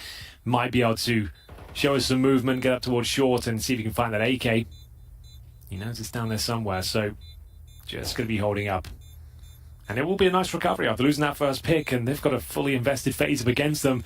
They've actually done quite well there. Exertion was in impeccable form this morning as well. Say this morning. Yes. What time is it? Still is this morning. At 5 a.m. this morning, he was amazing. Twist. Robs managing to get that MP9 frag towards the end. That's $600 at least. Ideally would have got the frag and survived, but they're going to be fully going to the next one. Maybe a couple of deagles or two, considering they got some kills there. But Swiss went down. It looked like Exertion managed to pick up the pieces there. Great little sequence coming through. All the key choke points covered. And should be 3-0. But bear in mind, there are 3, maybe 4 deagles out there. And FaZe still have a chance of making this one interesting. I feel like for a meta where... Hold the phone. There's a deagle in the middle. I was getting a little bit scary. I was going to say, there are a lot of players who are playing this like very jiggly kind of Counter-Strike where you're sort of like walking up to all the corners and you're just trying to bait out the shots and you're playing very careful. I feel like Exertion, one of those players that's just very brutal at times, like will run in and take some of those fights. I think it's a nice mix. It makes the MOUZ Sport team a bit more interesting. Oh, there's Swiss with the one. Could he get another one? He's got the right idea. Exertion's up there. It looked like he had the line up for it. My God, it was close. Yeah, you give him an inch, he'll take a mile every single time. It's always scary when he's got the chance to fire off a few shots. Only good for one this time as Brokey. I feel like he gets one here, but apparently not. Jimpat will take him down. Perfect start for MOUZ, really. 3-0. But the loss bonus starting to accumulate. We will have a Brokey AWP to kick things off. This is the pick of MOUZ as well. They've been pretty scary on this map as of late. FaZe Clan, sure, like winners of Sydney, but bear in mind there was so many caveats to that event, and there's so many stand-ins, so many roster changes. Sure, do not take anything away from them, of course, but I think it's difficult to say this is the best team right now in CS2. We just don't have enough information. I think that's probably really worth highlighting. It's probably going to stay that way for a while into the future, where we're going to have to say, well, everyone's adjusting. There's a lot of stuff happening at the moment, so oh, missed opportunity, but Robs will make up for it. So gonna get that kill. Smoke going up, and Jimmy's looking for it. He's got the right idea, but Rob's just dancing around. It's unbelievable, the movement on the other side. He's still there. Frozen's taking on Twist to the back line, but it's a 4 versus 4. And look at this standoff. Well, they know he's there because they're patrolling middle, and Robs hasn't left yet. He's still alive and kicking, and now if he survives this one, like, Robs is a genius. Like, I have no idea how he's still alive and well. Oh my God, he might have the jump on him. He's done it. That is so sick from Robs. He waits for his time, finds the opportunity, and now it looks like FaZe have done enough here. Yeah, you're right. That is the bomb. Oh, but Shui slipped the net here. Oh my God, he's actually made it through kitchen, and Rainen is none the wiser. It doesn't look like he'll find a kill from this, but still, a crazy moment there. They're like ships in the night. If he could get down into the middle, it'd be a lot more fun, but I feel like maybe that moment is kind of past. It doesn't look like they're thinking about it. Rob's going back to check. You said he was a genius, Hamrin. I think you're onto something. There's a bit of a flash setup. Robs is going to get one more reminder. He should have been dead immediately after getting that kill. He should have been absolutely blown up, but somehow he stayed alive. Going to be Brokey going down next. 20 seconds here. Technically, you can pick up the bomb and run to the bomb side here, but my God, it's a long way away. Well, here comes the Hungarian powerhouse, Torji. 10 seconds. 10 seconds, yeah, maybe I'm building this one up a bit too much because he's going to be having to save as Robs, though, absolutely wallops them. That was a ridiculous round from him. Yeah, so sick, so smart, just thinking on his feet, just doing absolutely everything he can to squeeze the life out of them. They couldn't progress, they couldn't move on until they dealt with him, and just when you think you've got him dead to rights, he does this to you. Jimpat, it's unlucky he didn't find that frag, all that speculative spam. You'd think he'd be given a frag towards the end, and Robs, just to know, just joining us, he's been picking up the secondary AWP a few times today and looks very handy with the weapon as well, so that's a great opening victory for FaZe. 3-1. Should be some cash left here, but it's been some very close rounds. So a Mac 10 for Shui as we get into another Ropt maneuver. Setting himself up, but they are more than ready for it. 3 players at the top looking to deny any of this aggression towards the middle area. Nice defensive smoke to allow him to progress towards the boxes here. He's taking a lot of damage. This time they get Robs through the smoke, but Rain will keep things at an even keel. Yeah, look at the CT presence in the middle. There's so many people here. And actually, the T's are just going to evacuate. Well, they were evacuating. Exertion sticks around for a little bit too long, and Rain's going to be able to catch him. So, still a favorable scenario here for the CTs. Interesting stuff. That was basically 4 people committed to the middle for the FaZe side of things. Not necessarily all at the same time, but eventually they did show up. Now they're coming back to take a look. See Jim Pat's on the other side. He's got the right idea. He knows that someone could still be up here. Not wrong either. Rain walking out, trying to catch the timing, but so he's going to be able to take him down. 3 versus 3 and about 40 seconds left. Really enjoying this game. It's setting the tone right now. The skill on the server is unimaginable. Some of the absolute world's best FPS players on the server at this stage, ladies and gents. 30 seconds remaining. You can tell nobody wants to make the next mistake here, but they're running out of time. MOUZ, 22 seconds on the clock. Encircling the A bomb site. They're getting closer. They've got their eyes set on that bomb cloud. What a peek! It's Brokey again. One of the fastest triggers in the game, and he's just been absolutely blown up. Might have been a chance there to stop the bomb plant, but Carrigan hesitating and not quite coming up with it. Now it's Twist. If anyone could with the mechanical skill, it might be him, but Jimbat's absolutely ready for it. 4-1. MOUZ looking strong at the start here. Everyone on the server is hitting so goddamn hard. Every shot. You miss a bullet, you're going down. Yeah. Like, you can't even have a moment to think. As we get into round number 6 here, that's going to be a tough one for FaZe to give over because it does reset their cache. This time they do find Robs through the smoke. It was Rain with that beautiful shot top the middle, but they knew he hadn't vacated the premises. Look at that. Ridiculous pre-fire. Proper drive-by there. Old school. As we get into the next round here, we're not slowing down for anyone. As I think we do have a scout in the mix as well. So Twist has picked that up. We don't see many scouts in CS2 for whatever reason. I think it's going to be unlocked by someone eventually. We're going to see the power of it as this tournament goes on, presumably. As right now, just a partial buy here for the CTs, and the first scout shot connects. That's Twist taking Shui down to 29, but he'll receive a few bullets in return. It's going to be the opening frag for MOUZ. And that kill on Brokey looked ridiculous from Brokey's point of view, but looked even more ridiculous from Sui's point of view. That's hard to deal with.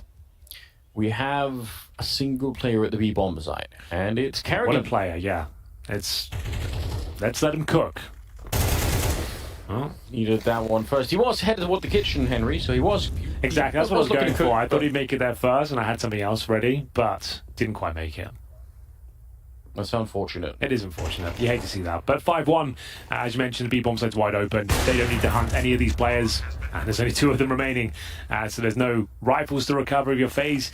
And there's no real potential threats to take down financially going forward. So they'll save a scout maybe.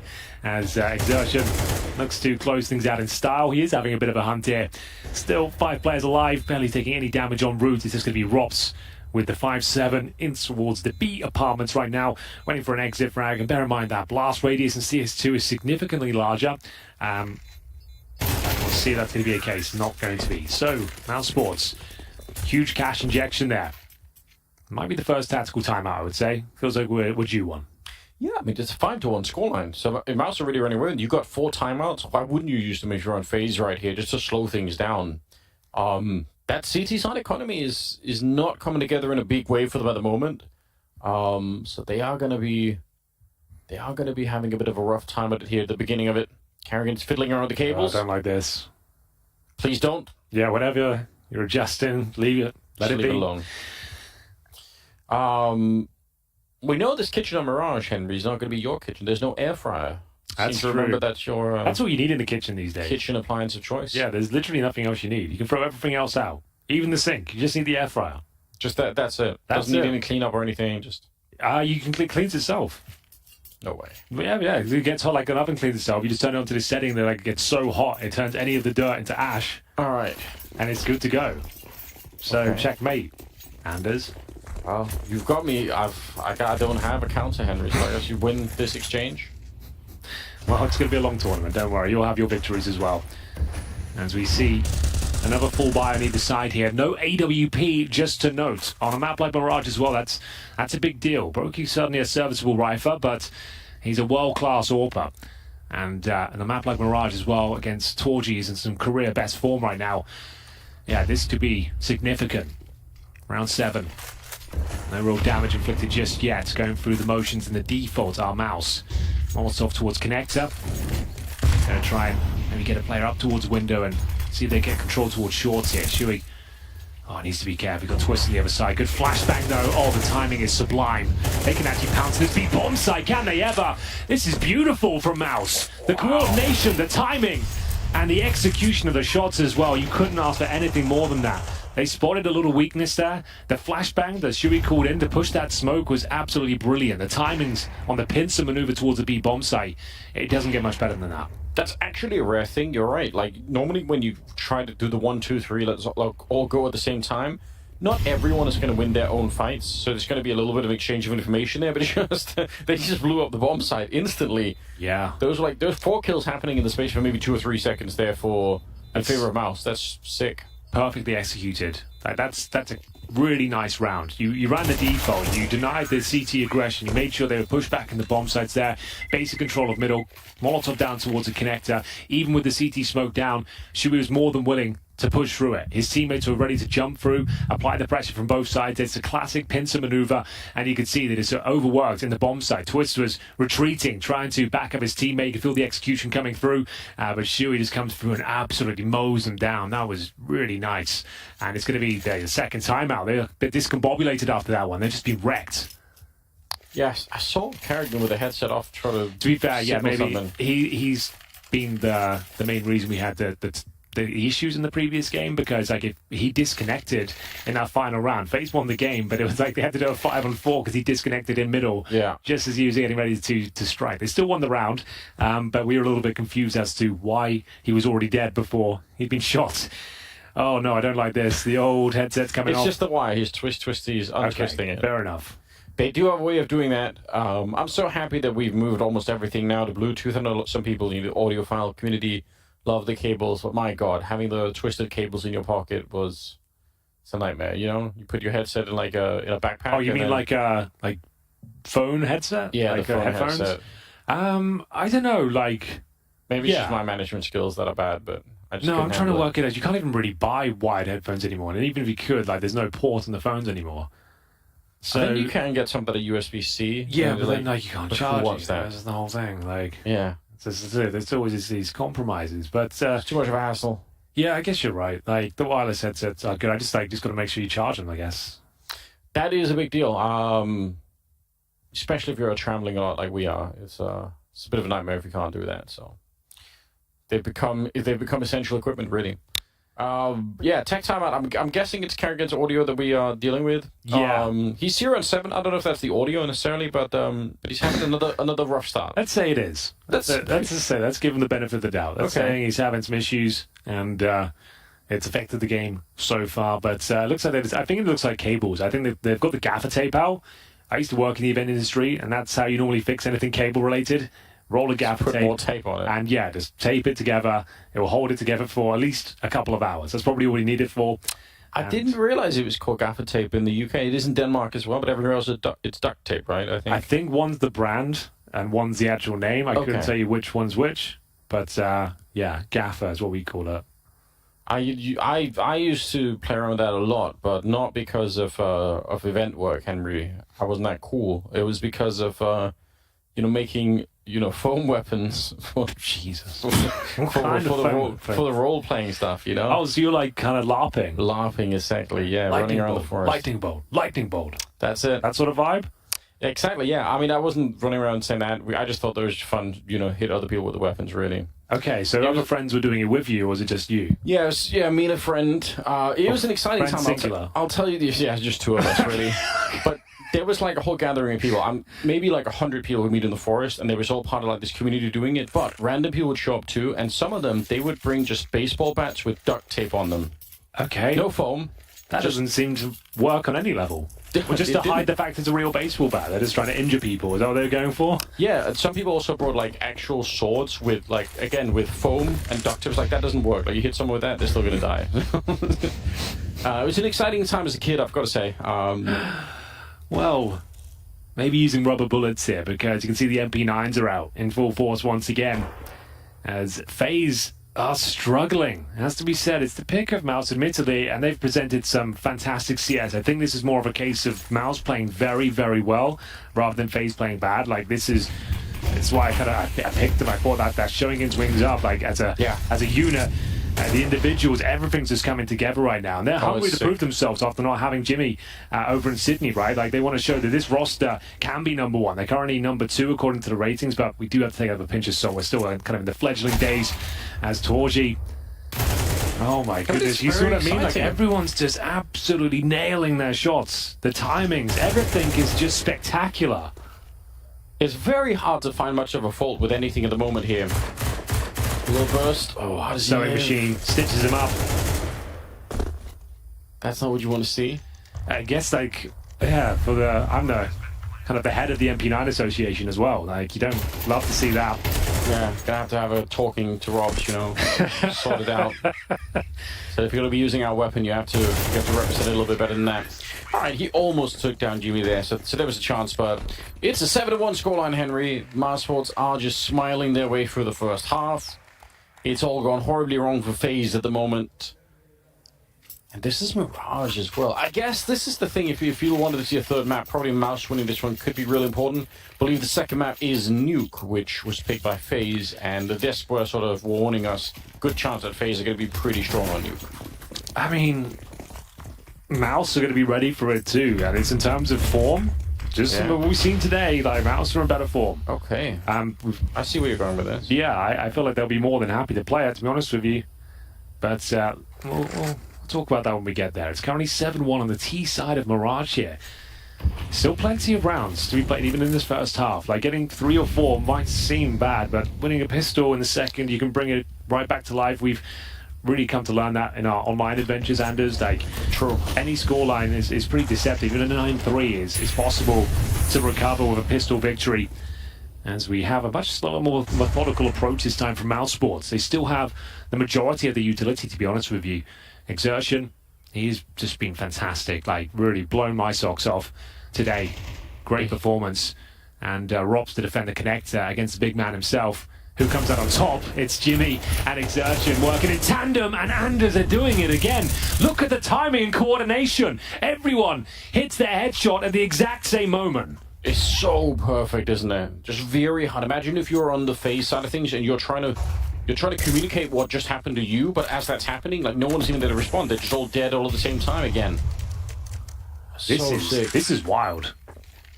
Yeah, it's worked out. They're making FaZe pretty average right now. They don't even have a look into any of these frags. Yeah, just a bit of a helping hand to you, Henry. The streamers are calling it mid now. You don't average, just say mid. What, for anything?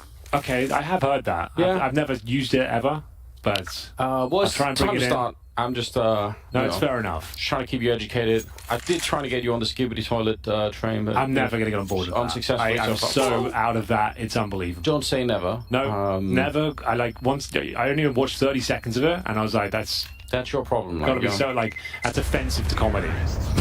Like, whatever this is, like, it's the opposite of humor. So if that's what I'm missing out on, I'm fine to be left in the dark with some of these crazes and sayings. That's all I've really got to say about it, Anders. We'll see. I don't think I've lost the battle yet. I think I can. We'll see. We'll see how we go. But Jimmy, you're such a sicko. That's actually really disgusting, isn't it?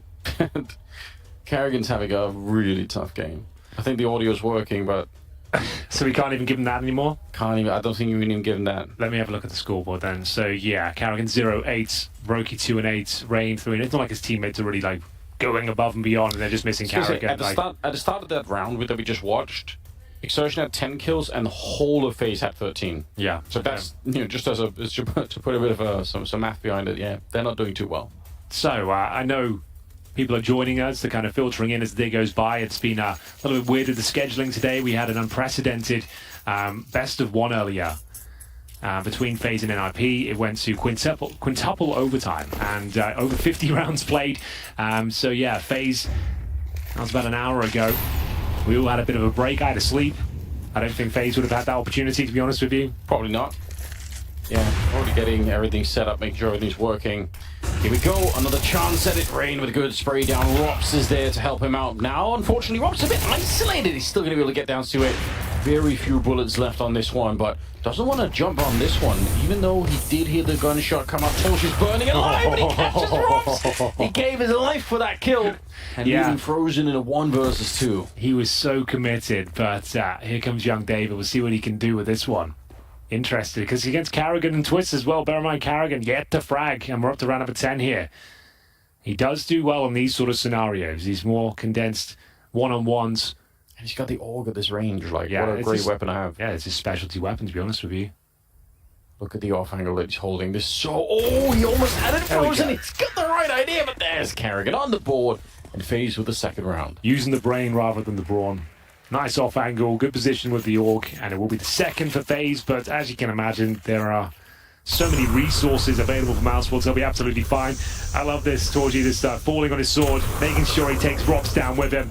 The bomb gets dropped. There was certainly a chance there for Frozen to step up. If he kills Carrigan, you never know. I think Twist was low as well. So, here we go then. Get to the bookend of this first half, ladies and gents. As we said, if FAZE can just get 3, I would say there's still enough to work with. Like, I know that sounds crazy, but commentate a lot of CS2 at this point, and trust me, it can and will happen. They do say that 9-3 is the new 11-4. They are saying that. Yeah. The ominous they. Whoever they may be, they've uttered those immortal words that it will be the most dangerous scoreline in the world going forward. Yeah. We need one. Rops is going to find that one. That's a little bit... perhaps of a slip-up. G-Mat trying to see if he could find that one, but in the meantime, Torch has gone down to Brokey, so leading off a couple of more players in this one, making it 3 versus 5. And oh, the spray looked like it was even good towards Connector, but Frozen, the first one to pick up a kill in this round for MOUZ. So they're slowed down a bit. They still have money on the T side, obviously. They've won a lot of rounds here, but things are starting to look a bit brighter here for FAZE. Maybe they can get not just 3, but maybe even 4 if it keeps going this way. Just don't lose the 2-on-5. It should be fine. Twist is going to peek towards Connector momentarily, I would say, and he should be able to pick up the pieces here, but they've snuck through. It's down to Rain. He is essentially alone here, Anders. Makes a bit of a meal of the first spray, but it's absolutely fine. He can recover. They've heard him, though, so the Molotov will be dropped, and he's going to swing from it. Really nice play from Rain. The nice initial plant, 2 versus 1, should be a bit of open runway to close this one out, as Exertion has no idea Carrigan's in position, who's starting to come to life now. That's his second kill. And like you said, 3 on the board. Final round of this first half. 3 will do. 4, considering what we've seen, would be great. They can recover this, still. They can, and honestly, you know, you get up to 4 rounds, you're not going to be very excited, but you probably will say, I mean, I think the desk we're talking about it. FAZE are one of these teams that have proven time and time. They proved it earlier today. They keep you far behind, but they know how to make the comeback. They know how to get back into games. They were down 11-5 earlier, and you can never discount them in any situation like that. Like, sure, it's been a slow start by their standards. Again, we had the same thing on Ancient against NIP, but slowly but surely they're grinding their way back in. Like, Rops is keeping the dream alive. Like, he is the only player that's kind of like playing to the level you'd really like to see. Like, he is finding a lot of impact at the start of each and every round. Twist had a couple of moments as well. Rain with 5 kills, contributing, but it's the final round here. If they can find this one, I think they'll have a sigh of relief, because they've managed to get themselves back in a winnable scenario. But we'll have a look if Rops can keep applying this pressure down towards the underpass and not slowing down for anyone. Spotted, though. Still, you know, you make them pay a little bit of attention. They have to worry about that underpass for at least a couple of seconds. You certainly have to worry about the lack of mid-control here if you're on the MOUZ side of things. Yeah, what a luxury first half. Even in this last one, look how much money is on Frozen and Sui. Not that they need it, but they just had so much money on the T side. So they're not going to ever be in trouble in this round when it comes to the money. Oh, she's already got the AWP out, and it's Exertion. Look at it jumping down. He's given it all, and that one entry is worth so much. Carrigan getting blown up, and now they're going to be looking at the bomb plant down behind it. Look who's at the bomb site. They've snuck one player for this. Frozen. Oh, this could be everything. Oh, he's jumping around a little bit. If he can stay alive now, he would have done enough there, but he actually kind of fumbles that one. He's given them a fighting chance. FAZE, that is, now, as they boost up towards shore. Time is of the essence. Getting to about the halfway point here. Torgy been incredible in this one so far. Low HP Twist. That might be it. Our Sports might have got themselves 9 rounds on the board. We're missing the op shot there. The Molotov actually does work out. Torchy's here, and that should be the kill that they needed. Rob's on his own, 1 versus 1 now. He picks up the first one, but Jimmy's on the other side. It's still going to be a 9-3 in favor of MOUZ. They're in a very, very good position going into the second half here. Yeah, it's looking fantastic. Really great showing from MOUZ Sport. World class, if you ask me. Like some of the executions, the timings. This is a well-drilled team, and it's FAZE. Like some of the individuals unable to convert some of their shots. They were just getting completely wrecked against the executions. Yeah, like I said, I don't think it's FAZE playing necessarily bad. I think this is MOUZ just really showing up and applying a lot of pressure here. All 5 of them hitting incredibly hard, especially Exertion and Torchy. Like they are incredible right now. And Twist fighting for his life there towards shore wasn't quite enough. You can see how blind Carrigan was. Nothing he could do with the Orc, as it was a closely contested round. Like Frozen, I think, was gutted in his own performance there. The fact he didn't get a kill after that backstab and then jumped. I'm not sure that was by mistake, but still, it got a lot closer than it had to be. But we're getting ready for the second half, ladies and gents. It's the pick of MOUZ. They've set themselves up an incredible scoreline to pick up this first map, no problem, but lose the pistol, and then if you force buy in the second and make some questionable financial decisions, this one can quickly unravel. You're against the number 1 team in the world right now, FAZE, and we've seen them time and time again recover these sort of deficits. So nothing is guaranteed. As we have a look at the T side setup, they've got double smokes, which they've already deployed, and a Molotov as well. So smoke towards connector, and the initial interaction here. Chewy will try and fend them off towards middle, but the Jordan is caught out of position. Ross finds that opening frag. Uncomfortable, you could tell, just as he's walking up to the spot here. So he's going to be careful. Rain, still 12 bullets in the Glock, and going to be making the jump around the corner. What a nice headshot, though. He actually almost jumped into the barrel there, it looked like. 3 versus 4. Oh, what a long-range pick-off. Exertion, can he do it again? He's getting tagged in the knees, I think. And it's a 3-on-3 here at the afterplant. Not seeing any grenades or anything else for them to really work with. Can be very, very hard to defuse the bomb on this bomb site. Even with a kit, if you don't have a smoke. Even in the pistol round, I feel like it'd be so valuable on this map, but that's not going to be put in play right now. You could tell Twist getting the pick off there on Jimmy, and it's just a 2 versus 3, and they're very low on health on that CT side. Frozen, he actually lands a shot anyway, and Exertion gets one more. Carrigan now. I don't think they have the time yet. Yeah. I thought maybe there was a kid on the ground. I wasn't sure, but yeah, they no, don't. there wasn't. So unfortunately, they might as well, again, save the Kevlar, and Carrigan, with his 2 kills, just had to stay alive there, and it will be FAZE with a much-needed pistol round victory. See the Neo pacing in the background. Got a little uncomfortable towards the end of that round. Felt like it could fall apart. There was a kit in play, but the CT's opting to save, suggesting they could force buy themselves in the second round. Now, I would say they shouldn't do that when you've got such a massive amount of rounds. I would say play the percentages, but you do have that Kevlar save, so they're going to give it a go. And they end up losing this round. This is when that door opportunity starts to creep open, Anders. And this is a very, very important round. And FAZE don't have the firepower I was expecting, but I suppose there's only a couple of helmets out there. The MAC-10 might be the perfect weapon for the job. Yeah, it could be. I have the same fear, though. We just talked about how good FAZE are coming back into games. You force them around like this, you are at least potentially helping them out. Now, if you win the round, it's a different conversation altogether, but we'll find out how that's going to be playing out. Sui there with the Deagle, not getting any connections on the other side, and actually they're powering through. FAZE started to make this look real interesting. Robs is going to be taking out Frozen, and the bomb is making its way to the site. I don't even think Exertion and Jim, in fact, can do anything here. They're a little bit too far away. So that's the beginning of the comeback, if you ask me. Fending off this force buy in the second. Yeah. If we can keep the Famus and the Deagle up for Jimfa, who could maybe get a rifle as well. I think he did like a little player there, but that would be something at the very least, because this is going to be a very close game now, I would say. FAZE have got everything they need. They're laying their own foundations now, fending off that second round, and with 3 players surviving as well, we're going to see if Jimfa can get anything else done. It's going to be 9-5. On our first map of the best of 3, this is the upper bracket final, if you're not aware. First day of Group B, and the winner of this series makes their way towards the semi-finals. We have a day off tomorrow, Anders. How do you feel about that? I feel pretty good about it. I don't think I've ever attended an event where there's a day off, to be honest. It's a rare thing. It's what a treat. I feel like in this particular context of all days, it's probably good news. Like I said, I think we were going for, I don't know about you, but I got about 3 hours of sleep last night. So, you know, I might just take the time to catch up on a little bit of sleep. That's a good idea. See how that goes. It's Unless something else comes up that I don't know about. Some wild plans. I don't think there'll be any of that. We're here for one thing and one thing only, and that is some world-class Counter-Strike, which you're watching right now, ladies and gentlemen. FaZe Clan versus MOUZ, number 1 and number 2 in the world right now, according to the HLTV. It's going to be a close game now, a difficult one for MOUZ to close out here. A long way to go before they reach 13, and for now, pretty much on the eco. It's getting a little rambunctious towards middle. We are seeing Frozen negate all of these smokes. Couple of low HP players out there. Can he connect the shots? He can, but it will be Twist to take him down. And another player sneaks through. Next challenger, please. Jimfab passes with flying colors. Bear in mind, they didn't invest into this one. We're down to a 2-on-2.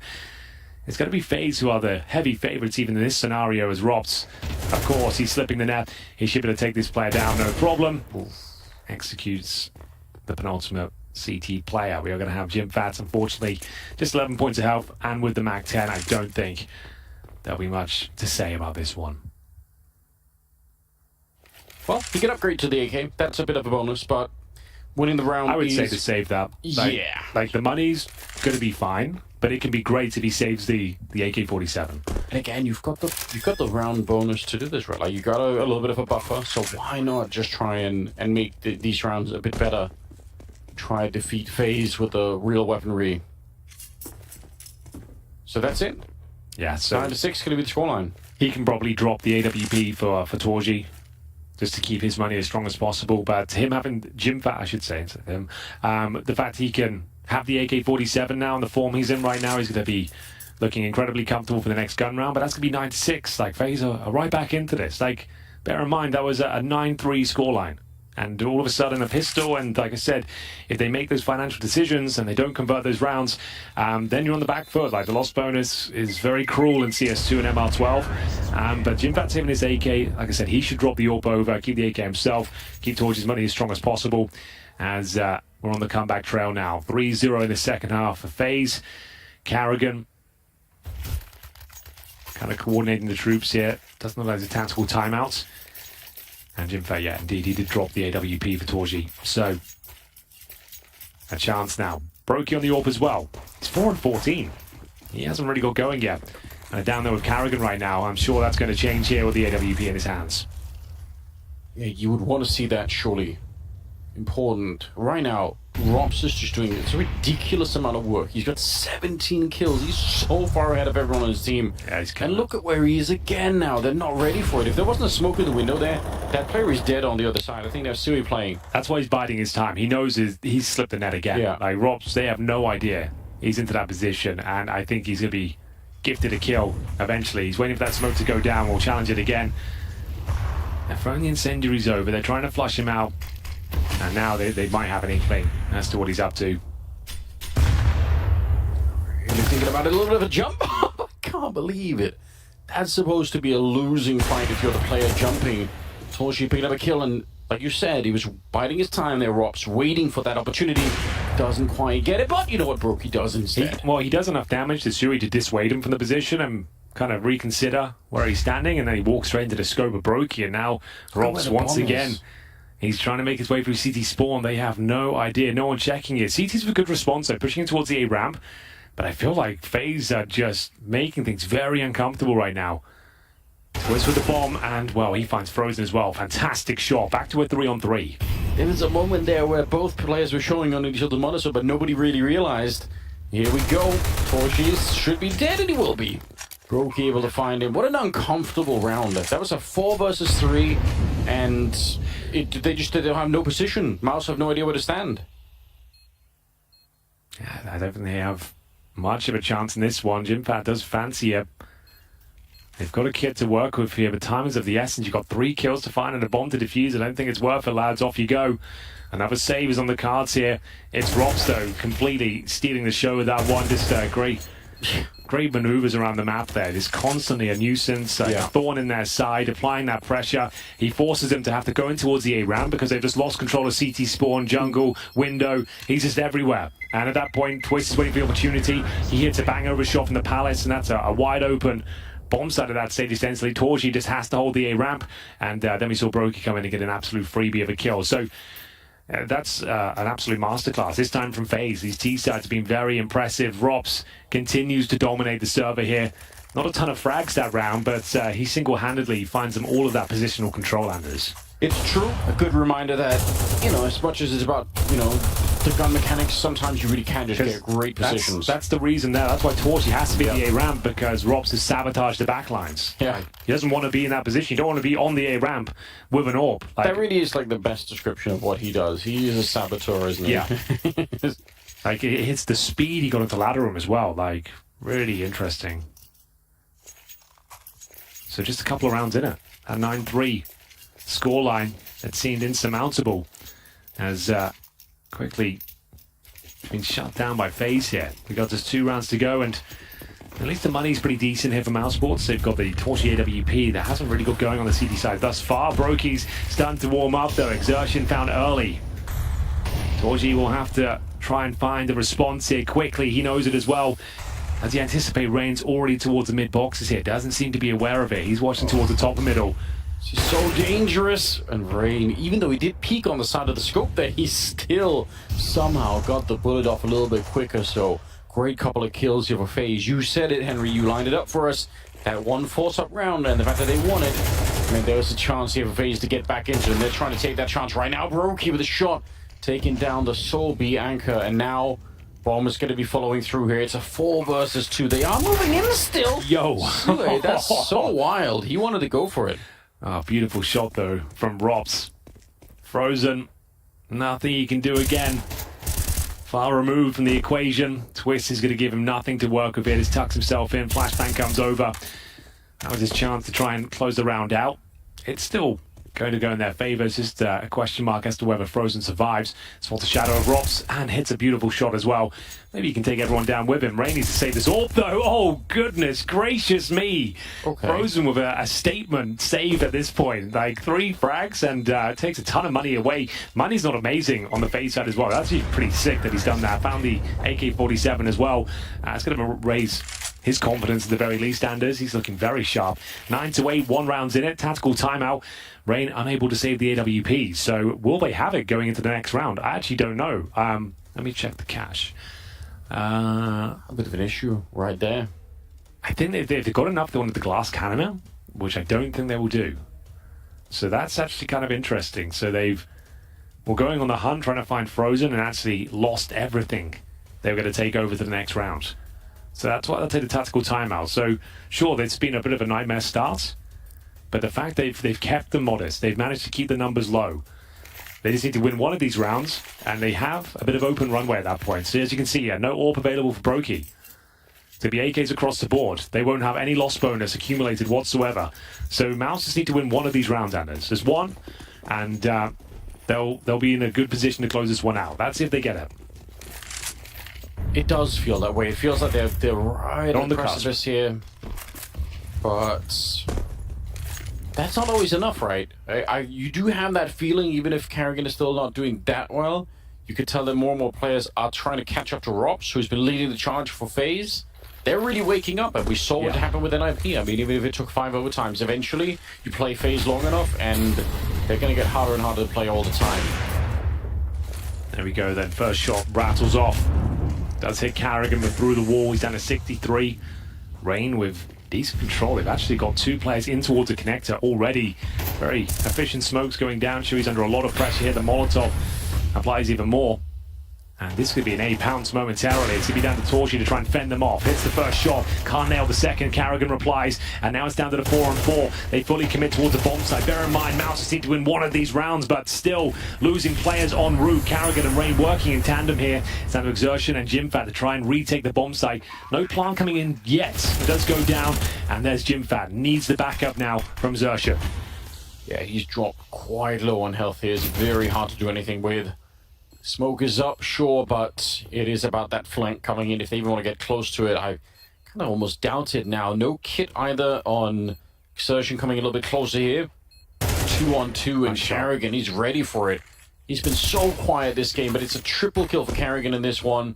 And they're just going to be walking away. No chance to defuse that bomb, which means FaZe are going to be tying up the game, making it 9-9. Sure, Karrigan is going to die, They do make it expensive, I Again, suppose. Anders, yeah. Like, sure, I know I sound like an old record here, but Go on, Henry. the fact that they keep finding these sort of situations, they're taking out all 5 players, the point still remains that if MOUZ can just find this one round, they've stayed in AWP, they've got the maximum loss bonus. The problem is on the CT side, that's not quite enough. I think it's still worth buying. Honestly, with the AWP up there, at least a half buy. Let's maybe get a couple of rifles and some pistols to go with this one because you're so close to breaking them. And do they fully invest? Sort of. So Exertion's all in, Torch is all in, Jimfa, Frozen, yeah, they've pretty much gone for it. I think this is the correct decision. If they can just get this round over the line, Torchy might have to carry them. They might have enough open runway to close out this map. They have yet to post a round. They're down 6-0 in the second half right now.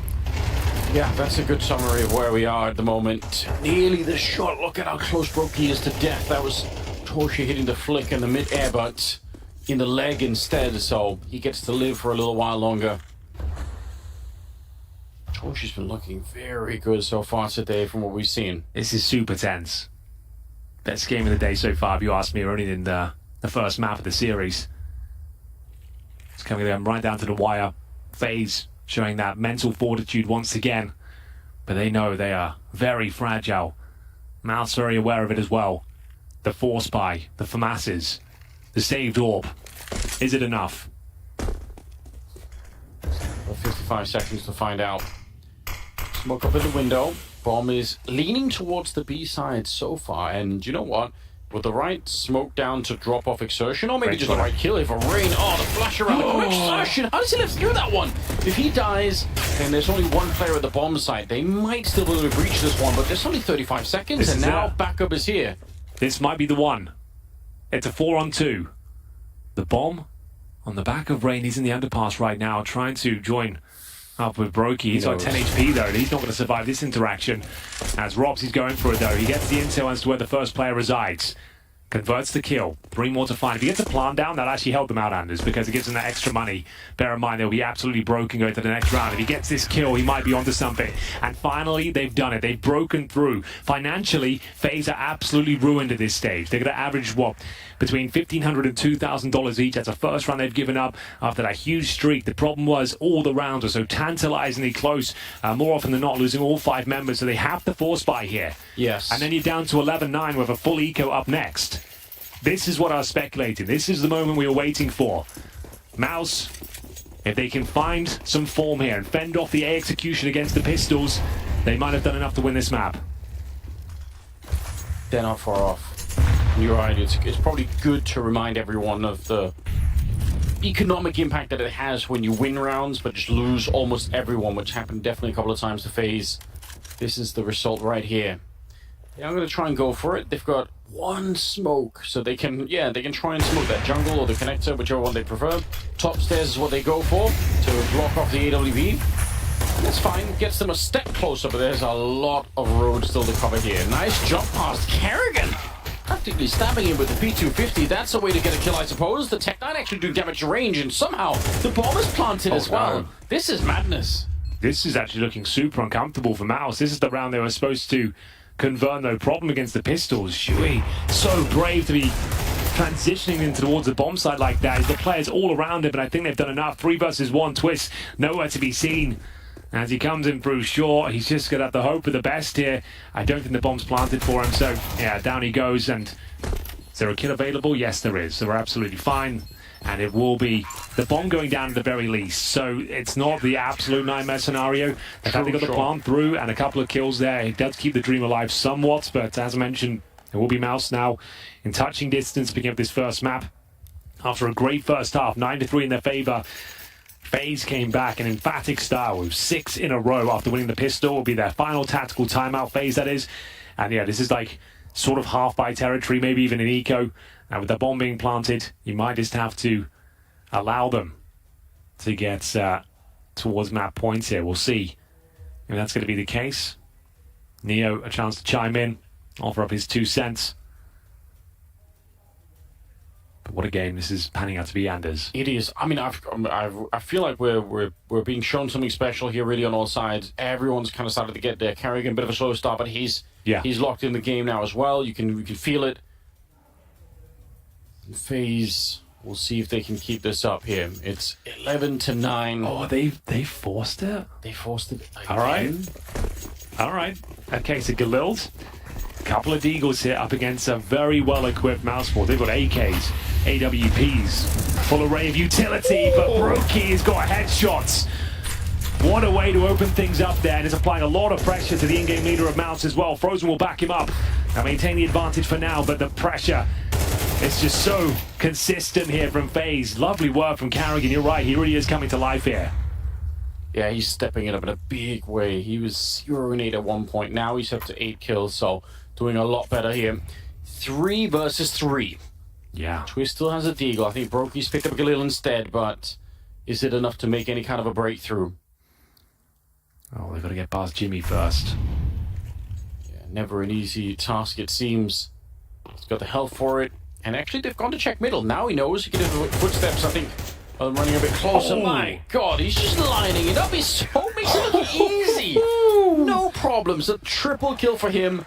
And putting Mousesports almost at a map victory. What a beast. Why does he make it look so easy? It's always so calm and calculated. Like, he knows when he has the advantage, when he can capitalize upon them, and he always seems to convert. He's so calm.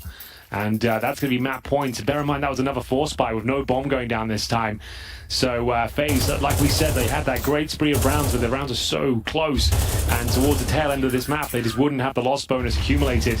And now they're going to have to force buy every single round going forward. You need 3 in a row to take it to overtime. It all starts here. 4 pistols and a single AK for Robt, who's been absolutely bloody fantastic today. 20 kills to his name. He kept the dream alive time and time again. They'll have to dig deeper than ever now. The hero AK. He'll have to be just that. Yeah, Robs has been putting in an insane amount of work today already. We've only seen this as a second map that we're seeing out of him, but yeah, it'd be cool to see it continue. We know what he could do, but again, every time you see it at this level, it's just very, very impressive, isn't it? Rain taking a bit of damage. There we go. Rain and Carrigan. Carrigan's had enough in the last few rounds. Yeah, he's banging out now. He's ready to fight. Might be too late, but this is looking a little bit interesting. 5 versus 3. They might have spotted Frozen back here, trying to do it again. It's Twist instead with the Tech 9, and Frozen under a lot of trouble. Rain finding his second one. Call it a Desert Eagle, Henry, because that one was sweet. Oh, yes, indeed, Anders. That's very nice. And beautiful round from FaZe. Can't poke any holes in that. A force buy with 4 pistols and didn't drop a single player until it was a done deal. And there it is. Brokey with the final Desert Eagle headshot. And that's double digits. That's exactly what they needed there. The wheels were falling off. It all gone wrong.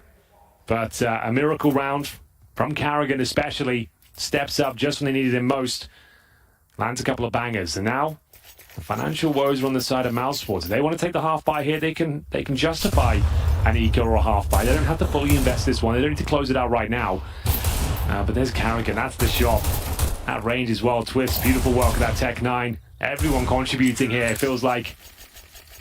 Just, Please don't. New dance move. New emote. Yeah, a new meta has dropped. Michael Jackson's left the building, unfortunately, obviously, but you know, we got Probably for the best. Yeah, you weren't into that. I just wasn't into him. To be honest. Well, we'll leave that behind for now, Henry. We'll move into the 23rd round. So like we said, they don't have the force buy, but they are going to have a few Deagles trying to give FaZe a taste of their own medicine, but it's Brokey to fend off the first encroaching CT at that A ramp. They get a couple of kills here, so we're going to go down to round number 24 again. You feel like FaZe are done with overtime today, to be honest with you, but might have to be the case, as they've done a great job here in the penultimate round. It's going to be a 5 versus 1, but bear in mind, MOUZ, they took a timeout, discussed their options here. I think this was the correct decision. Like, have everything you need to close this one out. Like, if you are going to close it out, you don't want to do it with Deagles and a single FAMAS or something like that. You might as well have a fully equipped roster, as JimFab, not really much he can do. If he does save an AK, that would be pretty awesome for him. I'm sure MOUZ don't want to be playing overtime, but I'd be really excited if we get more overtime. I feel like, why not? We've already had a wild day. Just let's try and make it the ultimate crazy day and just play all the overtimes all the time. We are going to go to the 24th round, so either MOUZ, that little save in the previous round is going to pay off, and they're going to be able to win this one just right at the brink, or we are going to go to overtime. We'll find out right now. There is an AWP on Torshi. That's exciting news. Well, Brokey's got one as well. He's starting to show some form, especially with the pistols. But it all comes down to this moment. Can MOUZ Sports close it out in regulation? Have we got another agonizing 50 rounds of play around the corner? FaZe have played so much Counter-Strike, but only one map so far. As we get into it, round number 24. See, this is a more tentative approach. Going through the motions of the default. 2 players towards the underpass. The smokes are deployed. They're going to boost the player up. That's going to be Carrigan this time. I think it's Rob's throwing like 3 of those smokes in the middle. I don't know how he does it. He's made it through. Oh, but caught. Exertion. That's 1 kill in the right direction. Carrigan seconds away from finding the opening that they would have needed. Now the bomb is making its way back, so they are going to try and pincer this bomb site. But there's 3 people here, Henry. This could be a tough break here for FaZe. It's definitely well defended. Do they have a... No, they don't have a Molotov for Shadow either. So this position that Frozen is in is a lot harder to get rid of. Look at the smoke going down, so... Man, oh, and then they blow it up right behind. Rob's not ready for it. That is the trick, isn't it? That's so sick. Those are the kind of plays we're going to see more and more of. Yeah. That's what the HE should be doing. You shouldn't just throw it like in a kind of speculative manner for yourself. You should have set pieces like that to work in tandem. Alley-oops, we can call those from your teammates. Yes. That's what it should be. And that's a perfect display of how to use that mechanic. Is it enough, though, Anders, to take their map pick of Mirage? 5 versus 3. Surely it is. Jimfat in a prime position as well. The Molotov is sublime. They're going to have to run the gauntlet and go through it. Jimfat more than ready to mow them down. And there it is. It will be MOUZ Sports getting it over the line there in the second half after a 9-3 showing. It felt like it was locked in, but of course, FaZe so resilient. Always showing and displaying so much character in these sort of scenarios. A great comeback. They bring us all the way back to round number 24 there, Anders. But it will be MOUZ Sports with great financial decisions and just knowing that they could win that one round toward the tail end of that map. They would be absolutely fine. And it kind of was reflected there towards the end as well. As soon as FaZe gave up that one unfortunate round towards the end, they just couldn't recover. They managed to win a crazy Deagle round. But as soon as MOUZ got back online, really great performance there. And they will pick up the first map of this best of 3, just to note that. First map, it was their map pick as well. The second one is nuke picked by FaZe, so a lot can still happen. But yeah, again, FaZe kind of proving that you can't put them away even if you're really far ahead. But also, yeah, I mean, at the end of it, they did manage to finally knock them out. They had that little save in the 20-whatever-second round, and then they managed to make their way through, so not bad. That's been my favorite map of the tournament so far. Big words from myself. Let's see what the analysts thought of that. That's what you are, Henry. Big man on the block. Hey, yeah, so y'all thought you were going to get another FaZe overtime, didn't you? I was looking forward to it. A little saddened by the fact that we didn't get it. But yeah, look, listen, firstly, I just want to touch on one thing. That first half from MOUZ was magnificent. It was some of the most clinical T-sides I've seen on any map so far in CS2. It looked like this. It was almost like a hive mind. They knew exactly what every piece were doing, and FaZe looked absolutely lost. But then the second half, it just goes to show FaZe, no matter how much of a lead you have, if you lift your foot off the pedal for even a little bit, they will somehow make you sweat. Yeah, props to MOUZ to remaining calm at the end of this game. I think we've seen many teams in the last few weeks just falter to FaZe Clan as they're mounting this comeback that we were referring to.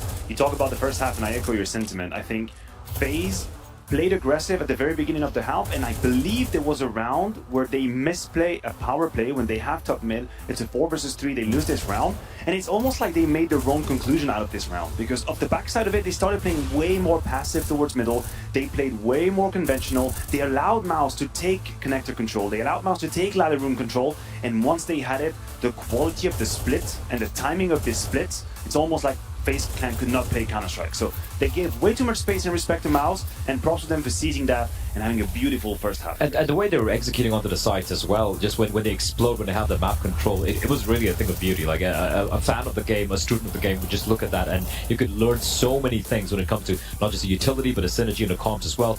But yeah, second half, we saw a lot of FaZe things coming out into play. Robs was the reason for me that this even went to round number 24. He was great, but it was a losing effort. I mean, he had some moments there, especially in the underpass area, where he was dead to rights. Listen, like dead to rights. Listen, all the MOUZ players, we can talk about how good they are, how special each and every one of these young players are, but the way Robs played, what he did there, he made Jimmy look like he's still an academy team. That was brilliant from Robs. Yeah, good movements as well. I mean, you cannot teach that. You talk about academy, you cannot teach that. Nope. To stay alive the way Robs did it, it's pure intuition. It's knowing when to use the timing of why utility, and also, of course, Brokey jumping out of window, being ready to help him. But that's 20 seconds later. It's like, guys, I need help. And they're like, yep, it's coming on in 25 seconds. So good luck to you, bro. We'll get there eventually. Stay alive. Robs took the fight and was able to get back into the underpass and still kind of maneuver around. He got 2 more kills after that with the AWP as well. Exactly. So he was doing whatever was possible. And even for FaZe, though, even though they were winning a string of rounds together, they were hemorrhaging a lot of players. It required a classic FaZe Deagle round to keep them alive in the end. But again, credit to MOUZ. Like we said, so many teams have faltered at the very last hurdle, taking it to OT, and then, of course, FaZe usually wins those games, but they were able to close out in regulation. So credit where it's due. Yeah, which is why we're going to give our credit over to Exertion as our MVP for this. We should. I think it's pretty obvious. The numbers are going to speak for themselves. 23 and 12, the assist, all of that aside. I mean, it was a guy that put himself out there and was finding the frags that he needed for MOUZ. And usually when you see MOUZ having such a good T side, he is going to be a man that will have good numbers because he's been put forward. He's one of the most aggressive players that is on MOUZ, the highest amount of first entry being taken. And I just want to mention quickly, Exertion, the vision in the last round to immediately punish Kerrigan, who's made his way through window. This is the kill that's makes sure we're not going to overtime. This bunch here isn't staying in the green room for a bit longer. Because Kerrigan is sub 130 in the window, about to go to C spawn, and Exertion turns around, finds him. And that in itself is a kill that equates around. So let's do this then, because, with the conclusion of the first map, that leads us to, you guessed it, the second map of the series. Sorry. Crazy idea. That's kind of wild, Trace. I'm so impressed. Takes us into Nuke, which is the pick of FaZe. Look, I think FaZe's Nuke is the best Nuke we have right now in CS2. It's almost like every single game we see, there's something, a small little new thing which no one's really tried coming out from them. So it's been their home pick for a while, and for a reason as well. And yeah, for MOUZ, look, it's a map that they can play at the same time. But in all honesty, if you're going to put me under a spotlight and be like, just answer right now, it's going to be 2-0 or a 3-mapper, I still think it's going to be a 3-mapper. I've seen so many cool things from FaZe that I don't think MOUZ have what it takes, at least on this map. No, I agree with you. At FaZe really achieved that comeback, I would have said it's 2-0. It's just pack your bag, move on. It's not the case. MOUZ did a very good job at kind of controlling that. When we went on to Nuke, I believe in FaZe's T side, and also I know that on the defense we're not going to see the lackluster that we've seen on Rush. That's not going to happen. There's way too many assets all across the map for FaZe. Rain outside, Rob's ramp, you name it. You pick your poison. They know how to deal with it. I wonder how many people in Twitch chat have typed the words, or who it was that actually typed it. Analyst stop talk, start game. What's the word? Bird is the word? That was the word, analyst.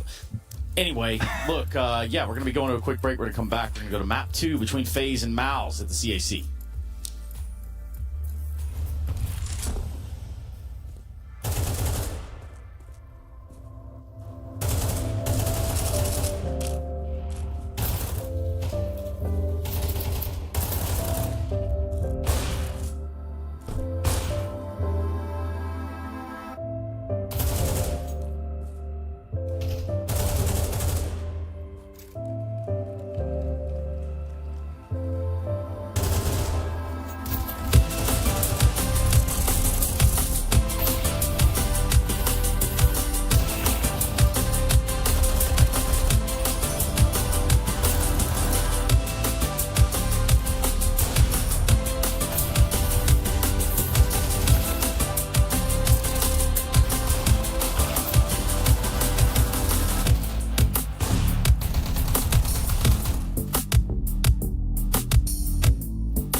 What's up, ladies and gentlemen? Hope you're enjoying a Thursday. Thank you for choosing to spend it here with us at the CAC 2023 second map between FAZE and MOUZ. What's coming up next is going to be Nuke as well. And if the first map's anything to go by, this one should be an absolute banger as well, Anders.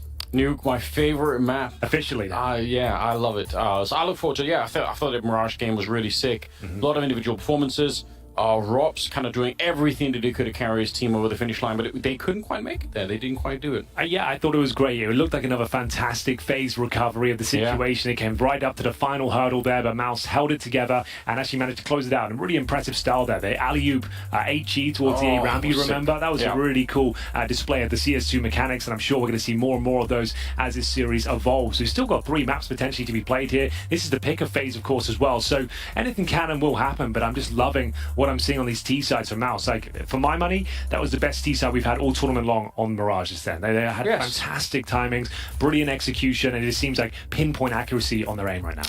Yeah, I'll sign my name to that. I think it was sick. Good. Hopefully more of that. Speaking of those grenade mechanics, I mean, surely Nuke is the map for it. Like, you have those ridiculous yard smokes of different variety. Those surely people are going to be really, really good eventually at blowing those open at the right time. To catch any T's that are crossing on over. So we'll see more of that, I'm sure. But yeah, I want to get into the map because I think this is going to be really interesting. It'd be cool as well to see what happens to FaZe if they actually start off well and they don't have to make the recovery. That's true. Like, every game we've kind of seen so far, it's kind of like they're on the back foot, and they're like, they've got a couple of players like down at 0 and 7, and they have to really grind their way back into it. They could just get one decent start, and they might be onto something here. But they're going to be starting on the T side of Nuke, though, Anders. So not the best place to be. If you can win the pistol, though, build up that momentum. You never know. And I'm interested to see, like you said, there's lots of different ideas and variations of the outside wall of smokes right now. You can either use 2, or you can go with the traditional cross, or you can just do that kind of smoke that drops on top of the main entrance itself and kind of covers that whole entire area. Which people have been having a hard time actually pulling it off. I think that's the thing. On Nuke especially, you're going to see a lot of missed smokes, actually. It feels like it's one of those maps where it's not quite perfect yet. There's so many different techniques and people, different ways to throw them, that we're seeing a few missed smokes, which is understandable in the early stages of a new video game, I suppose. But it's getting better and better every tournament. Sydney was a bit of a mess for that. Like we said, every single round it felt like there was a missed grenade, but we're seeing less and less of it. But I think Nuke might be just a bit of that in store. But I don't know. For MOUZ Sports, I feel like every single player just looks red hot. This is the first thing we've really got to commentate. Like, Jimmy, like, what have you made of him so far? I think what I've really taken aback by is just how it almost looks like he's playing in slow motion. Like, it looks like not that he's slow, but because it's like the action is just lining up for him in a way that every single fight is pretty chill. He's like, I'm getting this kill, and I'm getting this kill. And it's very, very cool to watch. I mean, that's the cool thing about it is some new talent that makes it onto the scene, often it's because they're like very flashy or they're very aggressive, and that's very hard to upkeep. Like, it's hard to do that for many years because people will catch you on it and they're going to shut you down. Like, if you're the aggressive player that's pushing through smoke, you're going to get the headlines, but also it's not going to work forever. But what he's doing is like, there's no reason you can't replicate that for a really long time. So I think it's super promising. And him working exertion as well, who just seems to be getting in better and better form as time goes on. I think Torji looks, like I said, I think career best with the AWP right now. It's looking fantastic. Feels that way. And we're getting into it, ladies and gentlemen. Second map underway. CT start for MOUZ Sports, and fast pace towards the squeaky door. FaZe busted open, but exertion will take one down, but they drop down towards the vent. So looking for that quick plant here. Bomb on the back of Rain, but the CT's in position. Rain will get one at range here, so the bomb will be planted almost certainly. That goes down, but I think the round might be done. Beautiful shot from Shui, and Robs, unfortunately, they know exactly where he is. Even if he finds his frag, the defuser's coming in. There's nothing he can do about it. Nope, it's on the other side of the silo, unfortunately, down there, the reactor. So, I was going to say, but obviously it was way too late by the time that we got here, but, giving up one kill, dropping down the vent for the bomb plant is worth it, right? If it's a 4 and 5 and you get the bomb plant, you're probably happy with it, but obviously when you lose 2 more players before you even really get the bomb plant, it's a different matter. As I always say, like, you might win the pistol round on the CT side, but if they planted the bomb, it's a kind of a hollow victory, because you're not out of the woods just yet. Like, it's, if anything, you might even have the disadvantage going into this next round, depending on what you buy and how you position yourselves, because you're up against the Galils now. The Scout as well, Carrigan, wielding that one. Interesting. See if he can find some tags out here. It's going to be 3 M4s on the CT side. Make it 2 as Frozen's taken down very quickly. It's Rain with the AK-47. Nice grenade, though. Only does a little bit of damage towards Brokey, but that's a nice opening advantage for FaZe. Courtesy of Rain. And I think the CTs will have to provide some sort of reaction here. They're going to be boosting Shui back up to all the rafters, and Torshi exploring his options at Secret.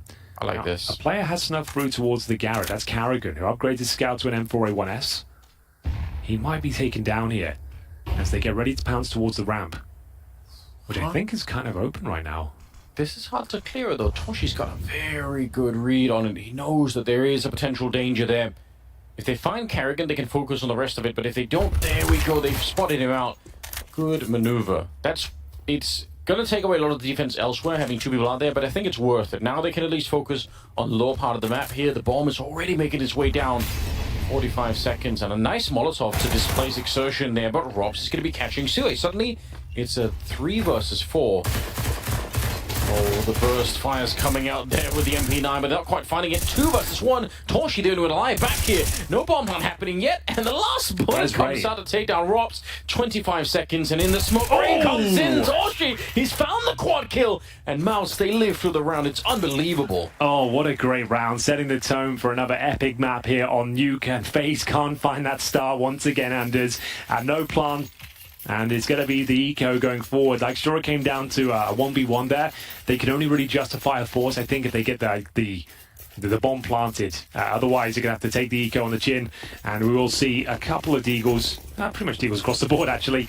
And we'll see if they can actually do anything with this one. But MOUZ Sports relying on Torshi to deliver the goods once again. And he keeps on doing so. Shui to open things up, though. That's Carrigan being dropped at the start of the round. These Desert Eagles, we know, can be absolutely deadly from FaZe. Some of the world's best aimers with this devastating pistol. And it's going to be frozen, though. Torshi just confirming the round. And it's just a matter of fact whether they can keep it clean at this point. It looks to be absolutely perfect. 5 players surviving, and a nice injection of cash for MOUZ Sports. 3-0. Audience They're enjoying still it. with us, still enjoying it. I don't know if it's true or not, but I feel like I heard them clapping a lot for MOUZ on the first map as well. FaZe always seem to be the fan favorites wherever they go. Wherever they go. So that's interesting. We'll see if we can keep track of that. And so we get into the next gun round here. You can see MOUZ being a little bit more conservative with their pennies, their schmackles, as we see 3 MP9s here. It's going to be a very difficult round for them to win, but just playing the financial game. Torchi, interesting position here on top of credit card.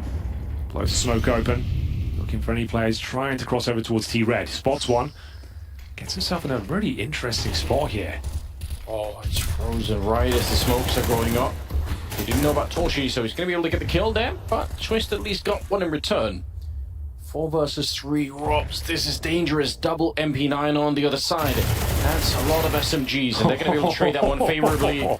They blow it wide open. This is so sick from MOUZ. Yes. They have presented so many great little maneuvers here, just when they need them as well. But they're not out of the woods just yet. You've got to deal with Twist, and Shui certainly will, shutting that one down before it escalated. And yeah, like I said, they had, 3 MP9s in that gun round. After having some key jewels outside, some novel boosts, some gimmick plays, they managed to bring it down to a 3-on-3. The MP9s use that opportunity then to push in towards the lobby where they can actually have some damage there, and catching Robs and Brokey off guard, and the MP9 shine in that sort of interaction. Really nice round from MOUZ Sports. This is a great game of CS they're bringing to the table today. And FaZe, that nightmare start has happened once again. They can't get off to a decent opener here on any of these maps today, but Exertion certainly can. Haven't seen much from Frozen just yet, but I'm sure he's got something cooking. Yeah, I guess, again, the upside is that the FaZe are really good at making the comebacks. It's just they're putting themselves under sort of maximum stress at all times to try and stay in these games. That's obviously not what you want to do, really. But we'll find out if they're going to be able to put something interesting together here. So another scout being picked up by Carrigan. Tech 9, 2 Deagles, and an AK on Robs. 4-0 lead, MOUZ. So yeah, they've got maximum loss bonus at this point, so they can bring this little half buy forward, but Robs doesn't take too much damage, I suppose. Just loses 25 points of health, and they'll trade blows outside. It's actually the scout doing more damage towards Torshi. Both of the players connecting their shots, and Carrigan, there it is. Okay. It's not bad at all. The scout actually becoming a little bit more prominent here at CAC. Well, Carrigan even in Go was one of those, scout players. Every once in a while, you pick it up, have a good time with it. didn't have many of them, but there were a couple of players that knew how to have fun with it. Frozen back here, trying to be ready, but another one. He got tagged as well. This is interesting. Jimmy setting up for a bit of a defense there, but he does get traded rather quickly. It's got a 4 versus 3 and a minute on the clock. It's Rain getting caught. That's unfortunate. He looked like he could have had the timing there, but Frozen just catching him. And now back into a 3 versus 3 with the bomb being planted. This one's on a knife's edge. I don't know who has the advantage, but they seem to have a real firm understanding as to where Carrigan is. Shui takes care of him. 3 versus 2 now. Kits should be available. And we're going to see Rops and Twist defending both with rifles in their hands. The bomb's already ticking at some pace. The door will be open wide. Rops in a strong position here. And spotting the shadows, I think they've done enough. Yeah. Too powerful. Bomb's ticking at too far a pace, and it's going to be Shui. If he gets a kill right here, right now, he might be able to do it, but no, Rob shuts it down. Once again, it's Mr. Cool delivering the goods when they needed the most, down 4-1 and wins on the partial buy there as they get the bomb down towards lower. And fair enough, that was Carrigan opening things up as well. And as he gets to that scout kill outside, makes things very uncomfortable, gets a few tags off as well. So yeah, this is actually quite an impressive resurgence there. That's not the round they should be winning with a few Tech 9s and a scout. So well done to FaZe. MOUZ Sports, their money's going to be a bit of a question mark now as well. So yeah, Jimfat will be operating with the Desert Eagle. Distinct lack of utility as well. I don't think they have any kits either. So this one is a very important round. This is what we call a swing round in the business, Anders. We do. We're not lying about it. And I must say, watching Rops on top of the reactor there, the way that That's such a strong spot, isn't it? It is, but like only if you have the right understanding of exactly where you're exposed to, and he's playing perfect Counter-Strike right now. It's so wild. Yeah, he has kept the game alive more often than not. There we go. Smoke being blown open. It's a little bit early, but you know, those are the timings that people are going to have to learn over this time. This position is a nightmare to deal with. And CS2, for some reason, this seems super powerful. This gets me every time. Doesn't get Rain. He's fine with it. It was close, though. But once again, the down below. The bomb is not quite there. It's actually by the squeak door, and Twist's not ready for that one. Nice little drop down. 3 versus 4. Don't give this one up, FaZe. You fought really hard to get back into that last round. You don't want to be throwing this away too early. Exertion pushing forward. It's Carrigan out in the garage looking for the fight here. He's probably taking a bit of a distraction, but that bomb is alone, very much alone at the moment. If it dies here, they're going to be in trouble. He does just make it down. Exertion, he was off by a second. That's so close. But they should be able to get the bomb plant now. Exertion goes down. Carrigan's going to fall next. And Torshi's waiting here. Can he see the bomb? No, he can't quite see anything. Oh, misses the shot as well. This is awkward. There's some damage for you. But he's exposed as well. Flashbang is godlike, but no one's pushing. Rain, he would have been dead right there. Gets the headshot instead. And now it's on Brokey. 1 versus 2. And they're tapping the bomb already with the kit in hand up. No, maybe not. Actually, it's going to make it a little bit longer, but I don't think there's anything they could do. Brokey's just on the other side. Not quite sure what's happening, and it will be the full defuse, so that's a shame. FaZe losing this round. They needed to win it badly. Well, at least they did get the bomb planted and one player survives. There's still a full buy going forward there. It's on a knife's edge. That really could have gone either way. Still very exciting scenes as they found that kill down towards lower, trading blows.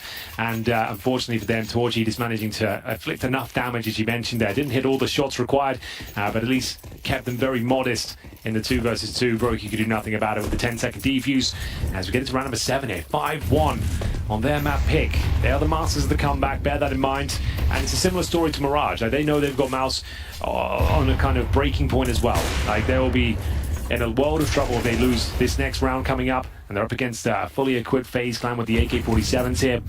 And it just means they won't have any loss bonus going forward. So it just takes one round to slip up, and all of a sudden the floodgates can open. Oh, bit of an underhand. He tries to no-scope, but this is it's not a gimmick I would really account for to try and defend the bomb site. No, you might want to save now.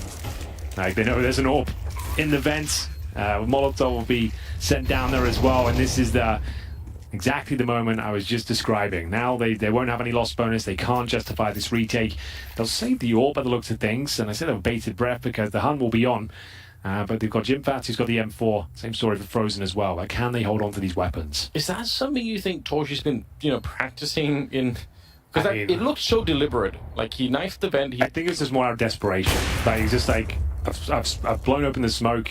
if they're right in front of me, maybe can one do of these something. bullets will connect, but it's very unlikely. If you're not aware, if you're on the ladders, all guns are pretty much completely inaccurate. It's down to like RNG, whether it works in your favor. If one of those node scopes on the ladder actually connects, so you might as well give it a go, I suppose. There's nothing else you could do. And will be the second round for FaZe, starting to come to life now. But 3 members of MOUZ did survive, just to note that. And one of which was Torji. He's got 10 kills and 2 deaths right now. He's got the AWP. It's going to be a tactical timeout. The first for MOUZ. Still in a decent spot. Like that round, not ideal giving that one up. But still, with 3 saved weapons, they can make this one work going forward. Coach will chime in. And we'll see whether they can bounce back to their winning ways. It's FaZe now, once again. Nose to the grindstone Anders. Comeback mode. Have to at least get 3 or 4 rounds. And on track to do so. Yeah, once again, the game has opened up just enough for them that they can have an interesting first half here. But they got to be careful. Technical pause is what it's turned into now. Not again. Yes. I don't have another one of those in me. Okay, you don't? You're No, running... I don't think so. I think after that first map today, with the 50-plus rounds, yeah, I'm not sure I can do another one. But hopefully it's just a cable issue like it was before. It looks like no headsets are coming off at the very least. If you're just joining us, ladies and gents, it's getting to a reasonable gamer hours now. It's like, what, 1 in the afternoon in Europe? And yeah, we've had a bit of a barn burner of a day here at Group B at CAC. This is our second series of the day, and this is going to be MOUZ versus FaZe. Second map here. Winner of this series goes straight to the semi-finals beginning on Saturday. Loser will be going to the quarterfinals, which is still good. Which is still pretty good, yeah. No one's in serious trouble at the moment, but yeah, well, I'm seeing at least one headset there. Twist trying to see if he can hopefully sort it out. We can get back underway. He's doing tech problems for Kerrigan as well. But yeah, just for any new viewers who might have missed it, the first game of the year was Wings Up. And they got beat up by MOUZ Sports in a massive way. 13-2, yeah. 13-2 was really one-sided. But the second one was 5 overtimes. Yeah, 58 rounds, I think. I think it was such a long game, like the longest game of CS2 ever. So yeah, we had the fastest game ever to the literal longest game in CS2 history, I think. At least on LAN. As ladies and gents, we're back into the action. Thank you for bearing with us.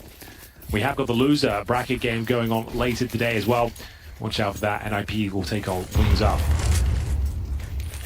But for now, all focus and attention must be granted towards MOUZ and FaZe. Kerrigan lies in wait, anticipating some aggression here. He knows the finances aren't great. They need something to work in their favor. He gets that kill, no problem, but he anticipates a second. And Torchi's missing a few in the last couple here. He really is. Those are kills you need to have, and now he's desperately running away from the Molotov right into the open arms of Rops, ready to receive. Sui's actually walked through. This is a wild play. This could get a bit interesting. They might not be looking for this yet. Yeah, Brokey just goes down immediately. Bit of a flash to try and set it up. Is he going to go for it? Frozen gets the kill, and now from the high ground, Exertion. I can't believe they got back into this round. Rops goes down, and MOUZ, they had no business getting into it. Once Torchi missed that shot, I thought that was going to be the end of it, but that sneak through from Suhe, I think that threw them completely off. They had no idea what to do. What a wild round. Really enjoyed that once again. Exertion and Frozen getting 2 kills apiece, closing it out, denying the plant as well. FaZe, money's still pretty decent, but some caveats as we get into round number 9 here. You can see Galil for Twists.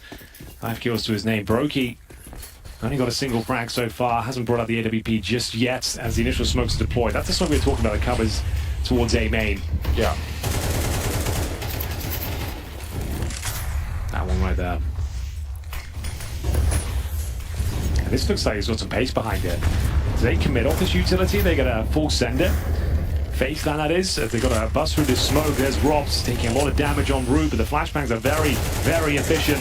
It will be Exertion now to try and hold them off. Nice HE grenade. A player snuck down the vents though. That's going to be Twists. Oh, great shot. This time Torchi does connect. Yeah, that's huge. They really need him with that AWP. Can't see him missing too many more shots now. Bit of a standoff here. Smoke's going to be fading, and it's Rain. A little bit faster this time. So right back into a 3 versus 3. Torshi, this is a lot of movement. You got to be careful. There's a player right next to Twist, has gone all the way down below and back up to find this one, and surely he will. Gun barrel should be... Oh, no! He walks into it! How is that possible? Oh! Twist, that looks like it was his. Unbelievable. I thought he was getting ready to pre-fire that position, Anders. Yeah, that's what I thought too. I thought he spotted the barrel. And heard him There were so many footsteps, I thought the barrel is exposed. I was like, well, here we go, he's got a freebie. Well, Brokey has 30 seconds. He can still win this one. He's had a very quiet showing here on Nuke so far. Torshi could deny it all, though, and he does. He actually denies the plant at the same time. Really excellent. I've got to see that from Torshi's POV. That's like a jump scare moment. It is.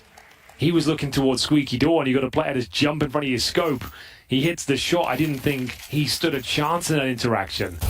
So this was Torshi, MVP of the round for sure. Rain pulled the round back in their favor. That was the moment. Wow, great reaction. Yeah, I mean, for all the... We talked about him missing in shots, but I think he's 13 and 3 or something like that. All is forgiven. All is forgiven. After that, good lord. The fact he denied the plant as well, Anders, that's massive. They would have had a nice buy. They would have had like $4,000 per player. At least enough for AKs, armor, and some smokes. Now without that plant, they could have to take a half buy at the very least. That's massive. Round 10. This, like, he's got so little time. It's... In slow motion, it looks a bit reasonable, but in real time, you don't have many milliseconds to react to that one. So it is the half buy.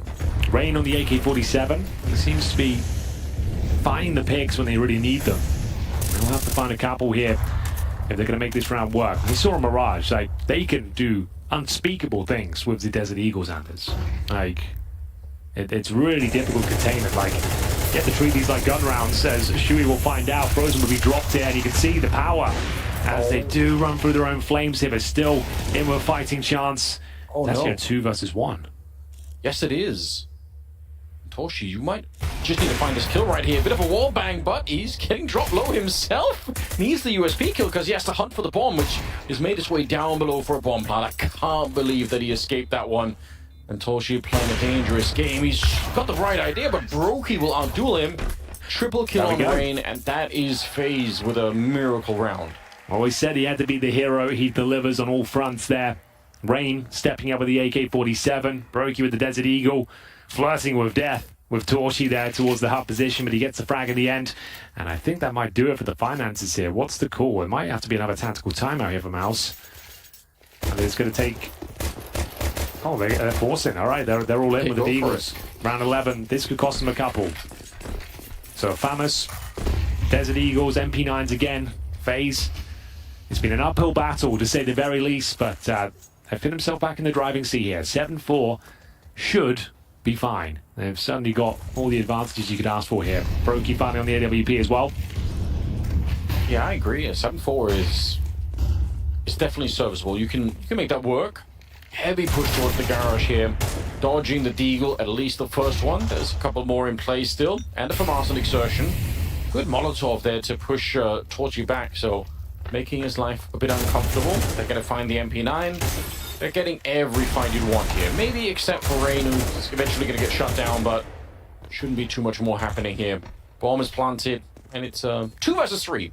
Yeah, but final round up next, their money's going to be in a very similar position. I think 7-5 is looking good, and all things considered, that is a great recovery from FaZe. This round is going to slip by the wayside. If they can save some weapons here, that would be fantastic. So look to upgrade the FAMOUS, the Deagle, see if they can get an AK if possible. Can't seem to find it, and need to be careful with the bomb blast here. There's the AK-47, and they've got a couple of them now. So that certainly helps out going forward, because the money would have been absolutely wrecked. So FaZe, great job once again. This time a bit more pace, a bit more pep in the step towards outside. And that will be 7-4. Final round of the first half of the second map will be underway momentarily. As you can see, this has been another arduous affair for FaZe. Like, MOUZ Sports really did turn up to play today. But off the back of some partial buy victories, some heroics from Rain, they've given themselves a fighting chance to take us to a third map, which will be Overpass. I would love to see Overpass. This has been some really entertaining Counter-Strike, so I wouldn't mind a third outing between these two teams. Number 1 and number 2 in the world at the current stage. Even if we don't necessarily, you know. Yeah, take that with a pinch of salt. Yeah, but it's early days. Oh, flashbang setup is dead on. Perfect. Robs. Not even he could withstand that one. Brokey outside is going to be finding Frozen, though. And look at how he's just carelessly running. He's like, I've got the space for it. I am ready to go. This is peak Brokey. And I am loving it. It's so much fun to watch him play like this. Although, he actually does get found in the middle of the chaos there. So, unfortunately, not going to see another shot from him in the round. Twist will get a kill onto Sue, and it's a 2 versus 3. Okay, with the fact there's 2 CTs down towards lower already, I'm not sure you'd be aware of that fact. But Rain is going hunting. Doing the homework. Hunting for information. As if he calls that up is clear, they could be onto something. I think if they go upper, jobs are good, and there's no way they can lose the round. It seems like they'll join him. So very well done. It's going to be 7-5. Yeah, once they're up here, smokes go up. They're going to be something you can't really get out of the vent. You probably won't even try. Okay, finds an orb along the way. I guess that's something to work with. But it's the last round of the half, so you're going to be going hard at it no matter what, even in the 2-on-3. Otherwise, you'd probably be saving already. They've got a kit, but like, yeah, there's such a low chance of pulling this one off. That's a good start, though. Jim Fan with the first. He's the one with the kit as well. He's making this one possible, Anders. He'll have to full send it in towards the high. I think he just full diffuses it. And he's going to hold his nerve. Oh my god, he's actually pulled it off. That is so sick. What a read from Jim Fat. Like I said, it looked like they had nothing to do there. Nothing to say. They had, what, an MP9 and a FAMAS down towards lower and a 3-on-2. They find AKs on the rotation. A kid is picked up as well. And somehow it's Jim Fat with boards of steel, Anders, going for the 4D fuse. That's unbelievable. Balls of steel, you're right. He couldn't have moved if he wanted to there. As soon as he touched it, full defuse, I just knew he'd won. He's done. And he sat with his back turned. That's the baller move, isn't it? Just saying, I'm actively ignoring you. I don't even care if you're trying to, jiggle peek it, if you're showing your gun barrel, whatever it is. Like, I'm not even seeing it. I'm committed to this one. I didn't think there was a world MOUZ win that round. Yeah, it should have been possible. Not even in this universe. And they've given it up. Rain, if he peaks that and his challenges, they win the round, but he thought he called his bluff with the kind of preemptive shot in the heart. He thought that'd be enough to knock him off the bomb. It certainly wasn't. Jimfa, he manages to steal the round away 8-4 as they switch everything all to T side. I am blown away by that one. How do they recover it? 2 players down lower, SMG and a FAMAS. Bomb planted. And you've lost the round. You should have definitely lost the round. That's a bit of a gut punch, really. It does leave us in an 8-4 scoreline with MOUZ not that far away from maybe picking this up in a truer fashion. They said it couldn't be done, with FaZe being a very resilient team at the moment, but MOUZ have a crack at it here. If they can win the pistol in the second half, my god, it's going to get interesting. Frozen already trying to flex outside with the P250, but Harrigan is there. Rops is lost to the round again. Unfortunately, they can't put him into play here. Still a 4 versus 4. Yeah, it looks like FaZe have got a nice control of this one. They're surrounding the T-side players, and Brokey at range making the Julies work as well. I'd say that's going to be it, because how can you enter the ladder? And it will be a very convincing start for FaZe as they... Critical. Yeah, and that's no bomb planted as well. That's as good as it can possibly get. So it was Frozen and Co. challenging towards outside, getting picked off one by one. Nice backstab from Brokey from the secret area. Gets a long-range Julie headshot as well. And I don't think they'll force by here. They'll bring out the AKs in the third. As we get to round number 14. FaZe. The uphill battle begins once again. One flash. Yeah, so they're just going to go for a bomb plant here, I think. Try and see if they can get the God Flash in. What a nade from the CT side. Harrigan ready to line it up. That was 4 people running into that HE. It might not have done an enormous amount of damage to any one of them, but when they don't have armor, it just makes them very, very soft to the FAMAS that's following it up. So, that's a quick round. No bomb plants. Yeah, but the more important round is up next. Here come the Galils, the AKs, up against the MP9s. FaZe will have to present the similar ideas we saw from MOUZ, like getting those MP9s in towards ramp, ready to push, ready to collapse in towards the lobby. A boost outside. An interesting position. You're going to need those sort of plays here to overcome this sort of round. Rain with the standard incendiary to block the outside push. They'll keep coming very quickly. Towards Silo's going to be Frozen, and Rain's got to patrol outside of the MP9. It's not ideal say the very least. He's just trying to block as long as possible, deploying all of the utility. The smokes are down. Incendiary to kick things off. A nice HE to soften them up here. Gets a little dink as well, so he's doing a great job just for that MP9, and he's done the majority of the damage in the round. All of that that's been done towards Mouseport, that's all courtesy of Rain. Aces!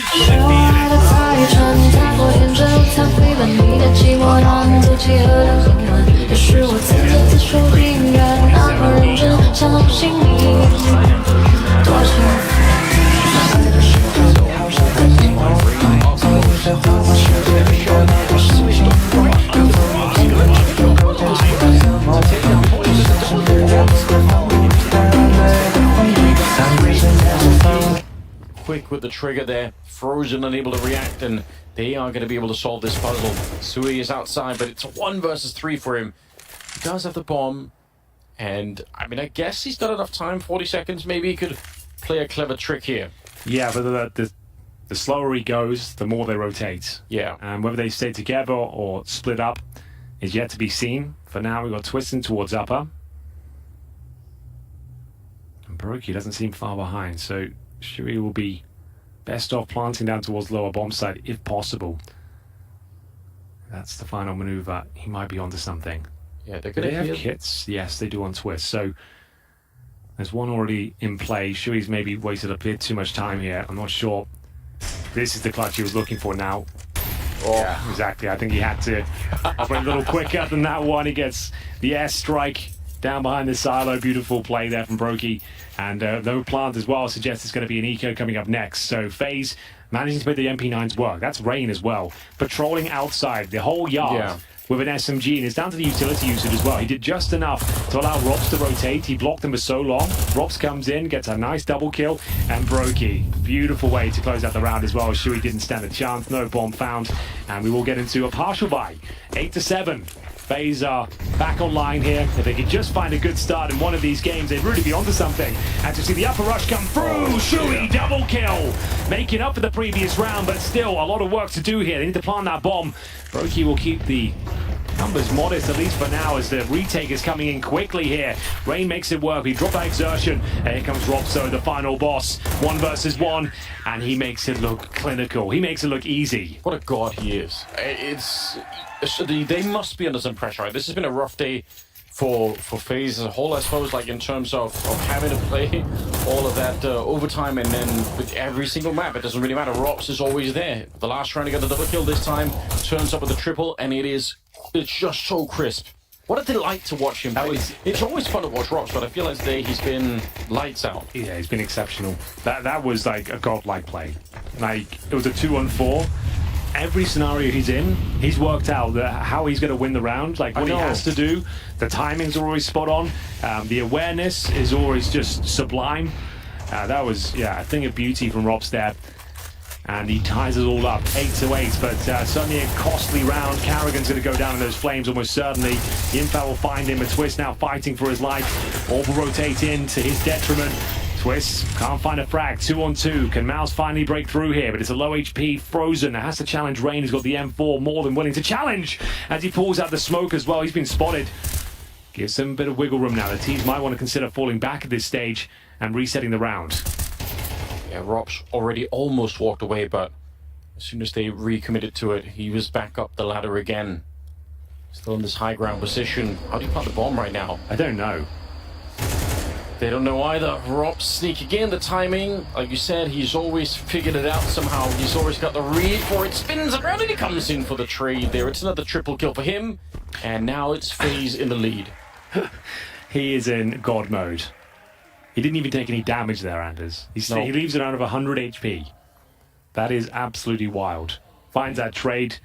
Always in the right space at the right time. And this is the perfect run for FaZe in this second half. It was 8-4 to kick things off. Carrigan, all he had to do was find one, given his circumstance. There was looking for the double spray down. Twist, same story. Just give Robs enough to work with here. He'll find you the victory as he closes things out in beautiful fashion once again. This is just a tremendous performance from him. As we'll take a tactical timeout, a chance for MOUZ to work out their next maneuver here. They've lost the lead. That 8-4 lead has quickly vanished for them. That's going to be 5 rounds in a row for FaZe. Rain, what are you up to? having a good old time, I think. Just some wrist exercises there. Just bros doing bro things, you know? Well, here we go. Half by. Is there an AK in the mix? No, it's pistols across the board. And that upper rush for the Tech-9s are beautiful. They had a 5-on-3. Shui with the double kill to open things up. They can't kill Rops. And then they tried to do it with rifles, which makes a lot of sense. Like, you had so much success with the Tech-9s, maybe you with the rifles. Now they're going to try and do it one more time. They just keep hitting the bomb site. It's a third round in a row here that they're rushing this A site. They're so close all the time. There's Torshi with the Deagle. Rops out a little bit earlier this time on the rafters, but it's working. 1 versus 3. Exertion hiding inside of the smoke. Surely they're going to find him. As soon as he fires this gun, they are going to pounce on them all at the same time. And just a question of timing now. That smoke is going to be fading soon, and he hasn't heard or seen anyone. There we go. And it's raining to pick him off. FaZe continue marching their way back into the game. It's 10-8 now in their favor. Feels like they're on cruise control, Anders. Yeah. They're not missing a beat. No rounds given up. Looking to take us to overpass. MOUZ starting to shrink here. The analyst did say Nuke should be an open shut case for FaZe, but after that difficult start, the 8-4 half, I wasn't so sure, but Rops has certainly convinced me. Round 19. Full buy here available, but what can they even present? Towards outside we go. A lot of pacing behind this one. A beautiful shot. That's more like it. Carrigan answers back though. He's been pretty decent towards upper, to be honest with you. And now we're back to a 4-on-4. Frozen. Oh, that one hasn't worked out from at all. Carrigan helps himself to another frag. Still at 3-on-3, traded out by his rival in-game leader. Rops though. Oh no, he's got 100 HP and he's ready to frag. Yeah, he is. I think Carrigan did so. I think he lined up like 2 more people and did damage to them. So that's a wild round from Carrigan. Rain to take down Exertion, and just Torch left here. Looking to find Rops. He's going to be good for that one, but they're on him right away. The trades, once they get towards the bomb sites, are just so efficient for FaZe. 7 rounds in a row, Anders. Yeah, it's stories all the time at this point here. Like they're just doing it over and over again, FaZe. Yeah, I think MOUZ Sports run out of ideas. Like any sort of advantage they get, or even if it's an even kill, Rops will arrive at the scene of the crime and just absolutely shut them down. Carrigan, again, he's doing a great job towards upper. He's second in command in terms of the fragging right now. 16 kills, just 3 behind Rops. We've got to commend him for that one. Like, he had some quiet performances. Yeah. But this has been beautiful. Like, upper's been completely shut down. So round 20. FaZe need 1 more to post-map points here. Looks like we're almost certainly going to overpass here. Wouldn't have it any other way. MOUZ Sports, though, not even posting a single T-side round after, like I said, it was like the best T-side Mirage I've seen in some time in the first map. And then into this. And again, I think this is the case of like, this is just FaZe playing incredibly well right now. Rops especially is absolutely manhandling them in the 3 versus 1s. And he'll be nading out that door, getting himself down towards lower. And the reason you blow off that door is because with the T2 plant down there, that door is normally very useful. Allows the CTs to be denied access. There we go. Bit of an easy shot. Brokey will take it. They do have a Molotov. They can try and get rid of him. There we go. Nades landing. He's got a bit of a smoke. Just buying time and being a general annoyance back here. See if they can kill him without losing anyone else. They are aware that someone could be sneaking in, so they're worried about that. And finally, they're going to be able to find him. Okay. Good cover. You saw how some of them were hunting him down, but they were aware that it could have been someone coming in from hell. So they're not just going to fall victim to that. Under a minute, though. And it is still a 4 versus 4. Can MOUZ post their first round on the T side of Nuke? It's been an absolute clean sweep from FaZe. Currently a 4-on-4. In terms of utility, still a smoke available here, but they've got to get past Rops. He's always in the right place at the right time. The snake in the grass, the coiled viper, ready to go. And we'll see whether he can actually pull this one off. They haven't checked his position, Anders. He'll be Molotov'd out, but then the flames aren't touching him. Boy's just hiding back here. Goes, swings wide, gets one more. He's just so hard to get rid of. They finally get him with a shot from the box, but it's too late. The time that he's bought, the fact that he got the double kill, Little cheeky smile coming out from Robs. Makes him look a little bit innocent, but he's absolutely not. Yeah, he's a stone cold killer. That's what he is. Everywhere they seem to be heading, Robs is lying in wait. That must be so disheartening, just this feeling that there's one player on the other side that it costs so much to try and get rid of. Like, if the Molotov had spread here, it would have been different function. Like, that's just, of course, like, they Molotov the position, but he's got like a pixel where it's not affecting him, and he gets the second kill as well. Why not? So frustrating for them, and I guess we're done here, ladies and gents. Like, MOUZ have not posted a single round. It's now 8 against them on their T-side campaign, and yeah, they just have to buy its map points. A little bit underwhelming, the finish here. Like, you have to say, like, commend FaZe for like, another amazing comeback here. Yes, they were down 4-0, and they only got 4 rounds on their T-side, but bloody hell, what a performance this has been. And honestly, a warning as well to anyone that's going to be playing FaZe, whether it's MOUZ on the third map or or later on in the tournament. If you have that kind of a head start against FaZe, you must keep it up. Like, you better close it out. You have to really right away, because once they warm up, they're just so hard to stop again for whatever reason. Robs just looked possessed at certain points in this, determined to get a double or a triple kill almost every single round. Terrain outside, a little bit of a trade going on there. Kerrigan, good on the defense. Robs showing up on the high ground. Going to be able to get the 1 kill, but they do find him at the very least. 2 versus 3 to try and hold on to the map here. The spray for Twist is pretty decent. It's a 1 versus 2, and Rain will take the last kill. It is a third map coming up on Overpass Henry, and that's exactly what we wanted. There he is, Captain Kerrigan. What a performance, Andy. Yeah. Like, he was very quiet on the first map there. Wasn't his best game. He was like 0-8 to 1 point, but slowly but surely he started to grind his way back into it. This was a completely different story. He looked fantastic in an upper bomb side. He was one of the core reasons they actually had such an impressive CT side there. So we're talking about Robs a lot. I just want to make sure we give Kerrigan his flowers as well in that regard. And MOUZ Sports, it looked good for a 2-0 in that first half. 8-4 in their favor. It seemed like everything was going well. They lost a pistol. Okay, that's fine. But they don't post a single T-side round. We could talk about it all day long. We've got some guys there who are ready to do that, so we'll throw it over to Trace and the boys. Thank you very much, Mr. Greer. Yeah, let's start this one out right around that second half, because, getting blanked as a C or as a T, that's not ideal. Listen, they were discussing 4 rounds on the T side. That might really be helpful. It turns out FaZe probably needed just maybe 1 round, and if they got 0 rounds, that would have been overtime. That was incredible. That was incredible. CT side being showcased by FaZe, and the man of the hour has to be Robs, right? He was light on the first map, even though it was a losing effort, and in this one, he was just the final boss in every single round. Yes, I think Robs, for all the ramp players out there, and I want to give you an appreciation, because I know it's not a great role to be playing sometimes. Not everyone wants to fight to be ramp.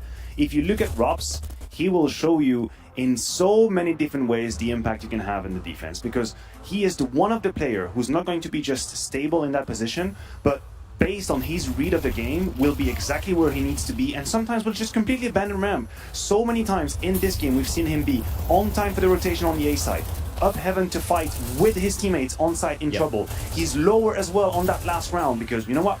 That's it. F this, I'm gonna leave ramp, I'm gonna be downstairs. He has the right read, and he's so hard to predict. Whereas he's supposed to be playing in a sandbox of 10 square meter, but he doesn't. He doesn't respect the box. Huge trendsetter for that position. And also, if you look at some of the rounds when they do lose the upper bomb, so it's like a 3v3 situation, you can see Robs being the one to talk quite a lot, right? Remaining players is like, all right, guys, we're gonna retake the upper bomb side before the bomb even gets planted. And speaking of impact players, man, Kerrigan, the captain, you got to give credit where it's due. 17 kills, obviously Robs eclipsing him, and he didn't really have any, really cool moments or whatnot. But 100 ADR for Kerrigan. Yeah. He was putting in work on that CT side. And sure, he might get traded immediately, but the fact that he was able to get like a kill seemingly every round was nuts. I know, like Kerrigan doesn't care about how pretty it is. How it takes you down. It's actually ugly. He'll take you down. Like, it reminds me of what did that movie Charlie Sheen Hot Shot is? Just that 200 bullets. Never he doesn't care. He doesn't care at all. It's beautiful, and at the same time, it's not pretty at all. I mean, for me, all that matters is the kill. The job is done. The ADR is here. Time out. I just have to. You haven't watched Hot Shots. What year was that made, Blay? I'll probably say 90s. Better yet. When was the last time Charlie Sheen was in a movie, Blay? That's a good one. That's a good one. The hell will I know? Exactly.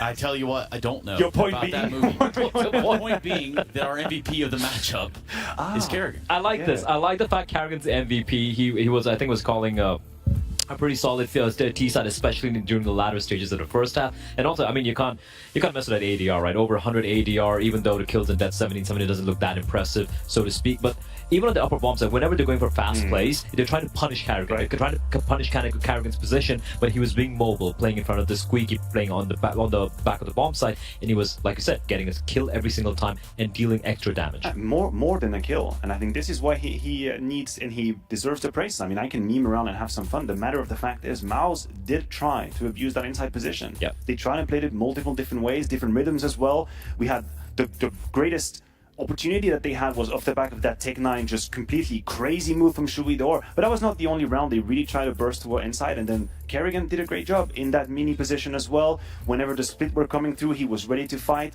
definitely not shying away from fight. So no, he does deserve legitimate credit for this map. But Jimmy, the defuse. I know you like that moment. Why not? Stuck in your mind. Let's take a look at it. Let's relive it all together. It's actually listen. By the way, who's in a 1v1 against Jimmy? It's Rain, probably one of the most tenured players in this team. That's a 1v2, in fact, right? He just sticks it, balls of steel. Final round of the first half, by the way, and Rain, he just fails. He just fails in a 1v1 right there. It's obviously very stylish to watch, and it's cool to see. But just in terms of probabilities, if you're in a 1v1 with a kit and you have no idea where your opponent is and you do not have a smoke, I guarantee you mathematically you're better off just sticking it. Because it might just be too hard to guess. Is he gonna come out of hut? Is he come out of door? Is he already in mini? Is he behind me from ladder eventually? If I play the tap game check, I might just be checkmate by the time. So yeah, I have a kit, you know what, screw this, I'm going straight for it. 50% of the time it always works. 50% of the time it works all the time. All the time. Yeah. Which, yeah, I mean, I can't beat that logic, actually. I also can't beat the idea that we do settle the score here on Overpass. Yes. Again, the winner goes on to the semis, and the loser finds their way into the quarters.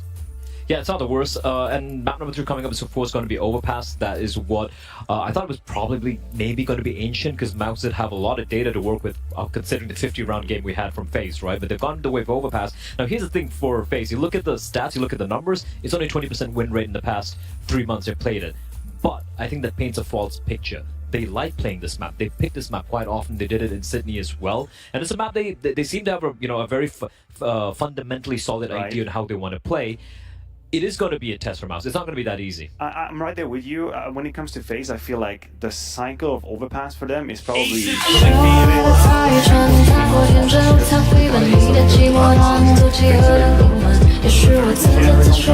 Trendsetters in some of the positions. We always come back to Rain on the A side. But I feel like this might be a map to which they haven't really put too much effort, which means now we're at the end of the cycle, the end of the shelf life of that map. They're going to probably base more on the things they know how to do, not the things they've invented recently. So there's an opportunity here for MOUZ in terms of preparation. But Trace, you beautiful omniscient being, do you know where people will start? What half are we talking about? The defense? FAZE, that CT eludes start. me. FAZE CT side.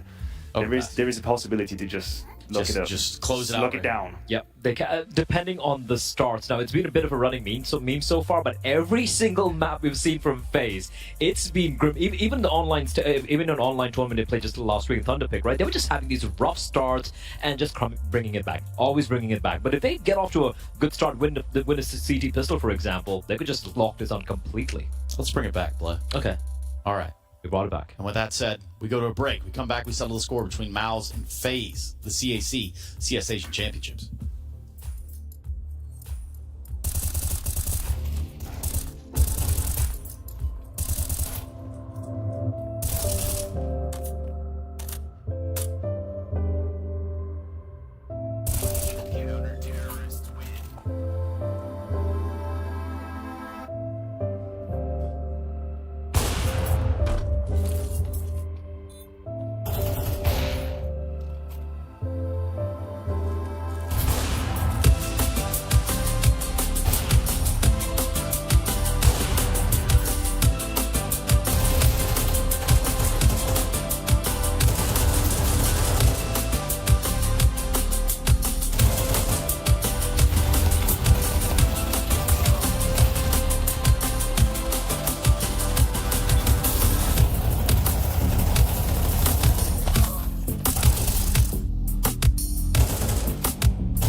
What's up, ladies and gentlemen? Welcome back to CAC 2023. We have the third and final map between MOUZ and FAZE.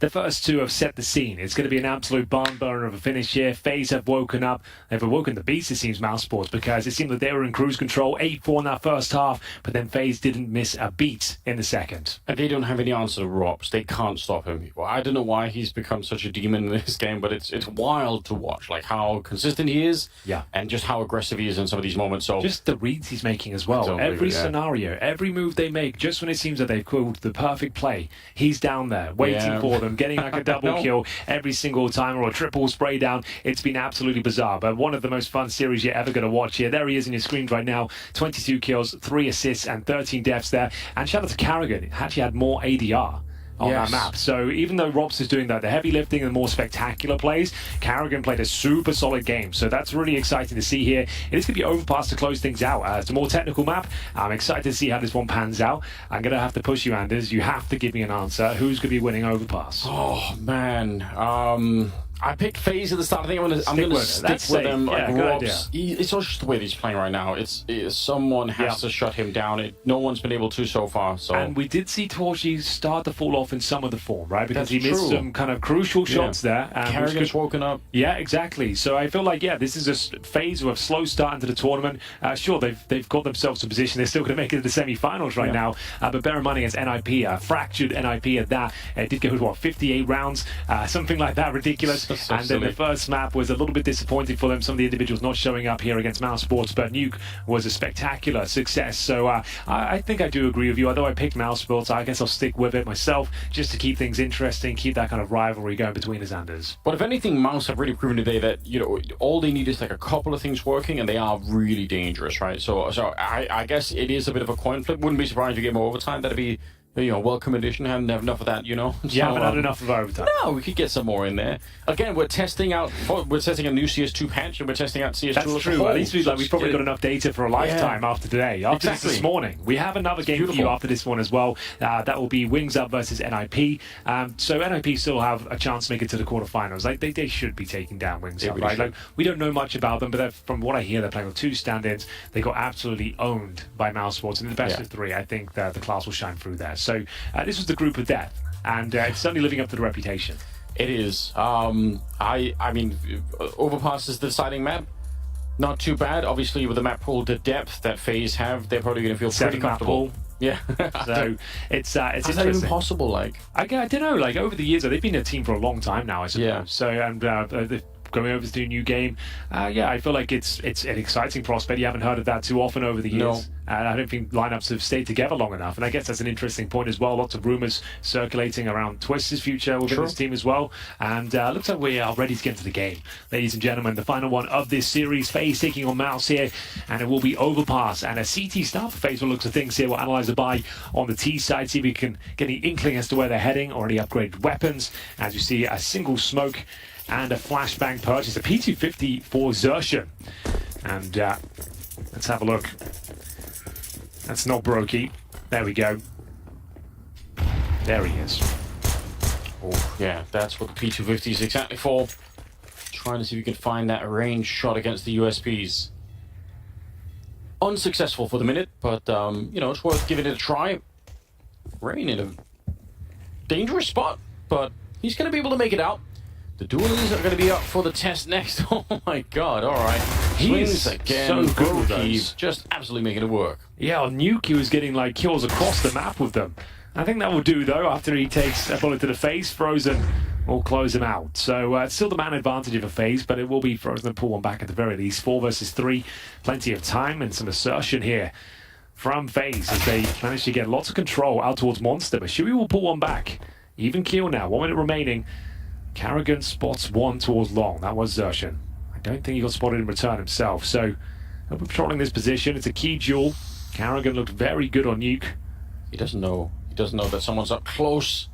Now he will. So survives the scare there. Could have maybe been jumped on a little bit earlier and maybe would have been a chance. Carrigan not hitting the shot here. Also running low on bullets. Down to 5 now. And they are getting closer. The backup is starting to get there. Carrigan gets run over. Robs will find a shot, and there's only 25 seconds here.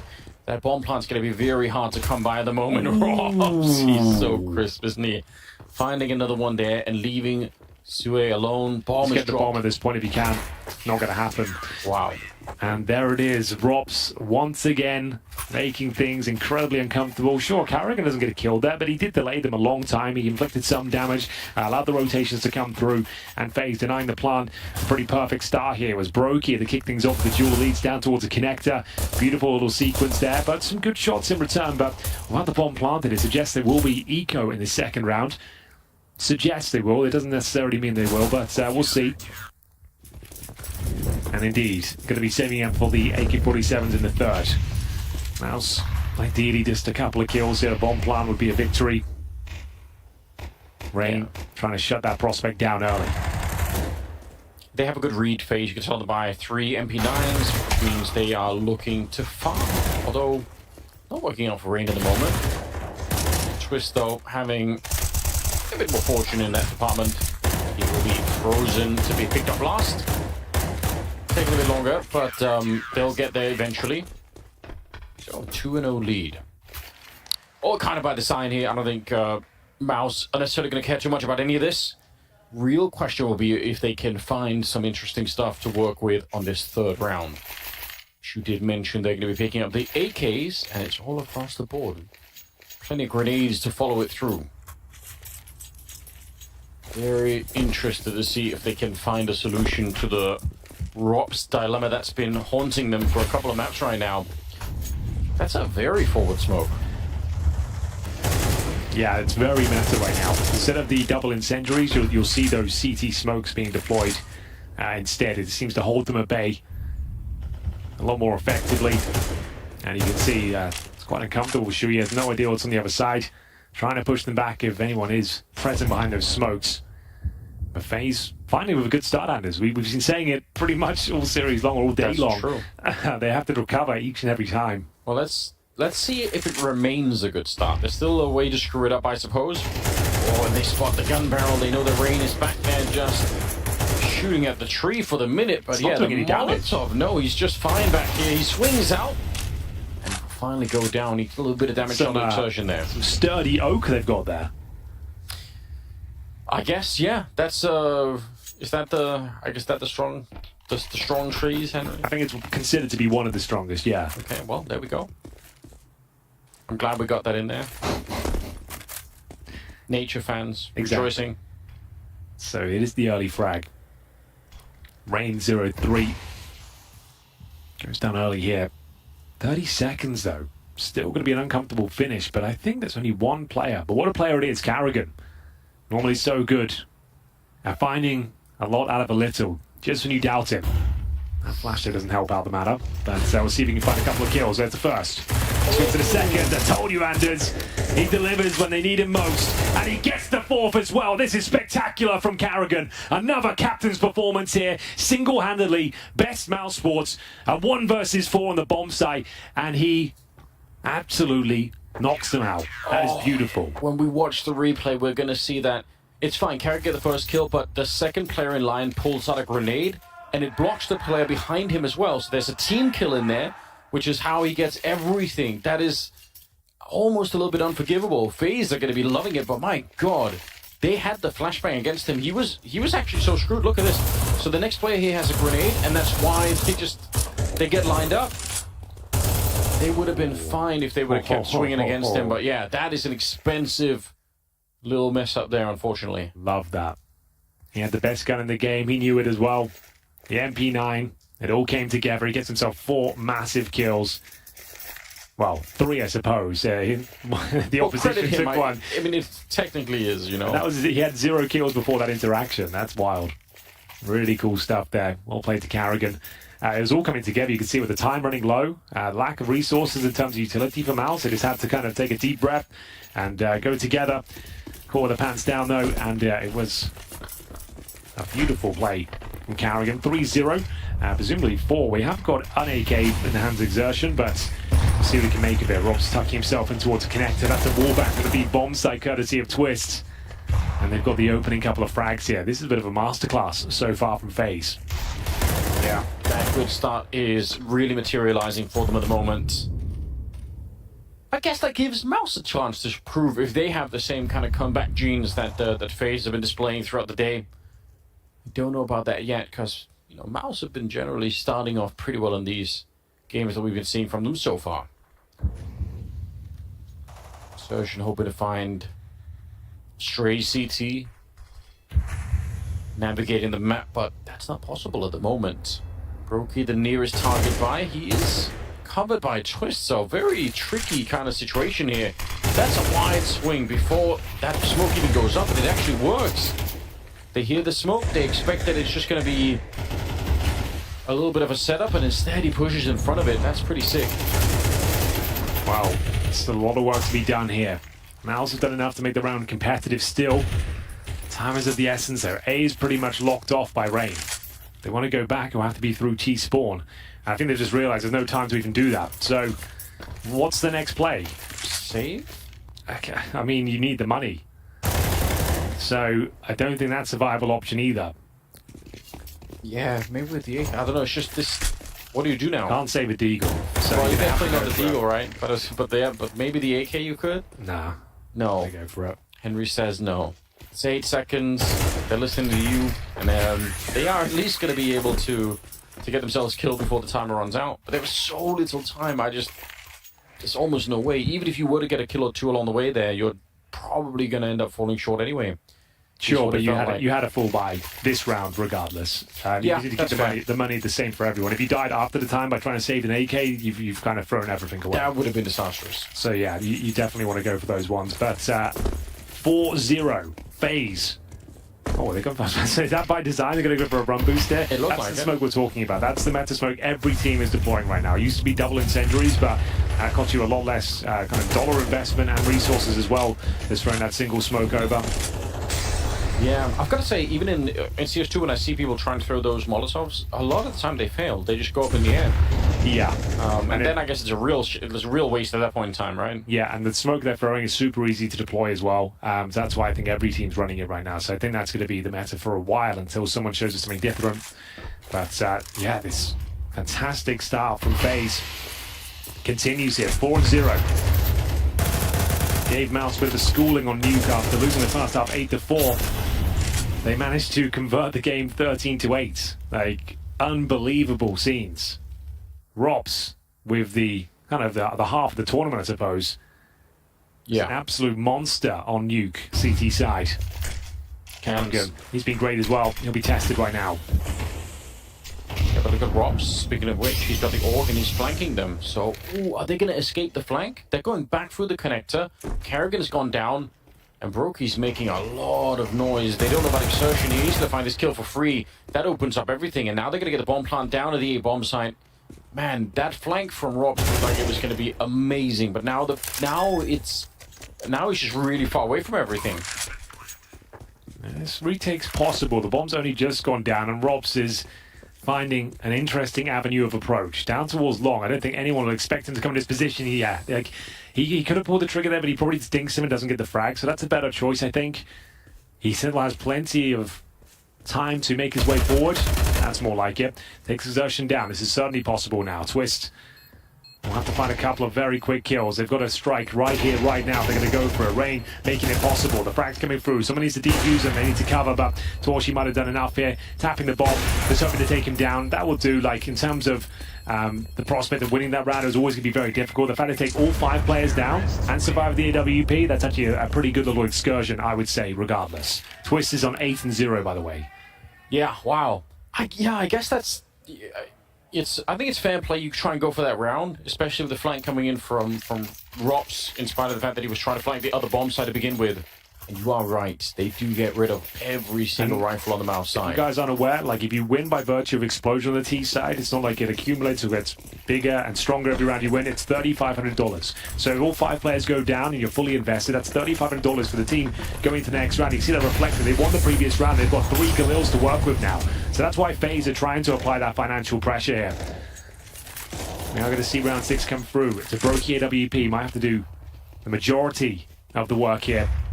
And you can see MOUZ just kind of going with a set piece out of spawn. This is a call they've made earlier. They sent 3 players and rush long and try and catch Carrigan off guard, who's normally holding this sort of perimeter, but it's going to be Rain this time.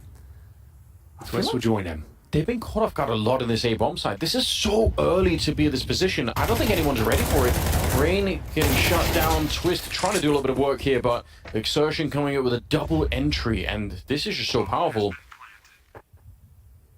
Jimmy's just missed Robs. Again, a very elusive, maybe one of the most elusive players we have in the scene.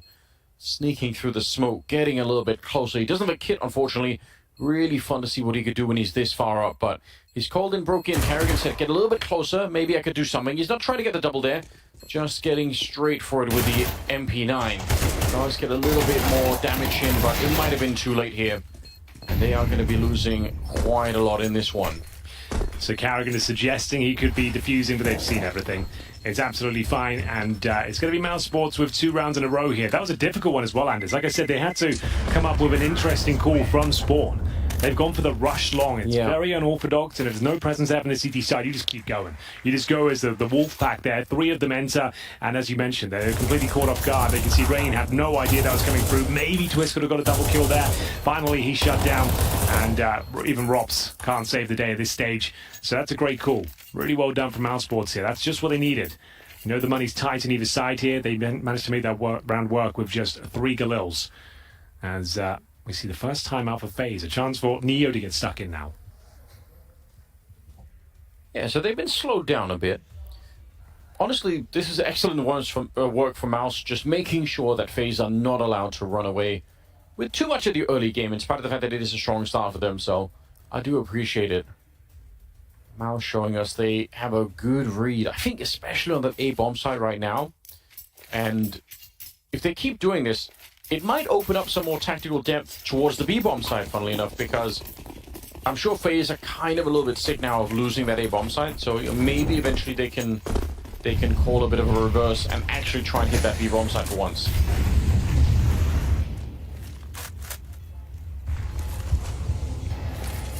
Flash around the corner. This is going to change the pace a lot, and Kerrigan gets blown up. Oof. There's that MP9 once again, giving FaZe Clan a lifeline here. This next frag will be very important. Shui picked up the first, but didn't account for the second. We know the Brokey Deagle can be devastating, but this time he's shut down once again. After going down 4-0. Hold on, I think Exertion knows. I think he knows Rops is there. I think you heard him jump down. Yeah, look at this. Torshi's he's ready for it. He knows that they're walking through. He's either going to get shot in the front or the back. There we go. I think they just heard that jump down, so that's huge. Bit of information there, otherwise Rops could have snuck through it. Torshi to pick up the kill. Rain goes down, and this time they hit the B-bomb site hard and fast, and it works. Unbelievable. Yeah, good call. Good spot. Rops could have sabotaged their efforts there, but that's going to be 3 rounds in a row. Lost bonus accumulating, but still, it's sort of half-by territory here for FaZe. We're seeing those MP9s, those Deagles come out once again. And this is going to be another photo finish here on Overpass. I think this is a go to distance. Now starting to wake up now, showing us that coordination. T-side timings that they were so good at on Mirage. Nice opening grenades as well. Brokey, his round's pretty much nullified before it even started. Down to 14 points of health. Rain limps out of the mid area as well, as he can feel a lot of pressure heading his way. Brokey does get 1 cheeky headshot here, maybe a couple. He's down to 1 point of health as well. How is he still alive, Anders? I don't know. He's not doing too well, but you know what? The Deagle sometimes doesn't even matter. He'll still find 1 more. He was at 14 points of health, gets dinked by an AK and goes down to 1 health. That's so lucky, I suppose. I'm not a mathematician, Henry. I don't know how that works. Frozen. Good position. He is aware that could be a second player sneaking on through, and it's Rops. Oh my God. Still wins the fight, though. He waited just enough time before you start doubting yourself. Maybe there's not a second player here. Yeah. Maybe it's time for me to move on. And just when you think it's all over, Rops makes himself known. But so much damage has been inflicted here. It's a 4-on-2, sure, but Rops and Brokey with 12 health between them. Still a chance here. Torshi doesn't find that initial low HP player. You can see Brokey is trying to set up Rain if possible, and he's done a great job, but no, he's gone down! Oh, it could all come crumbling here. And thankfully, with the reload, Brokey's able to find the penultimate kill, but Shui's in a prime spot to clutch this one out. He's got 100 HP, a smoke available as well. The rotations begin. Bomb to be planted, and you would assume there's no kits in play in this round. They've got an M4, and they need to get their skates on here. Brokey is on a scouting mission for Twist, essentially. He's going to throw his body on the line and set up Twist with the rifle to close things out, but his teammate's gone down. 1 HP here. We need a perfect Desert Eagle headshot. Can't find it, and Shui closes out the clutch there. Didn't lose any HP on route. 3 frags in total, 4-4. And that was a 4 versus 2 against him as well. Yeah. So well done to Shui, especially for closing that round. But I guess from FaZe's point of view, they didn't have a lot going into this one, and they caused a lot of damage to the opponent's side. So still, you could maybe turn it into a bit of a positive story in your own brains. They're going to have something to work with in this one, including the AWP on Brokey. Haven't seen it nearly enough. I want to be able to pull that out more because I really love watching Brokey's orb. Although he's going to get shut down. Torches is ready for it. You won't be watching it this round? Nope, denied. Yeah, Torji finding some form once again. He was spectacular on Mirage. Jimfat as well. Really nice controlled kill on towards Rops. That's a sigh of relief for the entire team, I reckon. Once Rops is dead early on, you've still got 1:20 on the clock. We've probably got this one in the bag, lads. Yeah, we don't have to worry about it. Let's go back to the old faithful. Rush long with 3 people, trade potential through the roof. And this is a really nice call. They're being assertive. They're not just sitting, resting on their laurels and waiting for the CD reactions to come through. They've made a nice call here. It should be absolutely fine. And the CTs have also made a bit of a gamble and a call, right? They're saying, let's go 3 towards B, we'll go a little bit aggressive, maybe we can surprise them outside, and if not, we're just going to be saving what we've got. So, it's pretty standard stuff here, really. Bomb is going to be planted. There is nothing that FaZe can do about it. So maybe FaZe will have to make a comeback after all, in spite of the fact that they had a good start. Maybe it's just, you know, it's just what they're locked into. They're destined to go that route. We'll see how much MOUZ can push this one.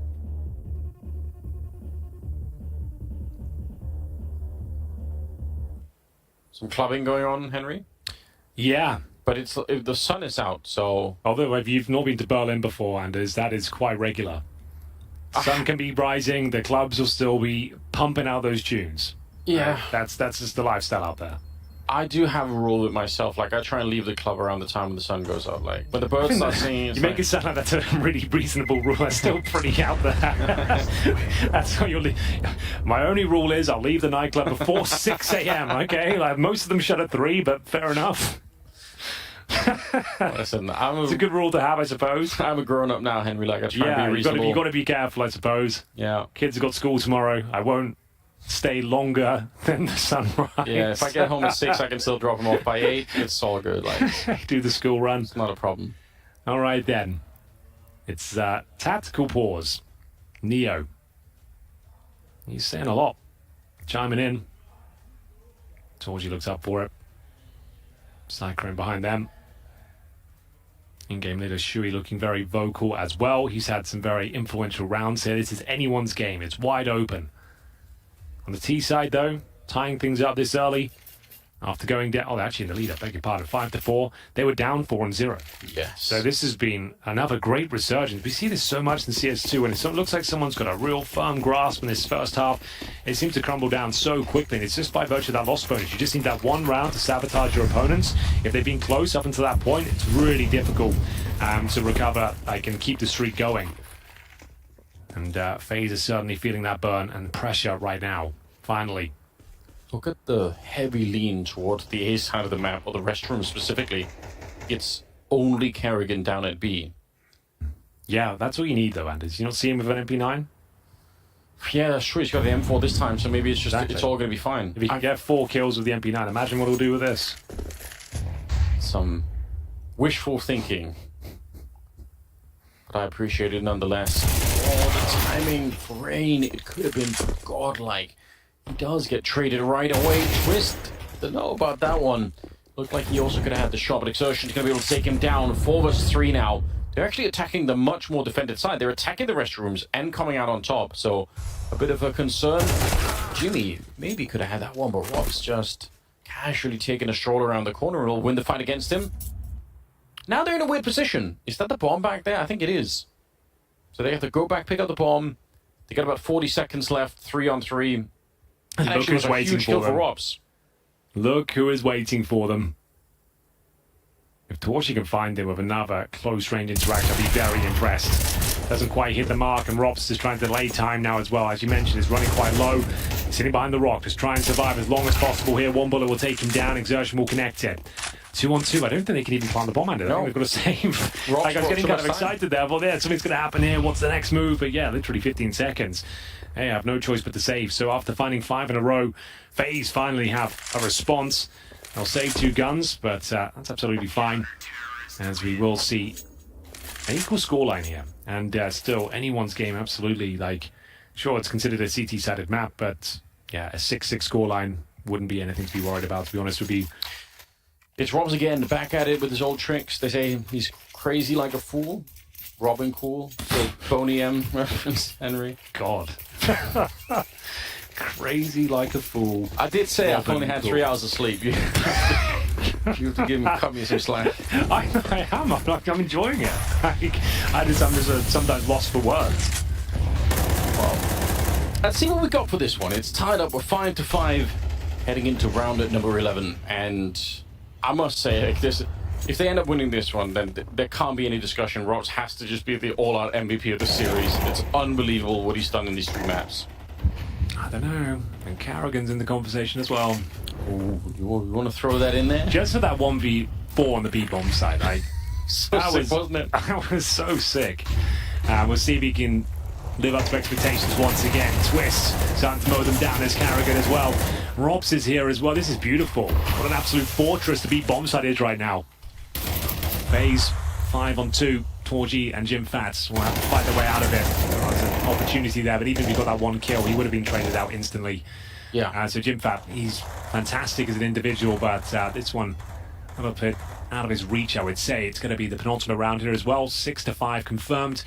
And in terms of cash, they should have a pretty decent buy, MOUZ. They've got some residual funds. And Jim Fat looks like all he can do is save, unfortunately. So 35 seconds to contemplate that. Anders, what have you got for me? Back to the nightclubs. Back to the nightclub we go.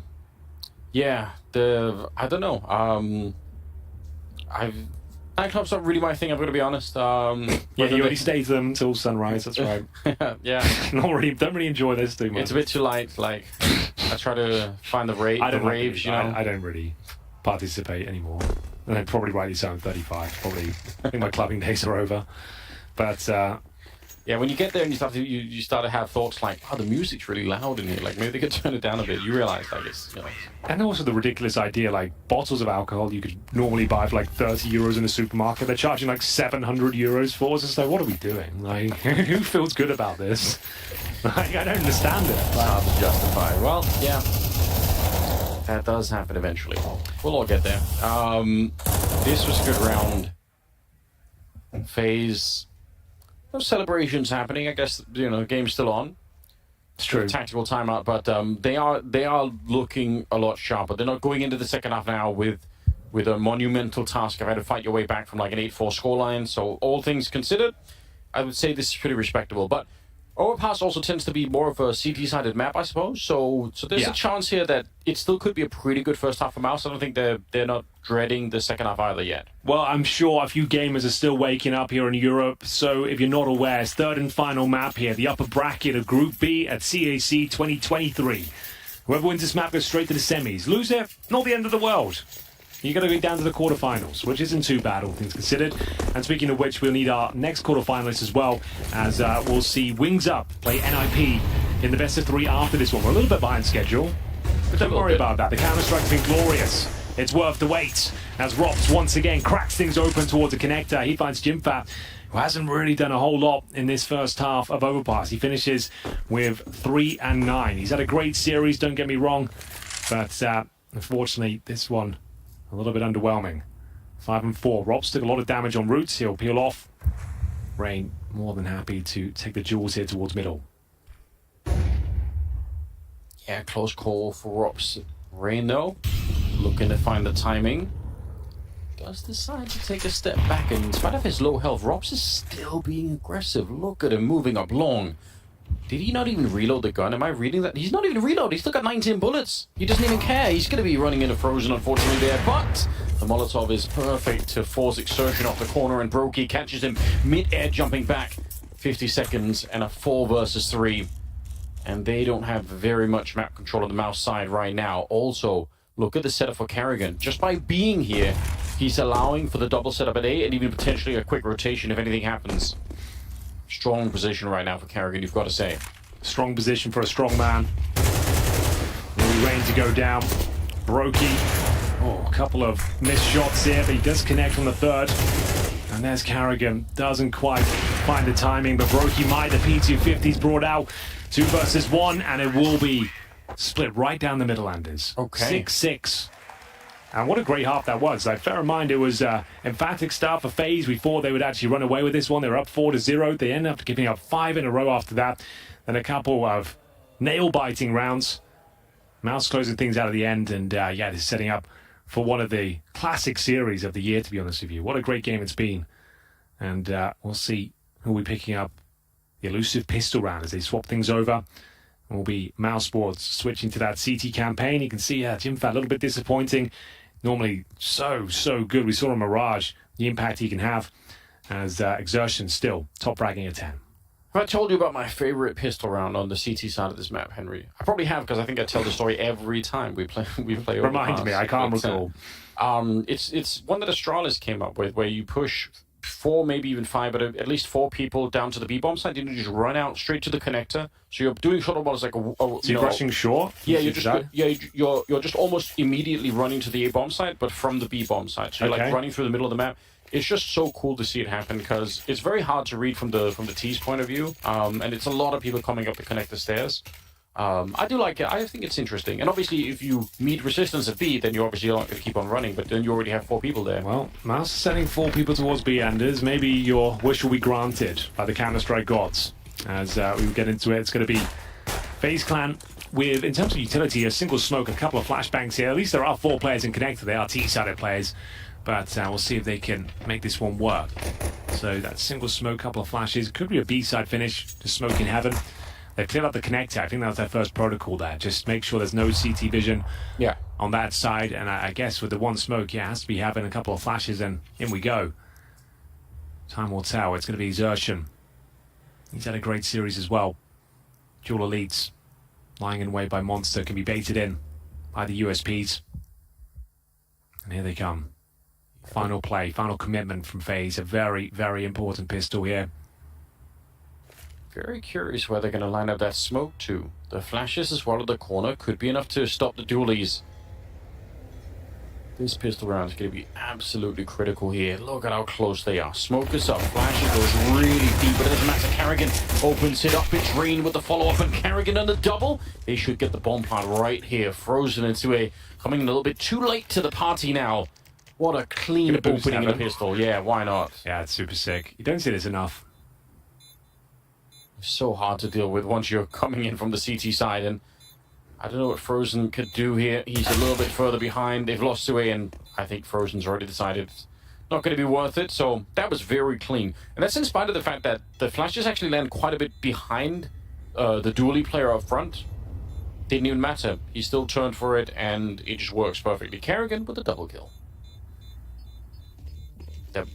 They're having a much better start to this map than some of the previous ones. Well, yeah, they got the 4-0 start, and that's both pistols now. Yeah. Under their remit. So, lovely stuff. Frozen, MOUZ player remaining. As mentioned, FaZe just clearing out the connector, making sure there's no CT aggression. Outside B, bomb side, Robs with a unique lineup there. Outside of Monster, it was for the Heaven position. I guess it just means he's with the group when he does deploy the smoke, so he can actually join them in the initial interactions. As soon as he throws it, that's when they're committing. A couple of flashes over, and very nice start for FaZe. They go 7-6. I don't think we'll see the force buy on Overpass in the second round with the CT, so full eco should be 8-6 here, but stranger things have happened. We'll see if they can cause some damage here. Rushing towards middle, all 5. I'd say it's unlikely, but you never know. A little bit of armor saved on Frozen. The USPs. Oh, finding a lone target, Rain. This is uncomfortable. It's still doing a very fine job. Honestly, that's pretty impressive. Yeah. If he got traded with just getting the 1 or 2 kills there, they steal the AK, and who knows what happens. But yeah, he made himself hard to find. That's a quick 8-6 scoreline. 2-round lead for FaZe, as they are trying to get to that finish line before MOUZ can really get warmed up in the second half here. We'll see M4s coming out. What's your take on the M4A4 versus A4?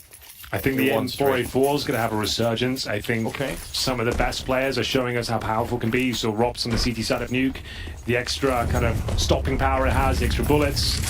Sure, you sacrifice the element of surprise, stealth, but I think it's going to be more viable than ever as the months roll by, honestly. Look at Rops clearing everything. He flashed his way through the smoke. He's checked out all the connector. He's so quick and so confident in doing that. Not surprised, but just, you know, it's the little things. Here we go. FaZe want to continue the streak here against those silenced M4s. Flash is deployed. Frozen to strike first. So that double kill he delivers, but he's going to run the gauntlet of the flames. And he's got, unfortunately, Robs knocking on his door. 3-on-2 should be around here for MOUZ Sports. I don't see them giving this one up, but who's alive? It's going to be Robs and Twist. Quite the deadly duo, Anders. Shui shuts them down. That should be enough here. Robs, though, fighting for his life and for the round. 2-on-1. Bomb goes down, but he's got plenty of wiggle room here to do something with it. It could definitely be done. No head armor on Exertion either, so he has to be a little bit careful with the M4 here. Could get shut down quickly. Different for Jimfat is on the other side. Just waiting by the truck. It's a good position. There's the instant headshot. No helmet. He got blown up, but a good reaction. And it's almost tied up again. 8-7. No bomb plant either. Should be fine, though, because they had such a clean start. So they'll still have weapons available to them. AK's pretty much across the board. We'll have a Twist Galil to deal with, but the fact that MOUZ lost 4 players there, you can see they've got a scout on Torji. Yeah. In terms of the kits and helmets, they've got a helmet of 1 player here, so that Galil pretty much as good as an AK in that regard. And I don't think they have a kit either, so this is a really weak round. Look at the utility remaining on the CT side, Anders. They've got like 2 smokes, and that's pretty much it. The scout doesn't connect with the first shot, and you might want to be targeting that area, considering you know it's one of the weaker of the snipers. Oh, Robs just looks poised to get this kill, but it's going to be Exertion beating into the punch. Even when he loses that fight, you can just tell from the way that he's lining up his crosshair that he has somehow, there's like a little movie reel playing in his head about the fact that there's a player in the corner, and he's just acting accordingly. He's acting like he already knows. It's so sick.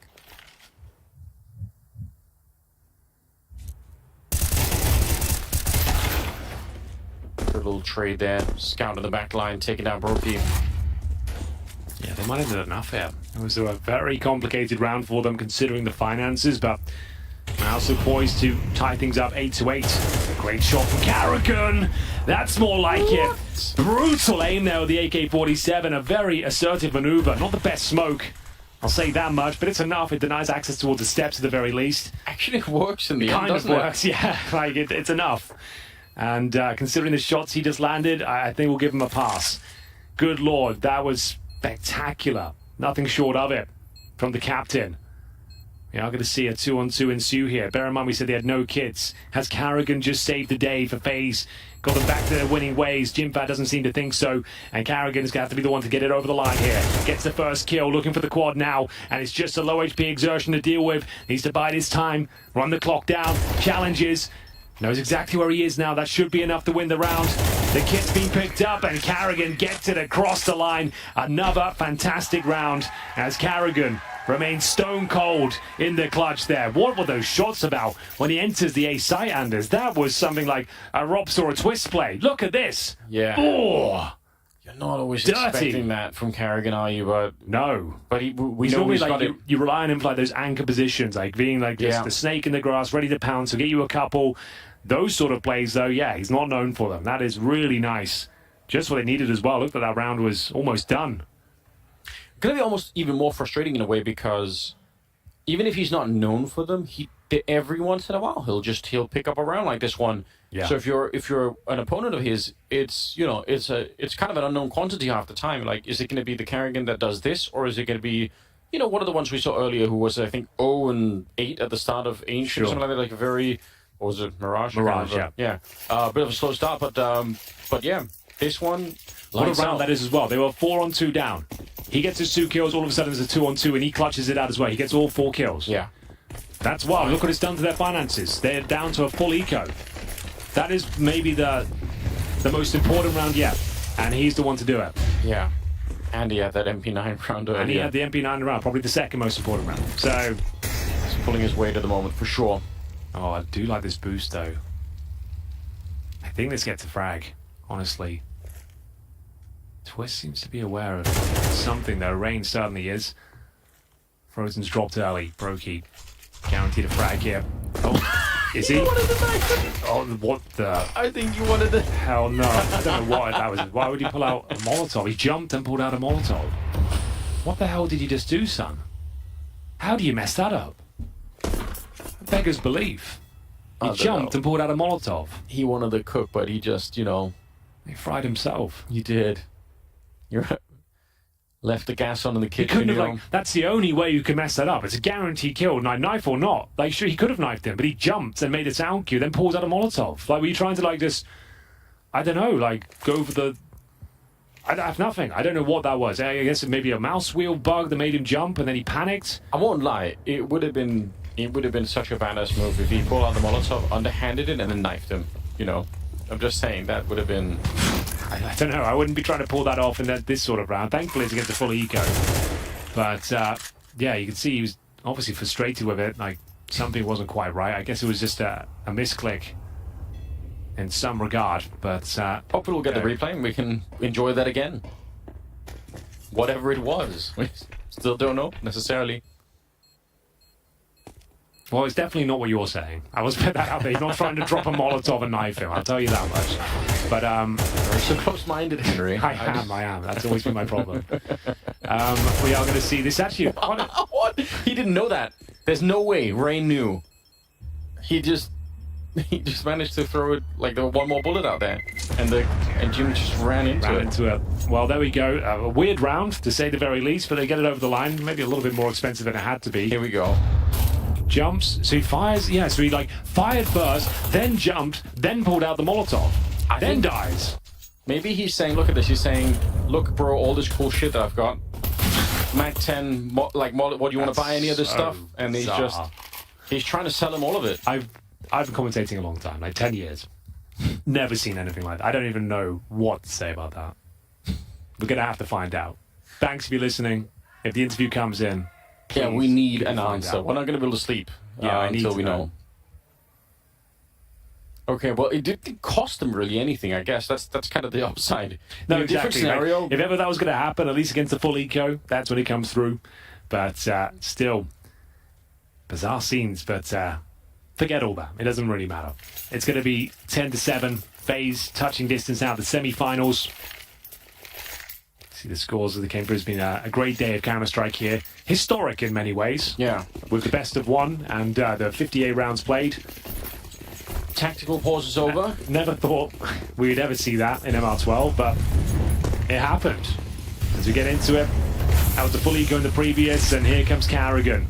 He's having a great game. Looking to open things up. This time Exertion best in. Early advantage. Robsto looking to snatch it away. Taking matters into his own hands here, and it's going to be frags continuing to be delivered here for MOUZ. They've got a 4-on-2, but it's Twists and Brokey. We'll see if they can do anything with it. I swear Rops had that second kill lined up. The crosshair was right on him, spammed through the smoke, though they're standing on top of each other, and Frozen is able to take care of business. So finally something going the way of MOUZ here. They absolutely needed this badly. And it does put a bit of a break on FaZe. They're going to be able to force up into this round, but it's going to be less than ideal for them on the T side. So a chance for this to continue on. Yeah, you're right. Eagle, P250, 2 AK-47 to the Galil. Doesn't look great, and that's the Molotov you're talking about. These CTs from the center at the start, it seems to not even land most of the time. But Twists looking assertive. Like, he's just going like, boys, I'm just going to carry us through this round. I'm going up long. We don't even need a strat. Let me see what I can find. Oh, Carrigan. Oh my god. Come on. Goes to the spam for the smoke. Carrigan leaps out like Batman himself. Takes him down. And now Twist has been set up here. They can win this round. Yeah, they can. Oh, can line they? up was perfect. The spray is so good for Torchia there. Getting the double kill. Carrigan's going to get caught as well. It was a great start, but they needed to find a way to beat Torchia in that 2 versus 1 fight, and they just couldn't. The spray was too perfect. Rox, he's ducked down. You can see him on the mic there, coming furiously towards Brokey. Going to stand up. Oh my god, Rox, what have you done? Right back in the round they are. 2 versus 2 now. How did he know? How is he so good? He's doing his best Carrigan impression. Well, that's almost sacrilegious, but I'll let you get away with it this time, Henry. He's ready for it. Are there more coming? He's got the right lineup as well. Rob's on 22 kills. And that is going to be shaking MOUZ here. Steps up again. A little bit more damage here and very low there, Frozen. Let's see if they can close out this round. Smoke is going to be up on top of the bomb. Oh my god, he sprays and he still wins the fight. His crosshairs way up. It's Brokey with the headshot. And it's FAZE with another round. Robs is absolutely unstoppable. It's an absolute robbery of a round once again. Another 4 versus 2. It all started with the Carrigan P250 Fred. They got the long control. We thought it was all done. The Torchy spray down. You would think that's the end of the round, but Rops. And I know I said it in jest, but that's exactly what Carrigan did in the 4 versus 2. The quick double headshot on the A bomb site. Get the bomb planted and win out in the clutch. Look at this. Pixel perfect precision. Delivered by Robin Cool time and time again. 1 step ahead of his opposition every single round, it seems. And that is an absolute masterclass in Counter-Strike. As we see round number 20 come through, it's 11-8. The money is completely shattered on the CT side. And 1 round away from series point. FaZe. I think they've got away with it again, and there's some slow starts. Yeah. 58 rounds against NIP. But it looks like they're on very good progress now to make it to the semi-final. It's just a long rush. Straight up coming in. Yeah, I mean, why not? Try and see if we could surprise someone. They tried it against Rain last time, and he did do a good job of staying alive and sort of making it expensive. This time he's got a lot more range against them. Has given up the AK, and they might just say, okay, we're going to win the round. Yeah, pick up the bomb and run. Just go to B. Get it done. As round 20. It's going to now mean it's going to have to be the perfect game for MOUZ. They'll be 12-8 down. And we know what that means, but my god, MOUZ could be gutted with this one. Like they've played some really good rounds. They had 4-on-2s aplenty. And just falling at the final hurdle, giving players like Carrigan, players like Robs these opportunities to find the headshots, and they are absolutely landing them. Magnificent display of skill on the server today. Robs wants to give us a bit more as well. Takes down Exertion, looking for the final couple of kills here. That was the AK as well. Yeah, true, good point. They would keep it back, but they're not even checking. She's not ready for it. That's a nice shot with the USP, to be perfectly honest, but he's not going to repeat the AK. It's so worth it. Absolutely. 12-8 here. FaZe need 1 more round, and MOUZ are looking to try and make 4 in a row to get this into overtime. I mean, I can't believe the series. It's actually been a minute since I've casted any Robs games. I feel like I'm falling in love with Robs all over again in this series. It's really been a delightful way to spend the first part of the day in. First part of the day? Yeah. I guess you're right. I know what you mean. And there's the incendiary. This time it does land. We are going to see a little bit of damage inflicted towards Brokey. Robs, though, looking to close things out right here, right now. Gets himself tucked in behind the short sandbags. Jump spot from Frozen. Just wants to get the intel, doesn't want to take the duel necessarily.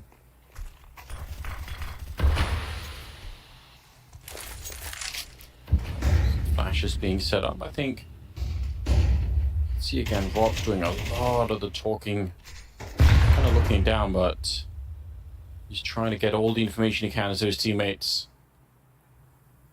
He's going to be walking on. I don't know how he knows. Again, there's so many angles here, but he swings wide for it. Good for the first kill insertion. Didn't realize there was a second player there, but that is still going to be causing a bit of a distraction, isn't it? 4 versus 4 now. Yeah, you're right. Frozen And commonly check position. He told you to take a little bit of aggro here. This shot might decide it. Here comes the swing. Carrigan confirms the 4 versus 2. 4 versus 1. Jimfab. He's so far removed. I think that's it, ladies and gentlemen. It's going to be a classic GG in the chats. FaZe Clan will be the next team through to the semi-finals. Astralis already there. Yeah, surprisingly. From Group A, just to note that. Very But well. Anders, what a series this was. Truly was. Carrigan stepping up in a massive way, winning some important rounds. Jimmy's trying to bring it back here, but the time is so low already. He doesn't have the necessary equipment here to really get the job done with, and he's boxed in, and they're slow playing, and there's the shot from Carrigan. It's only fitting that he would get the final kill, as FaZe will claim the series over MOUZ in a 2-1 fashion. So many great moments. So many highlights. Yeah, so many game this clutches and FaZe recovering like what seemed like disastrous scenarios. I think the highlight for me, though, still has to be the knife, Molotov, jump, Mach 10 sequence from Brokey. We've never seen anything like that before. There's a lot of world firsts here today. We had 58 rounds earlier. We had that crazy sequence. We had the Carrigan entry frags towards the A side, the 4 versus 2. Then Rob's doing the exact same thing. The Wings Up 10-minute game? Yes, we had a 10-minute game as well. It's just been a great day of Counter-Strike, and there's more to come as well. Like, bear in mind, he still has a loser bracket game to come, with Wings Up make their next appearance as well against NIP. So that's going to be a lot of fun. Dinkmo going to be covering that one? Dinkmo, yes, they're in the building. I can confirm the limo just arrived. I think they're just pulling in. So that's always going to be a lot of fun. And Anders, that was a long old shift for us, but I think we knocked it out of the park. It was enjoyable. We've got one final opportunity to throw it to the boys. Guys, we'll leave it with you. It was a long shift. Hey, there you go. It was a long shift, Henry, and that's okay, too. You guys have earned your keep today, I think. At least with a 50-round game, it makes sense. For this one, though, we look at MOUZ, we look at a series that came all the way to 3, and then FaZe come out on top, and I think that, again, this is a testament to what they're capable of in the problem-solving department. And if you're a MOUZ fan or a MOUZ player right now, I wouldn't fault you for being enraged. This is an enraging end of the game for MOUZ, who almost did everything correct, who bested FaZe in numerous situations on their CT side, who put themselves in the right positions and then got basically sudoku'd into submission by Carrigan and Robs in different rounds. The same place, same double entry. You can't even theorize it. These 2 rounds changed the whole course of this game. So Carrigan carries again. Kinda. It's mid at Nice best. alliteration, I like it. Yeah, that's all right. Bled, tell me about what you saw from FaZe right here.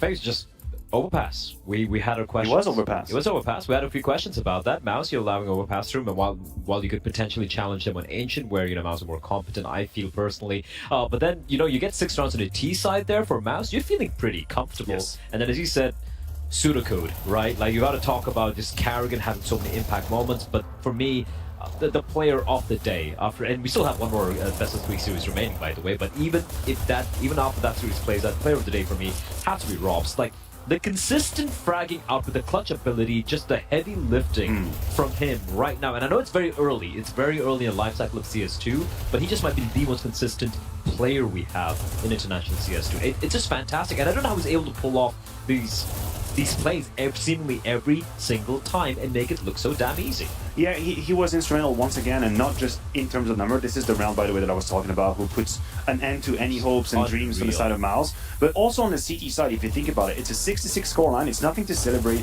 for FaZe Clan. And it's also a 6-6 scoreline with Brokey very slow, very quiet, below what we're used to see. Ever since we moved on to CS2, it's supposed to be Robs, it's supposed to be Brokey. These are the 2 ones that are going to power ahead your performance. Brokey was very quiet, so Robs had to step up many different times from that connector position, sometimes pushing in B shorts as well. He was very mobile the way he likes to do it, and he did an incredible job with the rifle. Overall, over 100 ADR over 3 maps.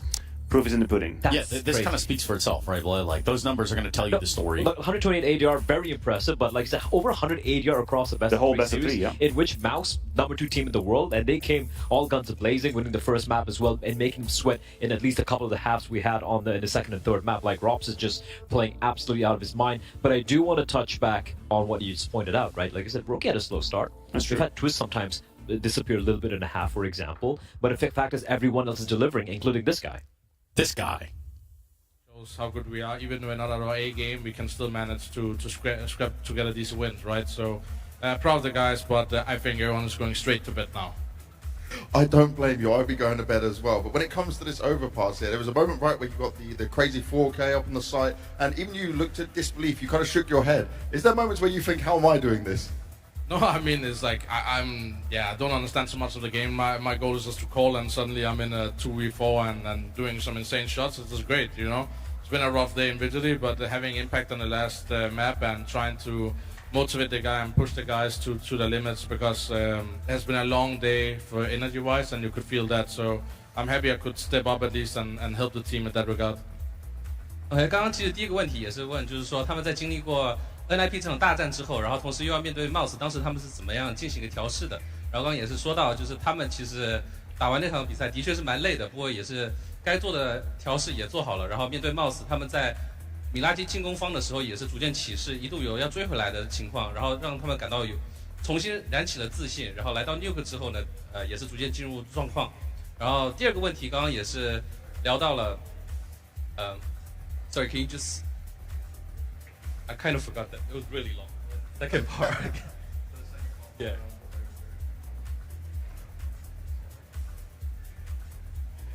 Yeah. 然后第二个问题也是关于他们的精神状态的一个调试嘛，然后也是说到包括他刚刚在 Overpass 上面有一波4杀非常精彩，然后他也是摇了摇头，然后当时是什么样的一个情况？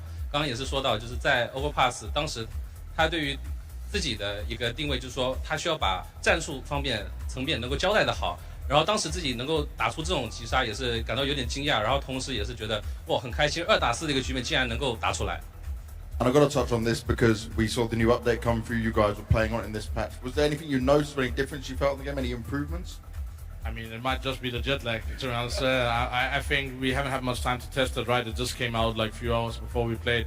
But obviously the jump on Mirage, that's possible now, not too randomly, right? So in the end, it is different monitors, it's different setup we're used to, right? So it's hard to say yet, but now we have 2 days off to really go dig deep into the update and take it from there. But so far I haven't put a thought to it.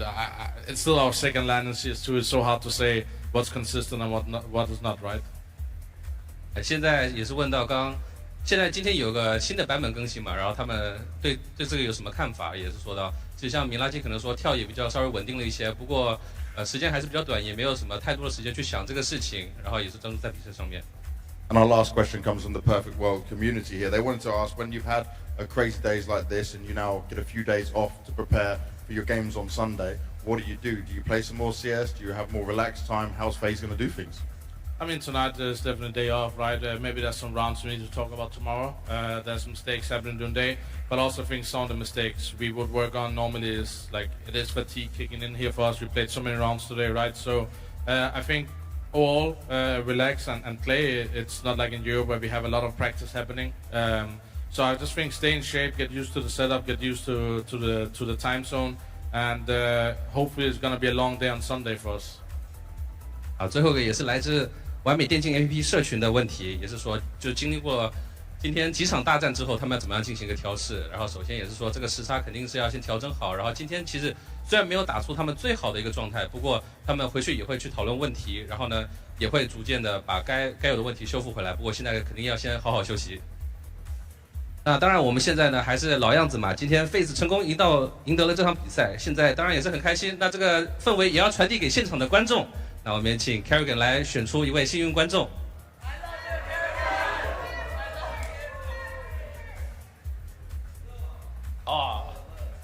He's got Kerrigan's face on his screen. That's the way to do it. So I'm just always curious about this. Do you know part. who he picked? Do we know who he picked? We don't know yet. He picked the right. guy Oh, with there we go. face. Yeah. The guy on the stage.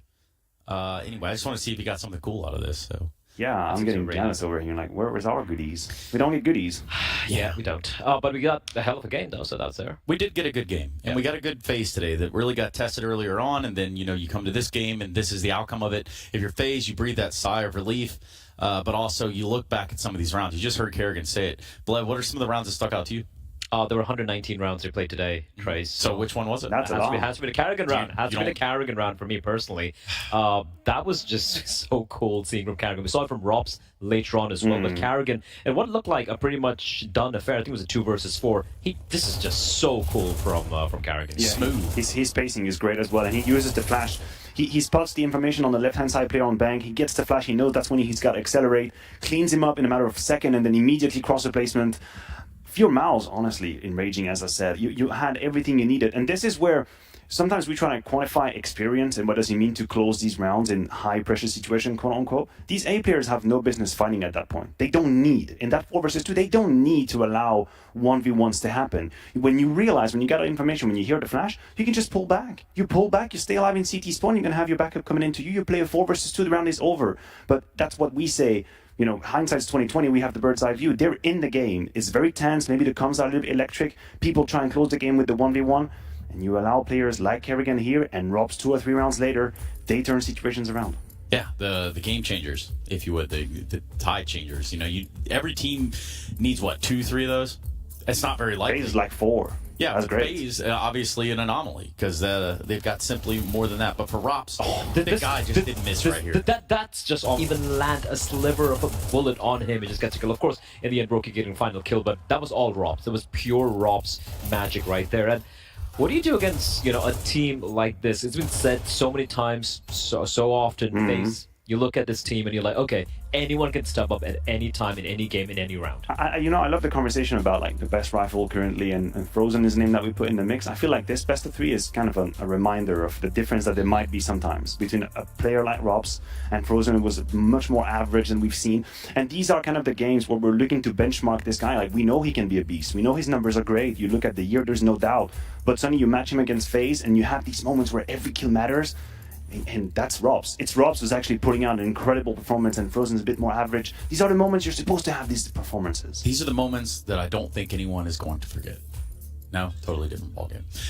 Group B brackets, it works out like this. It works out in a fashion that it is Lin, Vision, and MOUZ now on the playoff side of things. I can tell you that much. Well, great deduction there, Sherlock. But yes, it's going to be... What you saying, Holmes? I was just saying, go through the bracket. It's right there. That's a wrong bracket right there. Oh, actually, is it Lin? No, it's very much correct. It's okay. It's been a long day. You've been here early. I've been here early. It's all good. No shit, Sherlock. But someone had to say it. I kind of deserve that. FaZe do take down MOUZ. Great game. The game of the day, game of the tournament so far. And then I don't really fancy the chances of Lin Vision going up against MOUZ, because MOUZ obviously a league above almost everyone else apart from FaZe. I mean, listen, I don't think they're in a spot where they can be complacent in any way. Like, we know MOUZ have the potential to go to the grand final. Personally, this is my grand final we've just witnessed.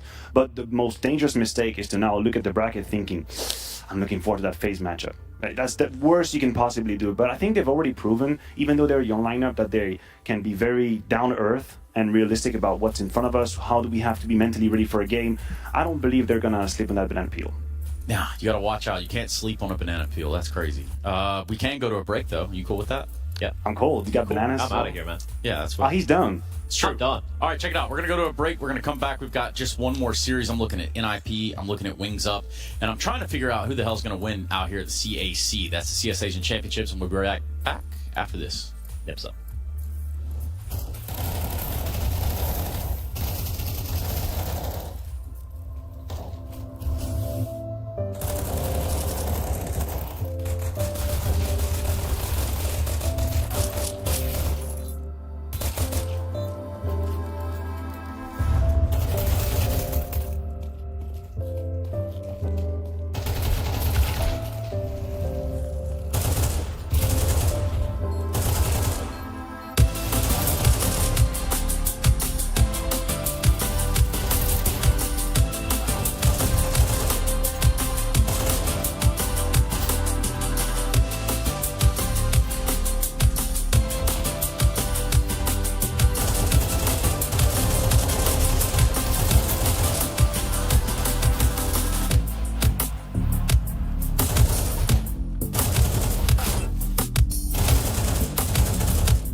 We have arrived at the Group B lower game. That means that one of these teams that lose this game is going to be going home. My name is Trace. Alongside of me is going to be Jacob, and then Matthew down there on the end. I see you got off your soapbox.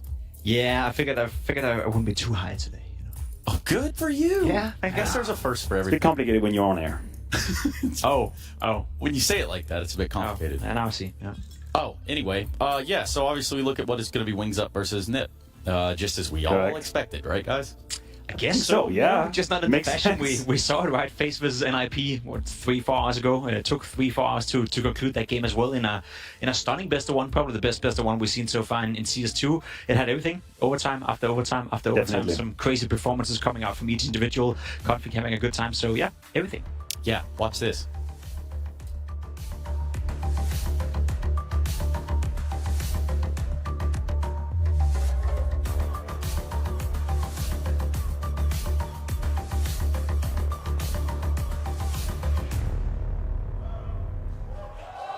It's the fight for the last spot in the arena. And they were so close to taking down FaZe. Now they must put that in the back of their minds and focus on the game ahead. It's the last chance for NIP. 他们差一点击败 FaZe，然后现在他们需要忘记这件事情，把他们注意力放在最后一个名额。让我们一起欢迎 NIP。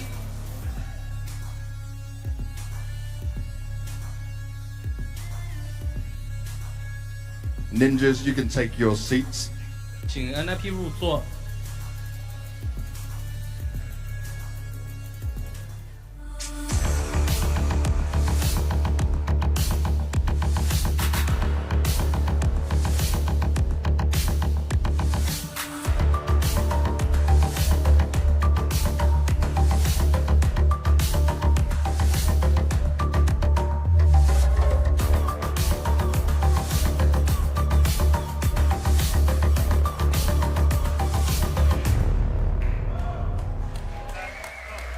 They couldn't keep up with the pace of MOUZ. Now their final chance is against some dangerous ninjas. They have to fight and they have to give it their all. It's Wings Up! 在面对完强劲的 MOUZ 之后，现在又要面对另外一支劲旅 NIP， 让我们一起欢迎 Wings Up。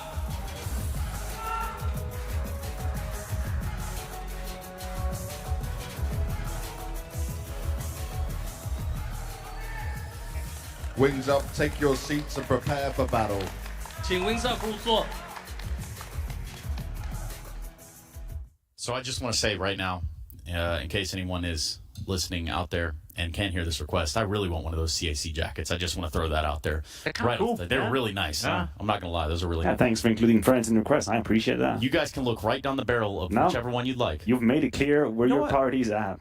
You know what? Speaking of party, let's raise the stakes here, Maniac. What do you think? Raise the stake. I'm ready. What do you want to do? So I'm thinking we do a team dinner tonight. I'm okay with that. In fact, I booked the table already, but okay. Okay, good. Now that we've gotten that out of the way, what's the wager? The wager. Maybe we could wager how many rounds Wings Up are going to win against NIP. What do you say? What would you... Okay, what's your take? I would argue minus 10 rounds over best of 3. So 9 or less. Over, Over over the or whole less. bit of Let's say 3. 9 or less. 9 or less. That's a good bet. Take me. And the wager is that you pay for dinner for everyone? No. Oh, For you. Just for me? Or you for me. Oh, God. All right. You kids want to iron it out? Or? Yeah, all right. Let's do it. Let's do it. Yeah, I hate myself already. Now, But here's the thing, Trace. We are professional overreactor. This is our job. We It's true. overreact. We We are are paid for entertainers. it. We're not here to be reasonable. We're not here to be rationalizing. We're here to be emotional and react to things. What did we see today? Two completely opposite pictures. Wings Up getting destroyed by MOUZ. I was waking up in my bed. That's why I was already at the gym. I was watching the game happening, and then on the other hand, NIP pushing FaZe to 507 million rounds with config dropping 3.7 million rating. These are the two pictures that I have in my mind. So what do? I overreact. And I say they have no chance. Well, I don't think you're overreacting, to be completely honest. I think it's quite sensible what you're saying. I agree with you. It was two complete different performances we saw from respective teams. Obviously, NIP came very, very close against FaZe Clan, they should have beat them. Again, they were leading the game for the vast majority in ordinary time, now in overtime, back and forth all the time. Whereas for Wings Up, they couldn't get anything done whatsoever in the initial game. So It was rough. It was rough for them, right? And the stakes for Wings Up necessarily wouldn't be to win this game. I don't think that's a realistic goal setting for them to have. It would be to be competitive at least one of the 2 maps they're going to play in this series. Yeah, and that's exactly what we get out of this when we do get to those vetoes. I think for a team like NIP, we looked at them and we said, what, Ancient was something they used to hail on. They used to say, like, this is our bread and butter. Right. But where they find themselves now is a little bit more troublesome waters. Having come here, does that still reign true? I would say, I think the map pool of NIP is still a bit of a question, given they're playing with a standing, given they have a new in-game leader and S-Attack as well. A lot of stuff is changing now. Ancient coming in, and that's the pick. That's a Wings Up pick. Okay, so that's ballsy, but probably also a sign that they have nowhere else to go. You know what? I respect that. If you're Wings Up, you go to the biggest guy and just take him down immediately. That's how you assert dominance. And that's what you do. But You say, what I'm if you going to hit him take and he your just looks at Ancient. you? You know what I I'm mean? just going to slap the head out of you on your... That's crazy. An Ancient pick. I mean, let's not sit here and pretend like we're absolute experts on the map pool of Wings Up. That being said, not even playing with their full roster here. They're playing with the previous roster, not with Bloggis and Kriya. So they go for Ancient pick against NIP, who obviously, even with S-Attack and Maxter currently, know how to play the map. That's super risky. Yeah, it is risky, but as much as I want to overreact to that one as well, it's also a case of even if there was no veto and Wings Up were to choose the 3 maps we were playing, I don't think they would stand a chance anyway. So it doesn't matter that much. I think for NIP, it's a great way of testing the Ancient once more and also potentially testing map number 2. So, okay, then riddle me this, Jacob. Who's paying for dinner then? Well, that's gonna Did you just join into our little triumvirate here? Is that what we just turned into? I think, and I'm afraid you're going to pay for dinner. You're probably right. Yeah, so with Wings Up, it is a hard-fought battle the entire time they're here. Like, there isn't necessarily a matchup that they're going to have where, like, okay, yeah, they're going to excel. They did find some success day one, but... Yeah, it was a scuffed beginning, but there is a true possibility that just maybe MOUZ were on fire in that game. Like, think about how MOUZ started their adventure against FaZe. Like, just think about the first 10 rounds. At the time, MOUZ made FaZe, like, look like clowns. That was the 10th first round of the game, and then FaZe came back into it, and he got into this competitive game that we witnessed. Maybe that's what happened in that first game. Maybe MOUZ just had an incredible start. They never allowed Wings Up to come back. What worries me is that the few rounds, the few situations where Wings Up had a way in, it feels like they kind of threw it away. Like this, but it was this Torsi situation with the AWP, a 4 versus 2 kind of scramble when the scoreline is already 6-1. These are moments where if you make that kind of mistake, it's over. Top teams will not let you get away with it. I think there's 2 things that worries me a little bit coming into this game. One thing being Wings Up, the way they were playing against MOUZ in that initial game, very bad spacing. That's something me and Blair spoke about, right? There was a couple of opportunities where they were gifted duels or were gifted opportunities where they could have traded their way out of the problems and played a 2v2 or 3v3. But Wings Up constantly wanted to force the fight and go 1 by 1 by 1 by 1. You do that against Config, who's playing at the level that we saw against FaZe Clan, where he is loving those 1v1 duels, right? He's feasting off getting all these different duels where he doesn't have to take down 2 players, just focus on 1 at a time. So for me, if I'm Wings Up, if there was one thing I wanted to focus on coming into this game, it would be the spacing. Make sure you're always 2 guys together, make sure you can trade your way out of your problems, or at least try so. Otherwise, I think Config and Rest, for that matter, who also played well against FaZe Clan, is going to have a field day just taking duel after duel after duel against 1 player. It's just crazy how much money FaZe probably spent on head armor in that game. You know, like, because Config was just shooting their heads. So, like, what was the point? Kind of wasted money as well if it's an AK-47 anyway. Yeah. Like, what's the point? Yeah, I think you're right. So, you guys are going Wingstop on this one, right? Absolutely not. I'm going NIP. I'm very confident on my prediction. I hope for at least 1 competitive map, but I'm going NIP. Me too, bud. Me too. All right, let's get into the game. We do have a little bit of Moses and Dinko. That's going to be, what do they call him? Dinkmo? Yeah, Dinkmo. Love that. Getting us into what is going to be Wingstop versus... Wings Up, by the way. Definitely Wings Up. The ninjas in pajamas, they call them. Let's do it. Maniac, we don't know about that Wingstop. I can tell already. I think Config's going to have a feast on some wings today. This is going to be a great time. I'm really looking forward to it. I think this NIP team, they need a win, Jason. They're on a 5-loss streak. Yeah. Surely this is the one. This is the one they can win. Surely, but do you ever truly feel confident in NIP? Never. Do you ever truly feel comfortable? Absolutely never. I think that's also the NIP experience, isn't it, for fans and the players on the roster? Absolutely. I mean, it's been a team in turmoil, so yeah, this is obviously a perfect opportunity. This is the best opportunity you likely are going to get in order to end a losing streak that you have. So a loss here against Wings Up would actually just straight up be devastating, I think, for NIP, especially because it's elimination. It's an exit from the tournament as well if you lose. Yeah. And this is, yesterday we had a lot of fun trying to hype up some of those upsets between Tyloo, between Lin Vision. Didn't really come to fruition. I don't think anyone's really hyping up this one and seeing it as a reality. We lost Tyloo on day one. That's so depressing. Really, Limvision is the only hope left, I guess, if Wings Up are unable to do it today against NIP. And NIP earlier today, very, very close game. That record-breaking match on CS2 but so far. I can't. It's like the confidence, and even like a good performance in a loss against FaZe isn't like, okay, well they've showed up to play. This is going to be fine. This is going to be easy. Like in theory, they should be able to breeze through this one. Obviously, Wings Up playing. I guess we'll call them stand-ins because it's not the lineup it's that like they the have OG now, lineup, but this is the lineup that they qualified to the event with anyways in the past. So, yeah, call it what you will. It's a little bit crazy. A throwback, some might say. But here's NIP versus Wings Up. It's kicking off elimination here for Wings Up or NIP in this best of 3. Start on Ancient, NIP start on the CT side, and Wings Up, what have they got up their sleeve for a pistol? A classic B-rush, run right up the ramp and try and challenge down on Rez. He's under a lot of pressure, but he has got Maxter to help him, but as soon as Rez peeks out, he gets gassed out by Gas himself. And now Marek, look at that, patience paying off, having a couple of NIP players come over his crosshair, but only manages the 1 kill, and the King of the Children goes back down the ramp for the kill on Head Trick. Bang, this is exactly what Pimp wanted to see, talking about the trade game for Wings Up. Unfortunately, now they're stuck behind the smokes. Kit as well, they're going to have to come through. Maxter should be just fine. They both come through. Oh, they do get it at the last second. That's insane. What a sick call to just burst through the smoke together. That's the only play you've got left, and they make it happen. They come flying through the smoke. They land those headshots. And, you know, Wings Up may not have, you know, the greatest system as a team, but they have certainly got the players that can hit headshots. So, I mean, that's classic trademark Chinese Counter-Strike. Yeah, it's gonna look scrappy compared to the refined European style, but the individuals can hit pretty hard. And this is some good work with the Glock. Good spin around from Child King, and they both got off. They actually got off the defuse. That might have actually been very close if he just stuck I think that. so. I think you're right on that. Yeah, it definitely could have been. But MIP going for the 4th spot in the 2nd round. This kind of shows some of their confidence early on. Oh, and also that's great nade damage early as well. Flying and Gas trying to get out mid very, very quickly and taking tons of damage for their trouble. And now they're going to have to contend with this delay utility. The smokes and the choke points to slow things down. NIP with a little bit of a stack at the moment while defensive utility is up towards the B bomb site. Taking that timing to bring an extra player over towards the A bomb site instead of, in case there's some kind of a quick reaction that's not to come, we'll start to see them shift back. They're held behind the smoke at the moment inside of Cave, and that is going to buy a couple more seconds to hopefully allow the majority of these NIP players to rotate back over to this B bomb site and help out Rez. Well, the question is, can they when they get these extra 3 players over here to help Rez, are any of them going to try and slide up into the bomb site? Otherwise, they're going to be smoked off, and with the MP9s, with Deagles, those smokes holding them at bay is going to be a very tough retake. They could try a boost, try and get over the top and stop one of the players and crossing over with a bomb, but that boost ain't going to work. It's actually Maxter's got a double kill on the MP9 elsewhere. Gas fighting back through the smoke. Him and Lang combine for a double and reply to those 2 kills picked up by NIP. The bomb plant will be secured, and now Wings Up looking to try and win it on the post plant. What a shot from Child King onto Config. And Rez will bang one back, so it's still even across the board on player count down to this retake attempt. And look at the gun of Land. It's perfectly lined up, watching this long, extensive play.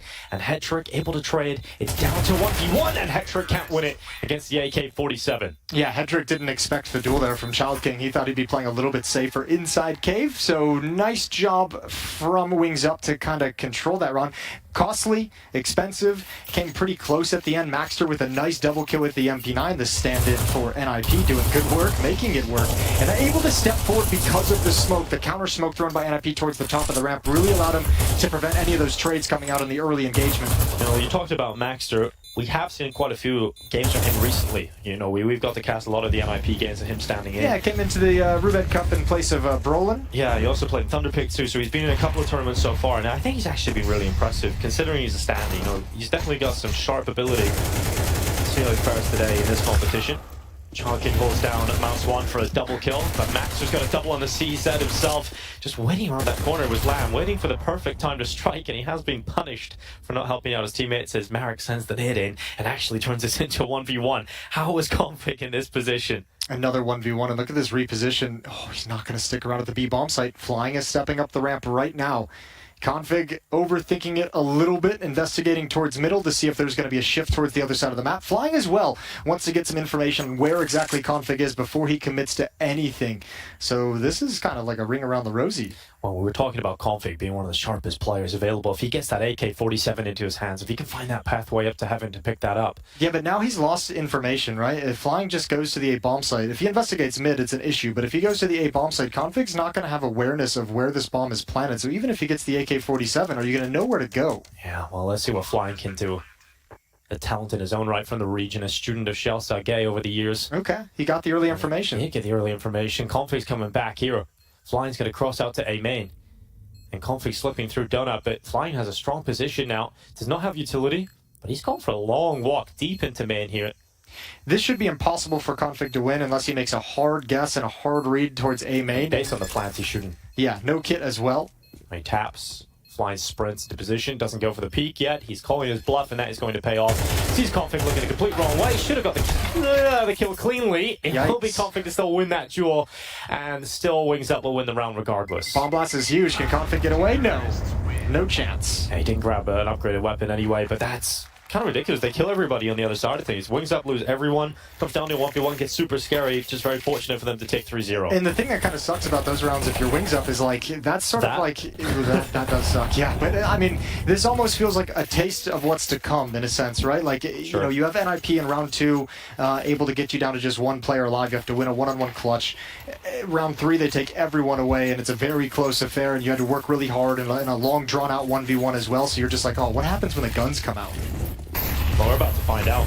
We're about to find out what happens when the guns come out for NIP. And it's quick up the B ramp from Marek. He's got some space in here. Looking to apply pressure into cave, but there's 3 players inside the cave right now for NIP. And Maxter's the only one that's fragged so far, but that kill does give them the player advantage, and good luck planting. When there's so many players spamming through the wood, no position is safe to plant. All 5 players are Jaguar and Cave from NIP. This is a weird, you never see that. And it's super weird. I don't think Wings Up would ever read this, and now with 2 players down, they don't have the manpower to really hold on to the back end flank. You can see 2 players coming in for the Ninjas, and Wings Up seem very uncomfortable. They don't know where to find safety, and everything's ripped out of their hands. Yeah, there's no safety. It's good to get a bomb plant, but even then, you know, we're looking at money not being good enough to get a purchase for the next round. So you can see the damage that they did in the previous round. Config removing Flying right at the end.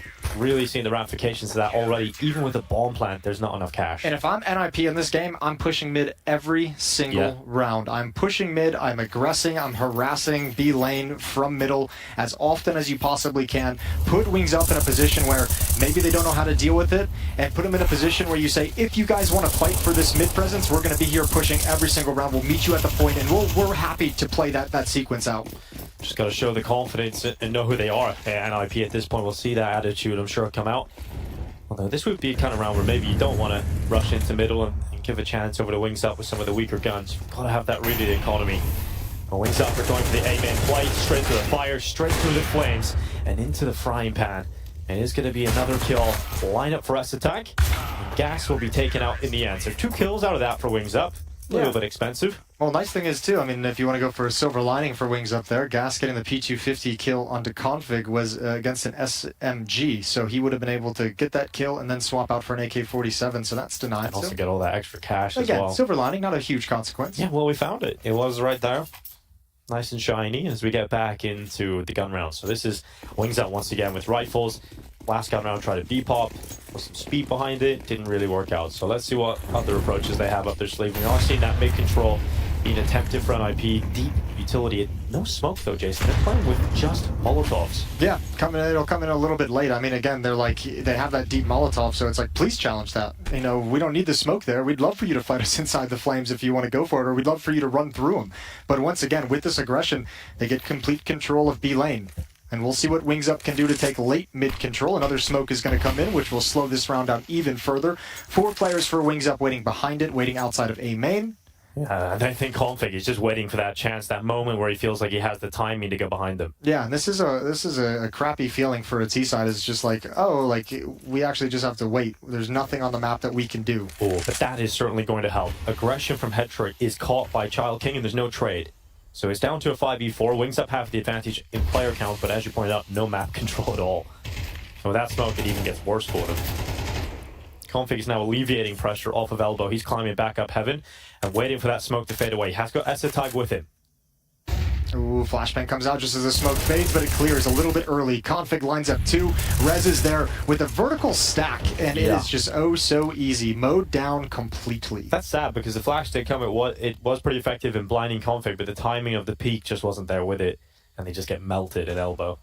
So these gun rounds so far, Honestly, they're exactly what we expected, right? This is where we're setting up the point. The reality of the situation is NIP should confidently win this game and convincingly do so. And in the first 2 gun rounds, it hasn't really been all that competitive yet. And I mean, look, we all experienced it. I know the viewers out there grinding CS2, playing in Premier, playing in competitive. You get into a game on Ancient where you have a CT side that knows how to push down mid efficiently, and you're playing with, a little bit of a pug squad. It's really hard to organize on the fly how you counter that. It's so difficult to deal with it. And yesterday, we actually seen Lim Vision look pretty solid in terms of understanding how they wanted to approach it. And even though they had the retake utility for mid and took it all back, looking really comfortable, there was an adaptation even there that they couldn't figure out. Well, also, even Astralis' mid aggression in that game wasn't all the way down mid. They weren't challenging jump up all that frequently, right? It was you're playing in mid, but playing device in the cubby with an off. You had someone in donut. Here's those deep Molotovs. Ooh, off shot is there. But is he going to pay for it with his life? Look how much damage has been done, but he's alive. Alive at the very least. Yeah, that's a massive opener, and you've got to take a risk when you have the AWP. You're really the only weapon worth talking about at this point. And there's no reason NIP should have expected that an op would be on the board. There's no reason they would have thought that would have happened. Or running through 2 Molotovs through elbow. That as well. There's multiple things there, but Child King catches Res trying to make up for that early deficit. And Child King goes again. Maxter caught with a flash. That could have been a kill for Child King, but it ends up being Maxter's. And he gets away. Utility comes in from his teammate to support the B lane hold. Uh-oh. And Hetrick, should be dead. No, he's not going to check this. He's not going to check for Marek at all. And if he doesn't go any deeper, he should be fine. Marek's still going to have to swing into that angle with the op, but it's all down to timing. And no one looking cave at the moment, so this is just a bit of a bluff. A flank is going to be coming up towards the jump up on a timing. You're just waiting for that moment where Hetrick finally gets caught by Marek here. You're just waiting for that to come. And Marek is going to have to be patient here. If he crosses into his crosshair slowly, Hetrick in this position, still sharp enough to hit the shot. Config biding his time as well. And he's kind of the guy saying, look, they're still going B. No one's come back down towards the jump up. No one's tried to drop towards mid and reposition. Checking it on timing.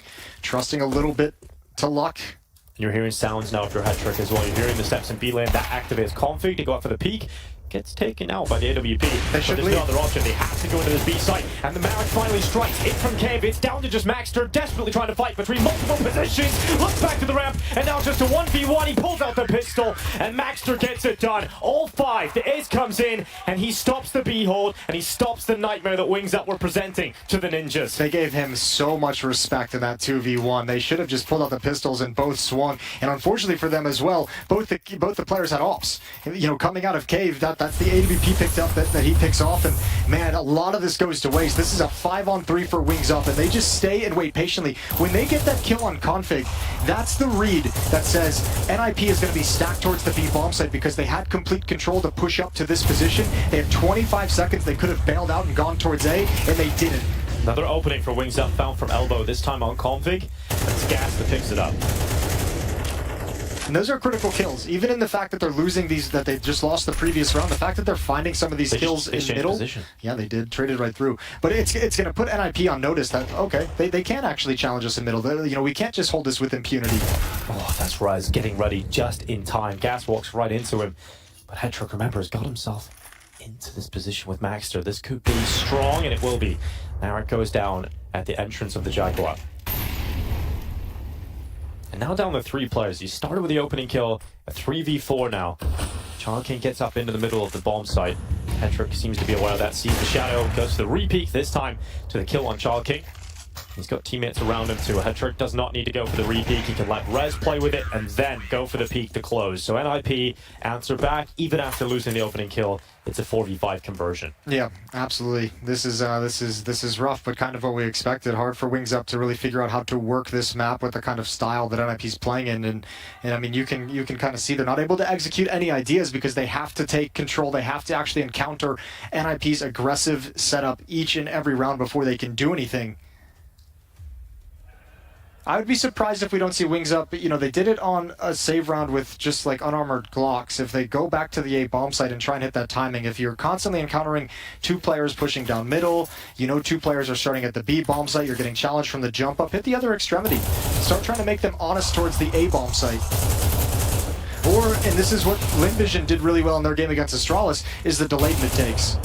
Find that timing, wait for that second smoke to fade out, just don't take damage, and then just do a full-blown execute. Problem is, do you have the full execute available? Do you have all the utility available? You'd have to hope so. Most teams, you would assume they have it. This team, though, coming in with... Would be a little bit of a question mark. Yeah, exactly. Perhaps some holes in the game. But right now, Wings Up. They're seeing success out of Elbow. They want to try and pressure there again for that opening kill. I just feel like it's going to be much harder this time with Config not fighting directly down an Elbow. He's up on Heaven this time. He's about to re-smoke. If Config just locks down mid from a different position each time, it's going to be pretty difficult to consistently get an opening there for Wings Up. And they're just taking their time. They're completely out of map control right now. Well, he's comfortable being this aggressive because he had that extra smoke, and that timing is going to fade. That second smoke is going to fade pretty shortly here, and this is exactly what we were just touching on. Wings Up going, oh, another smoke comes in, so hold the phone. Three smokes. Flying's just like, oh, this is the most boring round I've played ever in my life. Just wait. Tell me when the smoke fades so I can throw the red smoke. Okay. Oh, no, another one's in. Oh, and there's another one. We're still waiting. Eventually, it's going to be the mid-take from Wings Up. Yeah, NIP's out of utility as well. No more smokes. They have some flashbangs to work with. Maxter's going to be challenged. Flashbang comes in. He bails out safely towards Donut. Good shot from Hetrick. And he can take that peek because they got control of the B double doors, and that's where Maxter slides right back out from Donut. And another strong round from NIP. The unfortunate thing for Wings Up is they do everything you can to try and get out of Elbow, but you already know you're going up against a defense that has all the information in the world. They know exactly what you're about to do, and they're just waiting for that moment where you finally come around that corner, and there's almost no way you're getting through it. Well, it's also, they spent so much time waiting out those smokes without doing anything else on the map. So even though you wait out the smokes and you might have an advantage in middle, you've kind of let them take control of B lane in a way that you can't punish anything. So instead of someone playing in middle, it's an Opera peeking out of Jaguar because B double doors is covered. So NIP just winning this game off map control so far. Just off the fundamentals. Child King fumbles the nade. It's punished by clipping. Gas getting boosted over Elbow. Once again, a different look to trying to get an opening or at least information from Elbow early on. But Wings Up a little different this time. They don't just sit back and allow all the map control to go to NIP. They're challenging to stop this cave fight, which has been a problem for them. Gas had that. He had that on a silver platter. He just needs to hit the shots there. I can't believe Maxter goes back for the repeat. This just shows you the confidence right now of NIP. Yeah, now an Opper. Hetrick is going to grab the angle. Covered by smoke as well. If you repeat that, you're dead instantly. Rez covers off the bottom of the B ramp, allowing his teammates to continue their focus in middle. And it's really difficult to see Wings Up getting any space at the moment. They're completely smoked out. Those smokes will start to fade away in the B lane, and now Child King will look to pressure Jaguar, clearing it out. And they do actually have mid control for the first time in a while because NIP have adjusted the setup. Yeah, but having already lost a player as well, costly to get this kind of control. And S-Tag will drop this defensive smoke right about now. Blinded. Molotov is coming in, and he'll just play delay behind it. Only one player coming from A main. It's three coming through Donut. Oh, and they blow open the smoke. S-Tag almost goes down. Now he's in trouble, but Config arrives. Wherever it is, it's just a massacre, but Flying starts to strike. It's a double kill, but that rotation's already in. They're picking up the info and reacting very quickly here, NIP. So even though Flying still gets a double on the trade, the immediate rotates in. This is the tough part as well, when like you're just kind of stuck behind this utility and you don't really know how to find an opening pick or an opening engagement. You can't ever cause the defense to move, so NIP is just really comfortable in late round situations with a standard setup. You have two players everywhere prepared with a crossfire with perfect protocols. And it's the interesting thing. We go back to the desk in this pre-game, and you hear Pimp was talking about the spacing really costing Wings Up earlier. They were just getting lined up. Well, it seems like the same story again, but B-Rush in, Marek at the front, Tech9 still loses the fight against Rez, even though it looked like they had every advantage available. And then Gas and Child King line up, giving Maxter an easy lineup of 2. Bro, he's got 19 kills. Yeah, he's just farming at the moment. He's got 19 kills. It's round 11, and he's got 19 kills.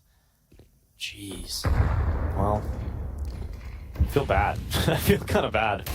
Wings Up have tried a lot of different looks, you know, fair play to them. They've had a lot of different ideas, just none of them really working. And some of it actually has come down to just individual skill. You know, there was a chance there at the boost on Elbow in the previous round. Should have got the kill in the opening. This Tech9 kill should have been an opening kill. The 2v1 they had against Maxter at this bomb site is the one that really, like, those are the rounds you absolutely have to win if you're Wings Up, if you're going to have any chance of even causing an upset. Even with that victory, it'd still be a difficult affair, as we can see how much stronger NIP is on the map than they are, but losing it is just a disaster. Yeah, Flying had a couple of chances there, but it isn't going to work. Now Land left 1v3, P250. And he'll be taken out by S-Attack. So we're looking at 8-3. The scoreline you may have predicted coming into this matchup. A strong start for Wings Up, at least getting them a few rounds on the board, but it's starting to get into that moment where you think NIP should be taking this half 9-3. Yeah, and you could kind of see it coming. Like, NIP was even putting up a fight in rounds 2 and just three CCs, with nothing. 3 was like unarmored pistols and maybe like very light utility. True. The early signs were all that. All right, big control fight coming in. Marek gets through the initial utility. Heck-trick. Oh, overwhelmed. Good flash from Flying. Allows Marek that kill. That's an opening move through mid. Yeah, that's nice as well. Preemptively smoking the Molotov, and this is one of, I think this is like the only gun round we've seen Wings Up start with an advantage, maybe the second one. I haven't seen too many rounds towards A this early in the round from Wings Up. We've seen one round earlier when S-Attack and Config just shut the whole thing down, but this time a little earlier into the round, but it doesn't matter because NIP are still making that rotation over. They have quick rotates to this A bomb site, and you've got to bank on Config getting at least one. He's going to get 2. They're not going to clear that whatsoever. Thankfully, the flash pulls S-Tech back before he could clear out Marek's position. They're going to hear these footsteps. Maxter and Rez rotating over. Oh, the Molotov into his position. Massive. Config doesn't get a single kill, but look at the rotation. It's already in. Rez runs in. S-Attack's already there, but remember Marek. He got out mid early, and now he's coming around on that flank. This could be a hero maneuver for him, but Rez considers it at the last second. Doesn't matter. Mouthful of lead thanks to Marek, and S-Attack runs back into the donut to get pinned by Child King. It's 8-4.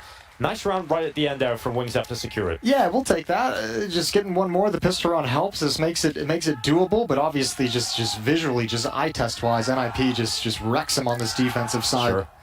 Even it feels like it should be stronger than 8-4, but that's the power of the pistol. 24 on Maxter. I know, it's nuts. That looks so ridiculous. That looks like a warm-up scoreline. Like everybody's just been sitting AFK and he's just running around spawn camping. Yeah, exactly. He's having a good time. Yeah. He had a lot of attention at that B bomb site as well. Molotov spreads to clear both spots, big box and the corner box. And Eric spotted a little